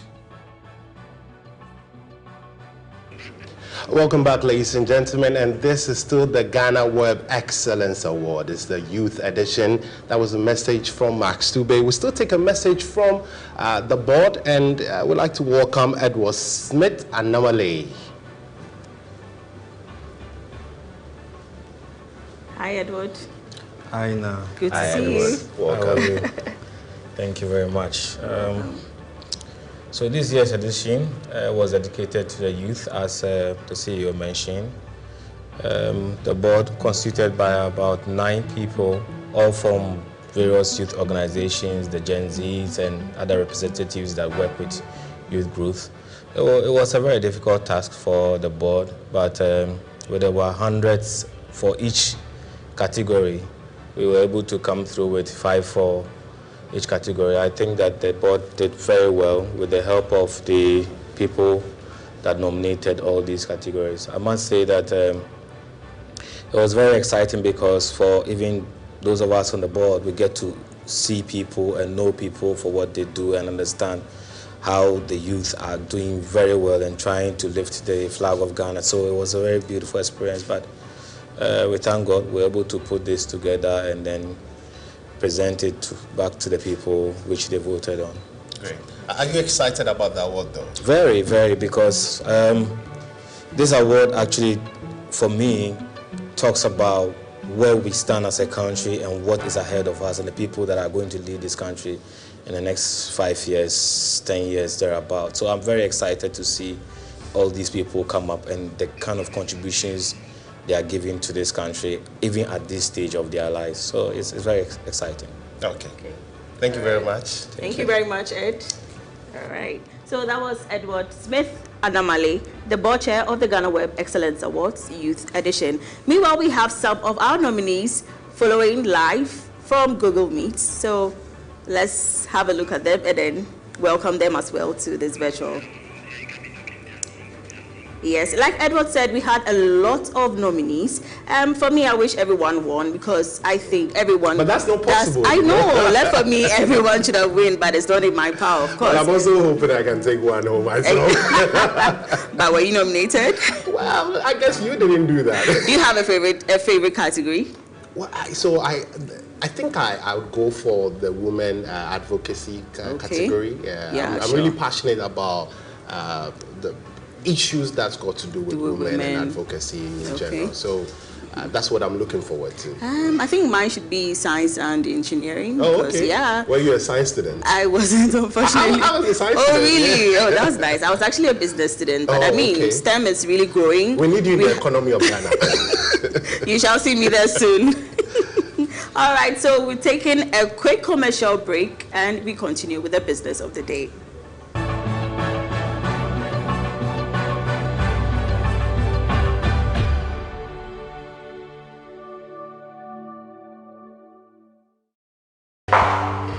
Are you still searching for the right platform to share your voice, thoughts, and feelings?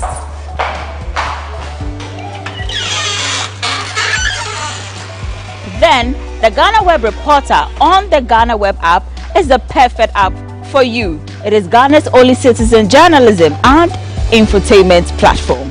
Wherever you are, whatever you are doing, GhanaWeb Reporter links you up to the world.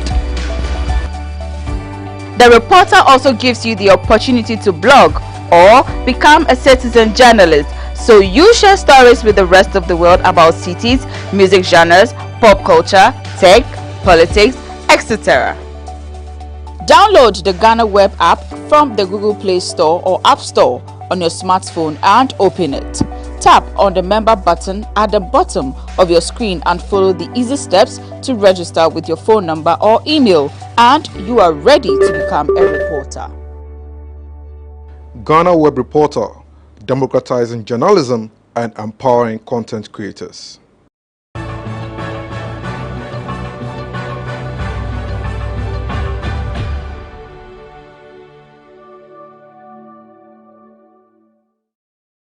Okay, ladies and gentlemen, welcome back to the GhanaWeb Excellence Award, and we are zooming straight to business. And this is the first batch of awardees that we are going to be presenting today. And we'll go for GhanaWeb Youth Excellence in Agriculture. Ladies and gentlemen, shall we have our nominees?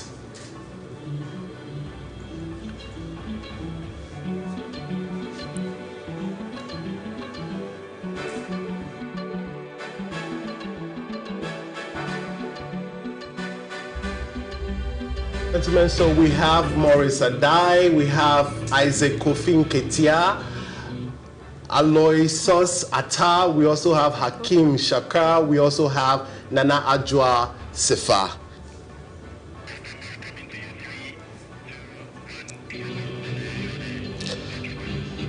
Ladies and gentlemen, the winner for the GhanaWeb Excellence in Agriculture. Please, shall we have our winner being Maurice Adai. Congratulations. Congratulations, Maurice Adai. Congrats. I mean, this shows a gentleman who is very committed to agriculture. Yeah. So that's Maurice Adai giving his message. Hello, everyone. My name is Maurice Adai. I'm the founder of MB Adai Farms. I'm happy to be the recipient of the GhanaWeb Youth Excellence in Agriculture Award. My sincerest gratitude to God Almighty, to family, to friends, and the general public that voted for me. Thank you, GhanaWeb.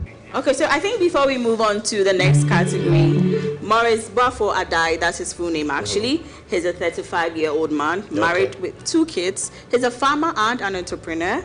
He has won some awards, so it means this is not his first awards. He was the overall best farmer for the Ghana East Municipal Assembly for 2021, and he was also the 2018 Best Farmer for the same Municipal Assembly, and he is a member of the Greater Accra Poultry Farmers Association, and he has offered free training of several new farmers in poultry farming and agriculture. So he's done a lot. That's a lot. I mean, we've always been told agriculture is the backbone of the Ghanaian economy. Exactly. Clearly, we don't have a lot of young folks getting into that, so to have a young gentleman just like us, dedicated to farming, which I'll be getting into soon with you. It looks like you're going to get into everything before we leave here. Wow. I can see you are really inspired, so you should. I think I'll nominate you next year.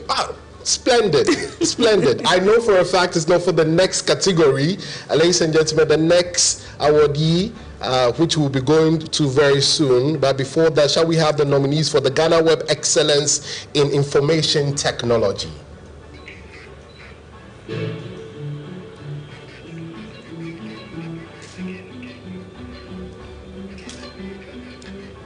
Okay, so the names we have Prince Owusu, Padmon Ano, Dixon Omari, Henry Edu, and Mashood Hilia.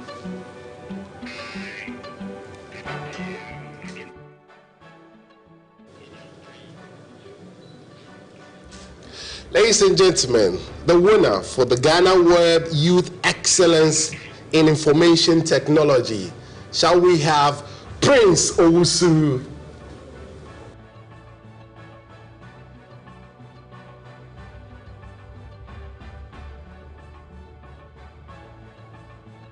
I am endlessly grateful for the recognition of my work, and I would like to thank the organizing team, my family, my friends, and everyone who considered me worthy of this award. Thank you. We're moving to the next category, which I mentioned to you as my favorite. Ladies and gentlemen, this is Women in Advocacy. There's a GhanaWeb Youth Excellence in Women Advocacy. Shall we have the nominees? So we have our nominees. We have Belamundi, Ivy Bailey, we have Akosia Hansen, we have Lily Pearl, Baba Otu, and Inshra Baye. Shall we now get into who the winner is? Ladies and gentlemen, our winner for GhanaWeb Youth Excellence in Women Advocacy, please, let's have Belamundi.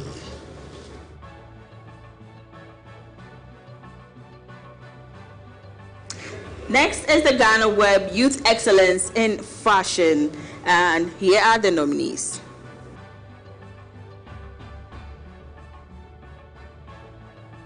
So our nominees are Amanda Lamle Odate, Felicity Amankona, Samira and Sweba Pio, Selina Bibaku, Mensa, and Mavis Nelson.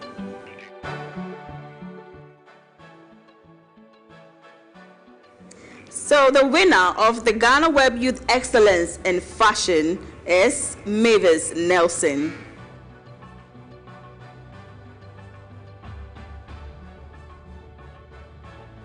My name is Mavis Nelson, CEO and Creative Lead of Art Dressed by Mavis. I'm truly honored and humbled to receive this award in this year's GhanaWeb Youth Excellence Award in the fashion category.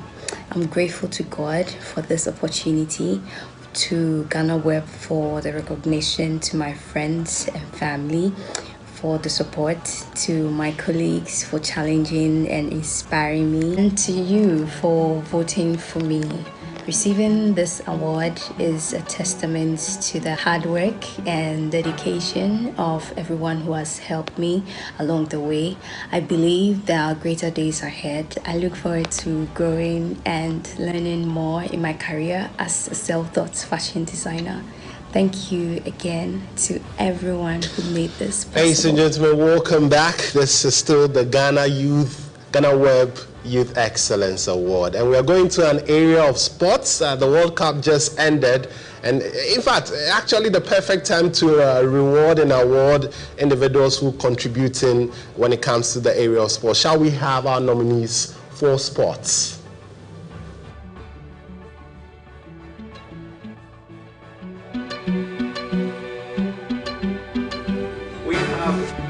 We have Thomas Partey, we have Evelyn Badu, we have Benjamin Azamati, we have Samuel Techi as the nominees for the GhanaWeb Youth Excellence in Sports. Ladies and gentlemen, our winner, please, let's give it up for the gentleman who was part of the World Cup team, that's a Black Star World Cup team, Thomas Partey. Congratulations. Amazing. I mean, they deserve it. They deserve it. They've done amazing. Amazing. Exactly. Amazing. You know, I've always wished I could play football, but that never happened. But it's always amazing. Gideon, I can see you're a jack of all trades. Or you want to be a jack of all trades. Yeah, no, but sport is beautiful. You know, when you watch the World Cup, okay, and why I say this is not just me saying it. When you watch the World Cup, there's always that emotional attachment for every young man. Exactly. And you feel you can just get onto the field and play some of the football, but unfortunately, I mean, you can wish but not have it. But Thomas did. Yes, exactly. Yeah. We'll take a breather and we'll join you shortly.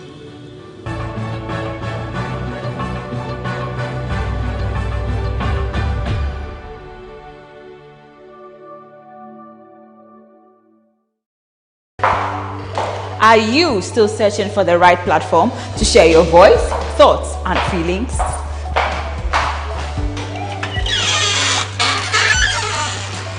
Then the GhanaWeb Reporter on the GhanaWeb app is the perfect app for you. It is Ghana's only citizen journalism and infotainment platform.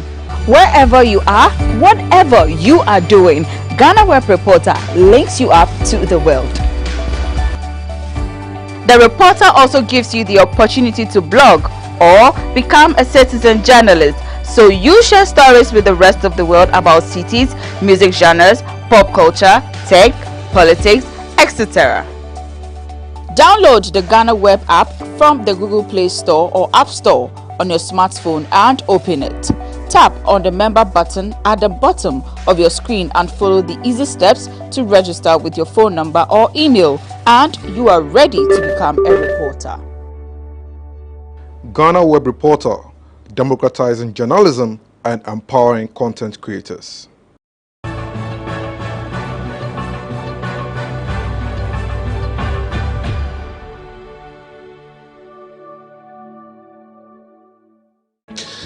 Okay, welcome back to the show. This is the GhanaWeb Excellence Award. This is a youth edition.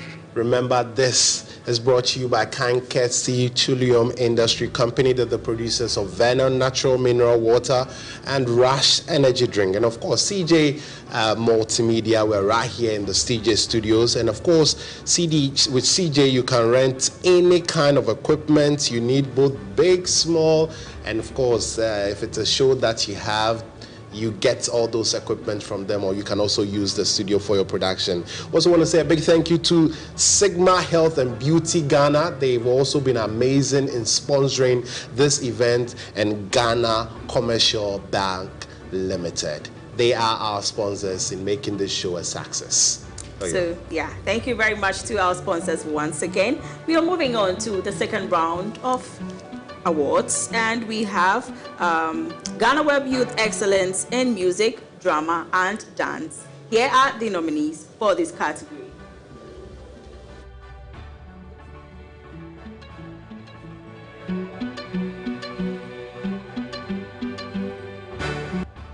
So we have our nominees here, I beg your pardon: Pabna Ansa, Clemento Suarez, Jackie, Dance God Lloyd, and Black Sharif.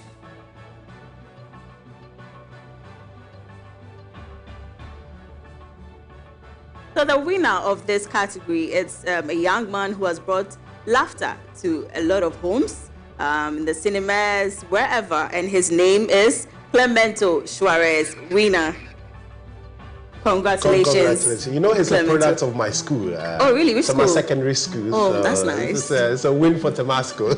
Go you, that's nice. And I mean, this category have a lot of talent. I mean, Kobna Jackie, Black Sharif, Interesting, especially, yes. I mean, my attention goes to Dance Lloyd. He's done amazing. He's given a different definition to dance in Ghana. Saxent. A lot. And he's trained a lot, and I think it's beautiful. Okay. Ladies and gentlemen, we'll move to the next category, and this is the GhanaWeb Youth Excellence in Media and Communication. Shall we have our number?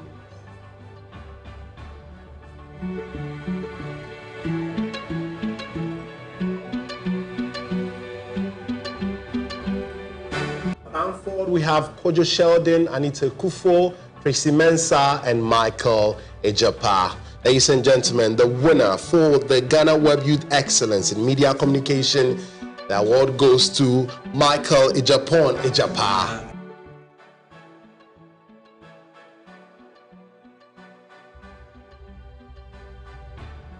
So I want a very big shout out to Nyankopon, and then to all my Kwau people, and also to GhanaWeb who organized these awards to appreciate the youth. So that was Michael Ejapon. Next is GhanaWeb Youth Excellence in Health, and here are the nominees.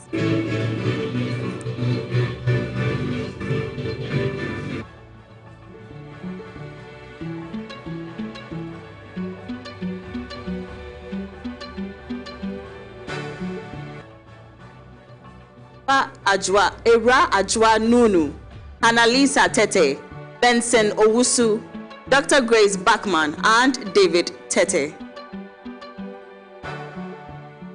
The winner for the GhanaWeb Youth Excellence in Health is Dr. David Tete. Congratulations, Dr. David Tete, and to the nominees as well, to the other nominees. Ladies and gentlemen, we'll go straight. And this is the GhanaWeb Youth Excellence in Education. Shall we have the nominees?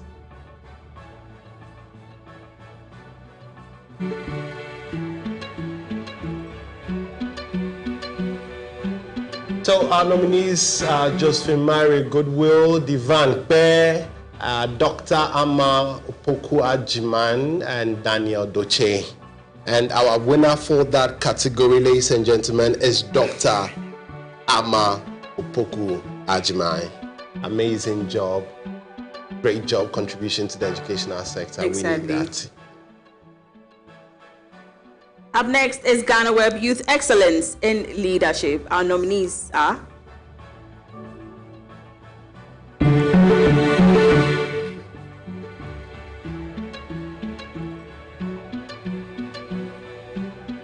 Emily Nyako, Daniel Doche, Mazu Bayuni, Esenam Siade, and Benson Owusu.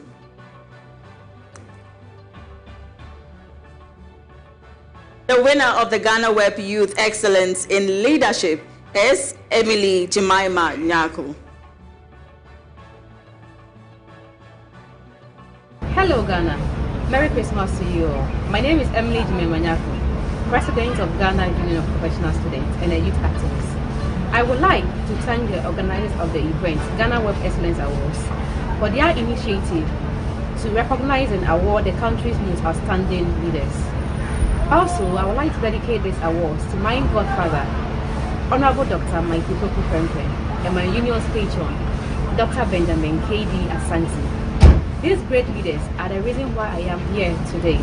I would like to thank them and ask the Almighty God to bless them and continue make sure that things are being worked or things are being done for their good. Also, I would like to thank the following people: Mr. Petra Lomoki, Mr. Masodam Pari, Mr. Samuel Dafo, Mr. Samuel Sefa, and my National Executive and General Assembly members for their tremendous support and their constant vote. God bless you all. Lastly, I won't forget my spiritual father, Dr. Senabi Egintasem, the voice of Christ in our generation.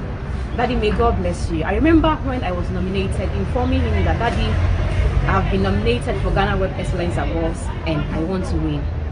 I remember the exact word he said. He said, write your speech because you have won. And here am I today, delivering my speech. God bless you all.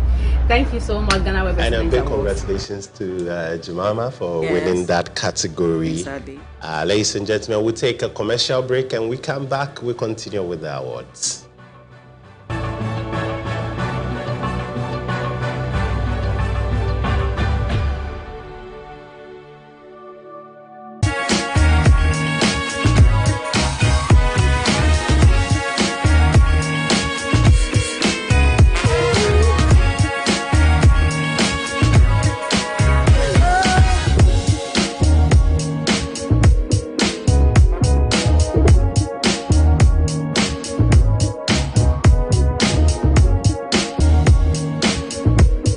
Planet, a world of taste. This advert is FDA approved.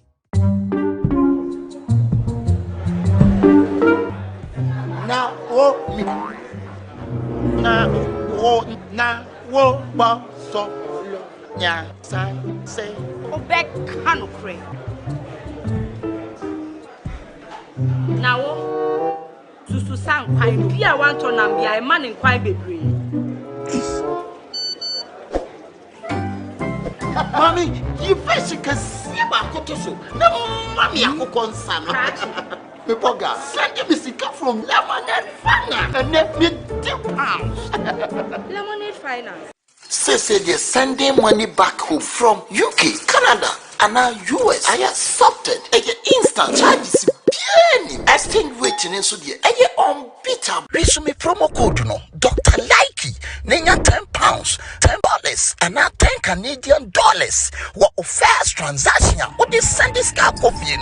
Dilute to lemon and finance.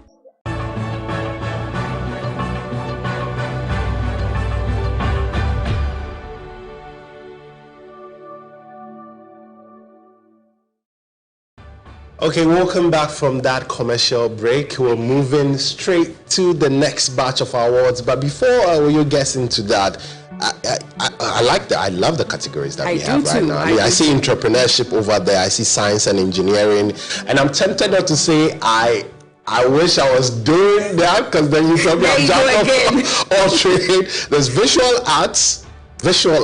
Yeah.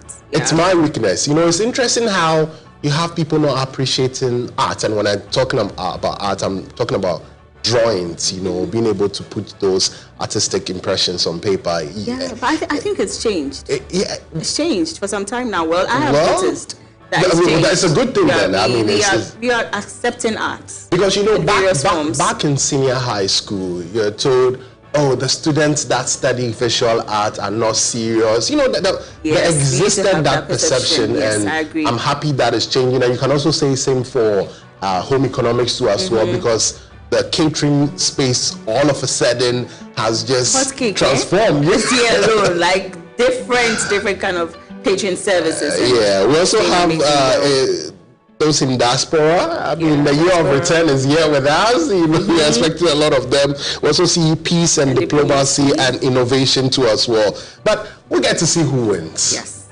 So I'm moving on to the GhanaWeb Youth Excellence in Entrepreneurship. Here are the nominees.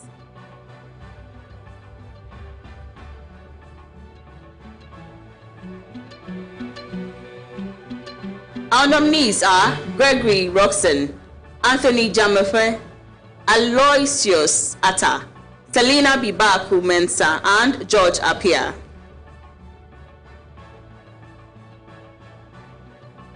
The winner of the GhanaWeb Youth Excellence in Entrepreneurship is a solar taxi man, George Appiah. Hi, thank you GhanaWeb, and thank you for everyone that voted for me. It's quite a pleasure and an honor to be recognized by GhanaWeb and everyone that voted for me. Thank you very much. Happy holidays. Ladies and gentlemen, we're moving to the next category, and this is GhanaWeb Youth Excellence in Science and Technology, Science and Engineering. Sorry. Shall we have the nominees?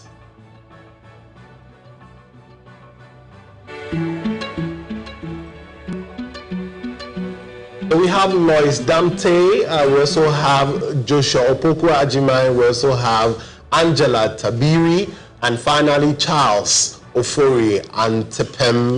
Ladies and gentlemen, our winner for the GhanaWeb Youth Excellence in Science and Engineering. Ladies and gentlemen, let's give it up for Lois Damte. Shall we have the video?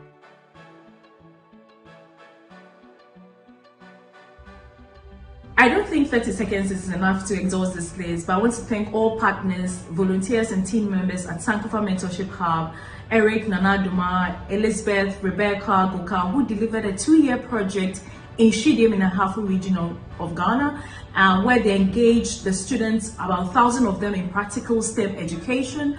Also to Open STEM Africa for giving me the experience of creating virtual laboratory space for people in Africa using Ghana as a case study.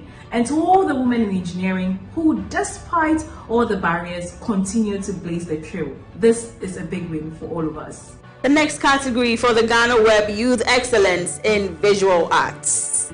Let's see the nominees. Philip Ofori, Joshua Okata, Anita Pell Anko, Latifa Idris, Guide Ape, Bright Ape, I beg your pardon.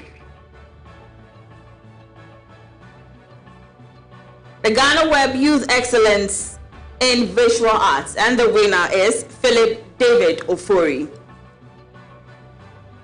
Oh, I'm so excited. I'd like to say thank you to God Almighty, to everyone that voted for me, to the organizers, GhanaWeb. Thank you so much for recognizing my works. To my fellow nominees, I like to say we are all winners. I'd love to dedicate this award to my late mom, Enepa Rose. Thank you so much, and may God bless us all. And that is the GhanaWeb Youth Excellence in Diaspora. Ladies and gentlemen, shall we have our nominees?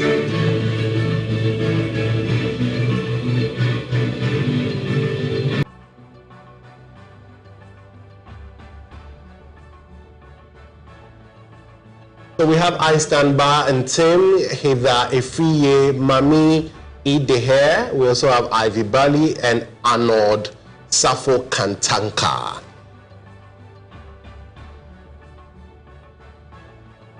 And our winner, ladies and gentlemen, for GhanaWeb Youth Excellence in the Diaspora goes to Mami Deher. Hello everyone, it is with immense excitement that I share that I have won the GhanaWeb Excellence in Diaspora Award. I am very humbled to have been a recipient of this award. I'd like to first of all thank GhanaWeb for this amazing recognition. Secondly, I would like to express my greatest thanks to everyone that took the time to vote, to share. It is indeed such a humbling experience. I would also like to thank all my other colleagues who were in the same category as me for the exceptional work we have been doing both in private and in public to advance youth and many other Ghanaians in the diaspora. Congratulations to you all and thank you very much. Ladies and gentlemen, we are moving on to the GhanaWeb Youth Excellence in Peace and Diplomacy. Let's have a look at who the nominees are.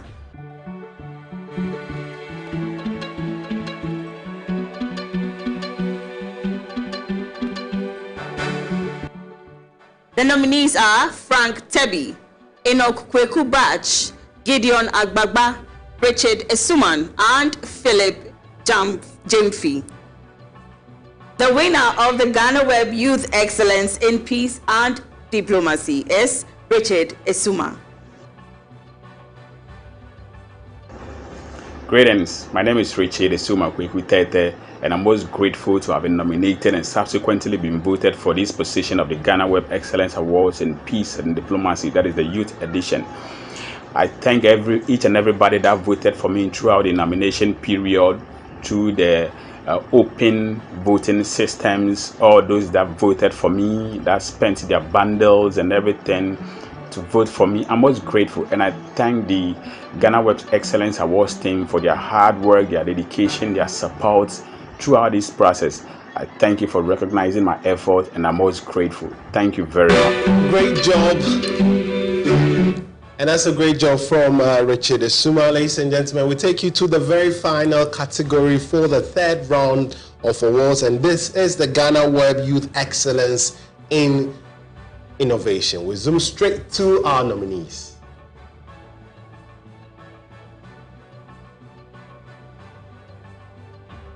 So we have Joshua Pokwa Ajiman, Frederick Abela, Jonathan Sowa, Gregory Roxon, and Nana Gate. So our winner for the Ghana Youth Excellence in Innovation, please let's have Frederick Abela.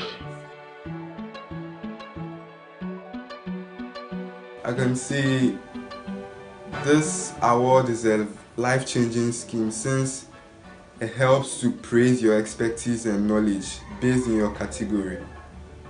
I'm an innovator. I usually build ideas which would help enhance the quality of the place I'm in, and for this instance, Ghana.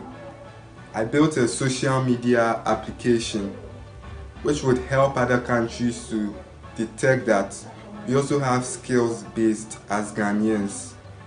And also, Africa doesn't limit us to doing things. You being in Africa doesn't mean you can't do anything someone abroad can do.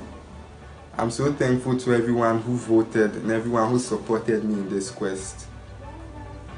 Especially Richmond Setrana from Tales of Africa, who helped me extensively in helping people discover me. I'm sure if not for the articles and the discovery he helped me gain, I wouldn't have been considered in these awards. I'm so grateful. Thank you to GhanaWeb Excellence Awards also for considering me for this and giving me the mandate to be able to show my expertise. I'm so grateful. So that was Frederick Abela. Congratulations to him as well.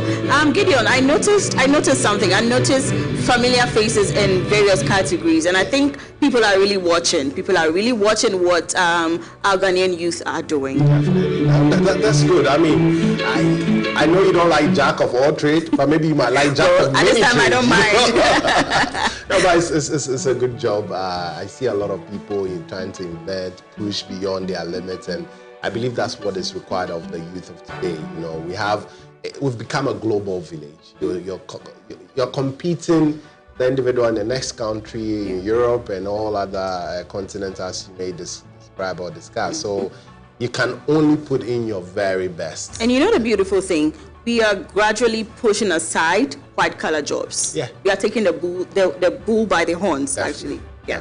So we are going to take a quick message from one of our sponsors. We'll be right back.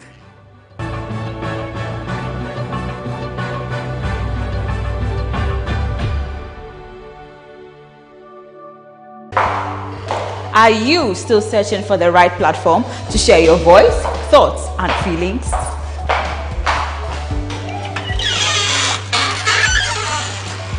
Then the GhanaWeb Reporter on the GhanaWeb app is the perfect app for you. It is Ghana's only citizen journalism and infotainment platform. Wherever you are, whatever you are doing, GhanaWeb Reporter links you up to the world. The reporter also gives you the opportunity to blog or become a citizen journalist, so you share stories with the rest of the world about cities, music genres, pop culture, tech, politics, etc. Download the GhanaWeb app from the Google Play Store or App Store on your smartphone and open it. Tap on the member button at the bottom of your screen and follow the easy steps to register with your phone number or email, and you are ready to become a reporter. GhanaWeb Reporter, democratizing journalism and empowering content creators.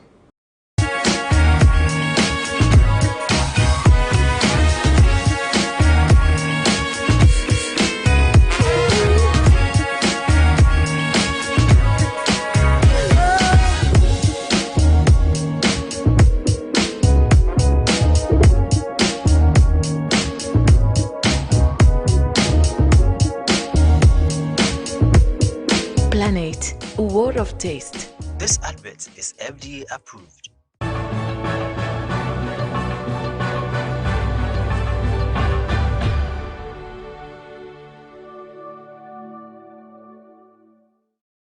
Okay, welcome back from that commercial break. I had a bottle of my Bena natural mineral water.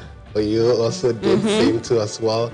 And we're really excited about this one. And we're going straight to the special awards. And this was an award that ECHO was very passionate about. Yeah. The concept of having to celebrate the industrious Ghanaian youth for the great job they've been doing, the yeoman's job that they've been doing.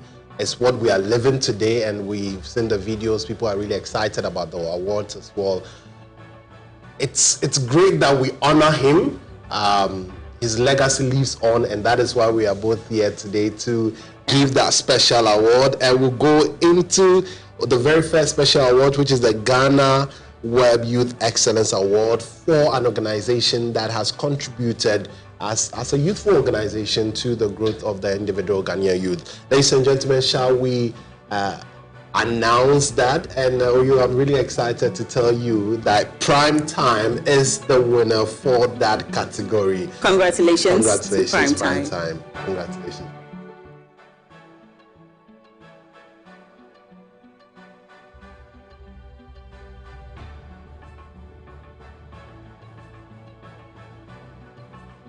Now the second special awards, it's dear to our hearts, as I mentioned earlier, and it's the Echo Blankson Marketing Giant Award. And as Gideon stated, Echo is really passionate about the youth. He's passionate about innovation. He's passionate about grooming people and ensuring that people do well in their various And his commitment to work too as well. I mean, and the fact that Echo was everywhere, and when I say everywhere, he was able to do everything. I recall one time he had a conversation with me about going to the mountains with the boys to go have prayers. You know, the same Echo you see him on TV. He's with almost all the major media houses. He's worked with them.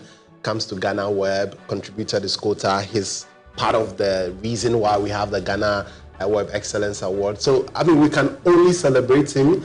His legacy is one that would be welcome. It brings memories, good memories. It brings warmth, and we are happy that we have the Giant Marketing Award, which is in honor of the late Echo Blankson. Yes, and before I go to the winner, I noticed something it's a continuation of what you were saying at his funeral. May his soul rest in perfect peace once again. And concerning the youth, his drama group in the youth, from the tribute to the late Echo Blankson, I realized he was really much adored.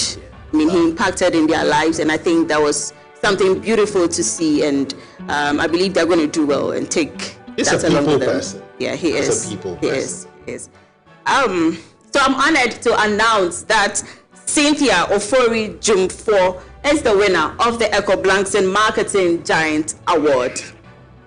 Congratulations, Cynthia Ofori Jumfo. Amazing lady. Recently won an award at the Chartered Institute of Marketers Ghana. Yes, she was the marketing personality as well. Cynthia has worked with Global Media Alliance. She's currently the head of corporate communications at Hollard Insurance. So, I mean, she's everywhere. When it comes to PR and marketing, you see Cynthia. It's really deserved then. It's really deserved. Yeah. Great. It's great. And I mean, also soon we are coming to the end of this amazing award. And we are really happy to have had this done. Our sponsors, you want to acknowledge them? Yeah, our sponsors have really been supportive from the first day of the Excellence Awards, and they are Trillium Industrial Company, producer of Verna Natural Mineral Water and Rush Energy Drink. We have CJ Multimedia, where we are live streaming, and where you can also rent any kind of equipment you need from them for both big and small productions. We also have Sigma Health and Beauty.